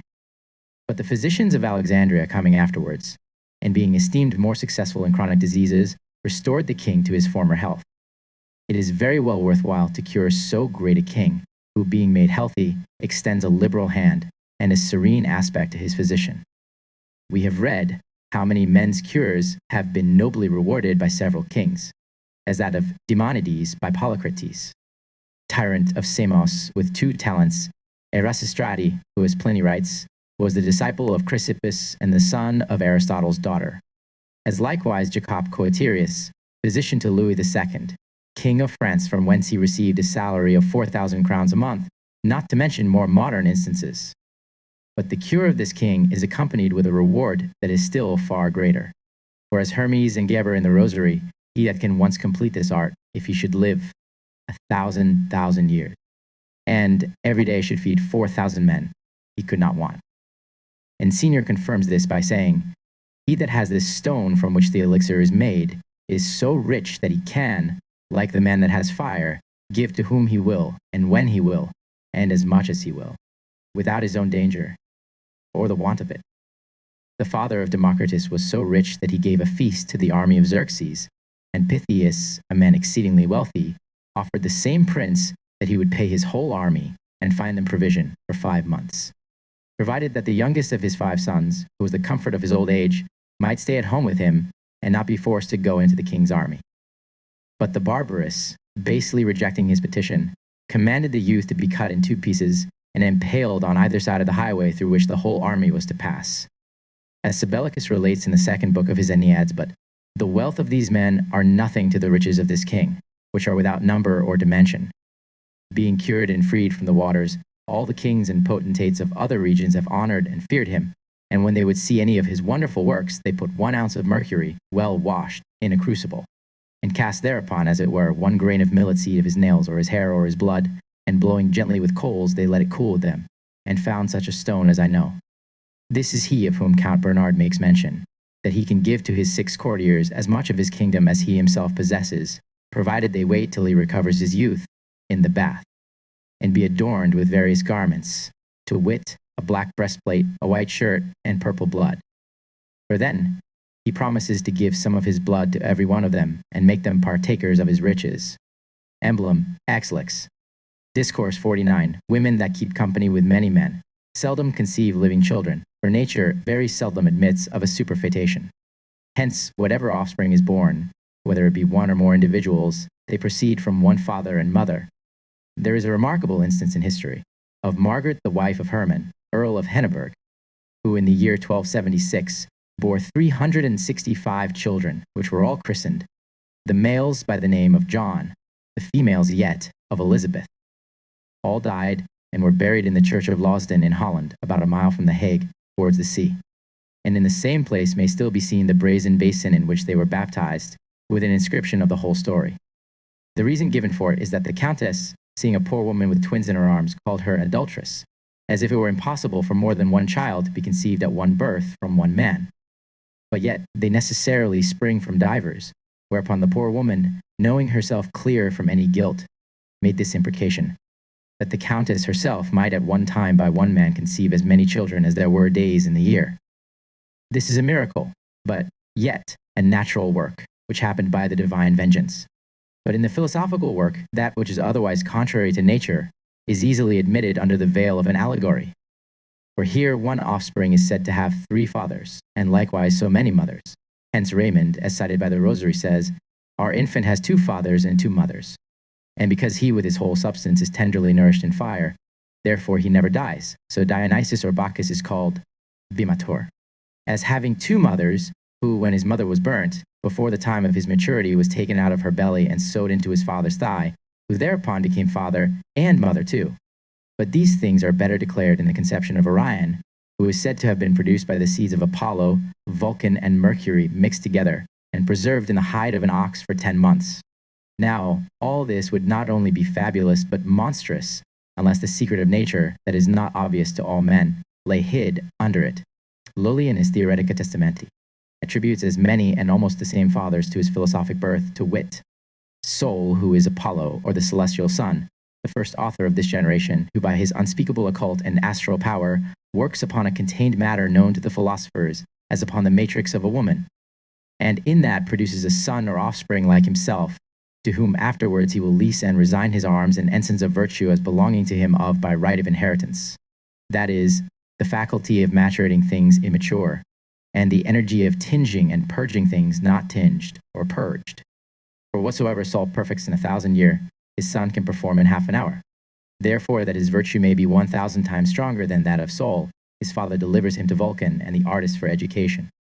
That his generous disposition may be improved and multiplied in strength by their means and assistance. For it is manifest to be very advantageous to be accustomed to a thing from the time of a child. So Achilles, Jason, and Hercules were for the same intent committed to Chiron to be instructed. For Milo the Crotonian, who carried a calf when he was a boy, by custom came to be able to carry an ox when he grew to be a man. Therefore, 'tis not without reason that Vulcan and the artist are said to be the fathers of this child as well as Sol. For as he was the cause of his being at first, so these make him such as he is, and so great as he appears to be. No equivalent reward can be made to masters for institution, no more than to parents for generation. These dispose the body, they the mind, and so no less recompense is due to one than to the other of them. In the production of Orion, Mercury contributes matter, Apollo the form, and Vulcan the heat or efficient cause. And so it is likewise necessary in the philosophic work that these three fathers should seem to conspire together for the birth of one offspring, that is to be the darling of the philosophers. Emblem L. Discourse 50. The mention of dragons is in caverns of the earth, but of men upon the earth, in the immediate air, which two elements are contrary and yet are appointed by the philosopher to be joined together, that one may act upon the other. But by the woman, others understand the eagle, as Basil in his second key, for 'tis not convenient, says he, for an eagle to place her nest upon the Alps, because her young ones would die by the coldness of the snow upon the top of the mountains. But if you add to the eagle a cold dragon, that hath a long time had his habitation in the rocks, and is crept out of the caverns of the earth, and put them both into an infernal cell, then will Pluto blow, and by his last draw a fiery volatile spirit from the cold dragon, which with its great heat will burn the eagle's feathers and excite a sudorific bath, as will melt the snow upon the top of the mountains and turn it into water, from whence a mineral bath may be well prepared, to contribute health and fortune to the king. This reward is wonderful, that a cold dragon should yield a fiery spirit, yet experience declares it to be true, in burnt serpents that send forth a venomous flame, poisoning those that stand by it. Nor is it without reason that preservers of the chemical treasure should be called flaming dragons, and keepers of the golden fleece, of the garden of the Hesperides, and that of Cadmus and others. For this dragon lives in straight places of subterranean rocks, which you must take of or from there, and join it to the eagle or woman to her in her grave or to the other, if you would rather have it so in her nest. For 'tis the nature of the dragon sometimes to lie in wait for the eagle's eggs, and wage mortal war with the eagle. There are some Greek writers that report that in times past a dragon fell in love with a maid and lay with her. What wonder then if the philosophers would have their dragon shut up in the same cavern with a woman? Greverus joins red and black dragons together in the deep gulf of the mountains, and burns them with fire, and the black ones perishing, he saith, the keeper of the mountain searcheth for them everywhere, and he brings them to the mountain. Merlin, in his vision, if it be not supposititious, makes mention of a white and red dragon. These dragons, whatsoever they be, whether one be a woman or female dragon, do act mutually until they both die, and emit blood from their wounds, wherewith they are both imbued. But hereby the dragon is understood to be the element of earth and fire, and by the woman those of air and water. Whence the clangor Bushin saith, the dragon is the matter remaining in the bottom, after the water is distilled from it. And according to Hermes, the water of the air, being between heaven and earth, is the life of everything. For that water dissolves a body into a spirit, and makes a live thing of a dead thing, and constitutes marriage between man and woman, for it makes the whole benefit of the art. And of the earth he says thus, and moreover, understand that the particular earth which we tread upon is not the true element, yea, it is elemented from its true fifth element. Nor doth the fifth elemental substance recede from its elemented body, from which the earth is formed.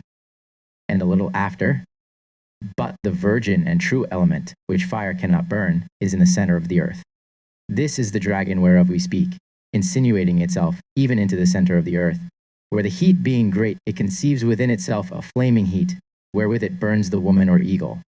But the woman or eagle is in airy water, which some call the white or celestial eagle, and endeavor to make it the common mercury or sublime salt, for there are men that feign themselves as quick-sighted as Linnaeus are, but indeed blind in this art. But Count Bernard says in his epistle, verily I say unto you, that no water will dissolve a metallic species by natural reduction, but that which continues with it in matter and form. and which the metals themselves can recongeal, and a little after. Nor doth that water pertain to bodies in solutions, which doth not remain with them in congelation. And not far after, verily I say unto you, that the oil which naturally inserates and joins natures together, and naturally introduces the medicine into other bodies that are to be tinged, is not compounded of any other extraneous thing, but only of the bowels of the body that is to be dissolved. The eagle, therefore, and the woman, as likewise the dragon with almost all the severals of the whole art, are understood by these precepts, which by opening the bosom of nature, we have perhaps so far explained and declared to the sons of learning, that so glory might be given to God. Amen.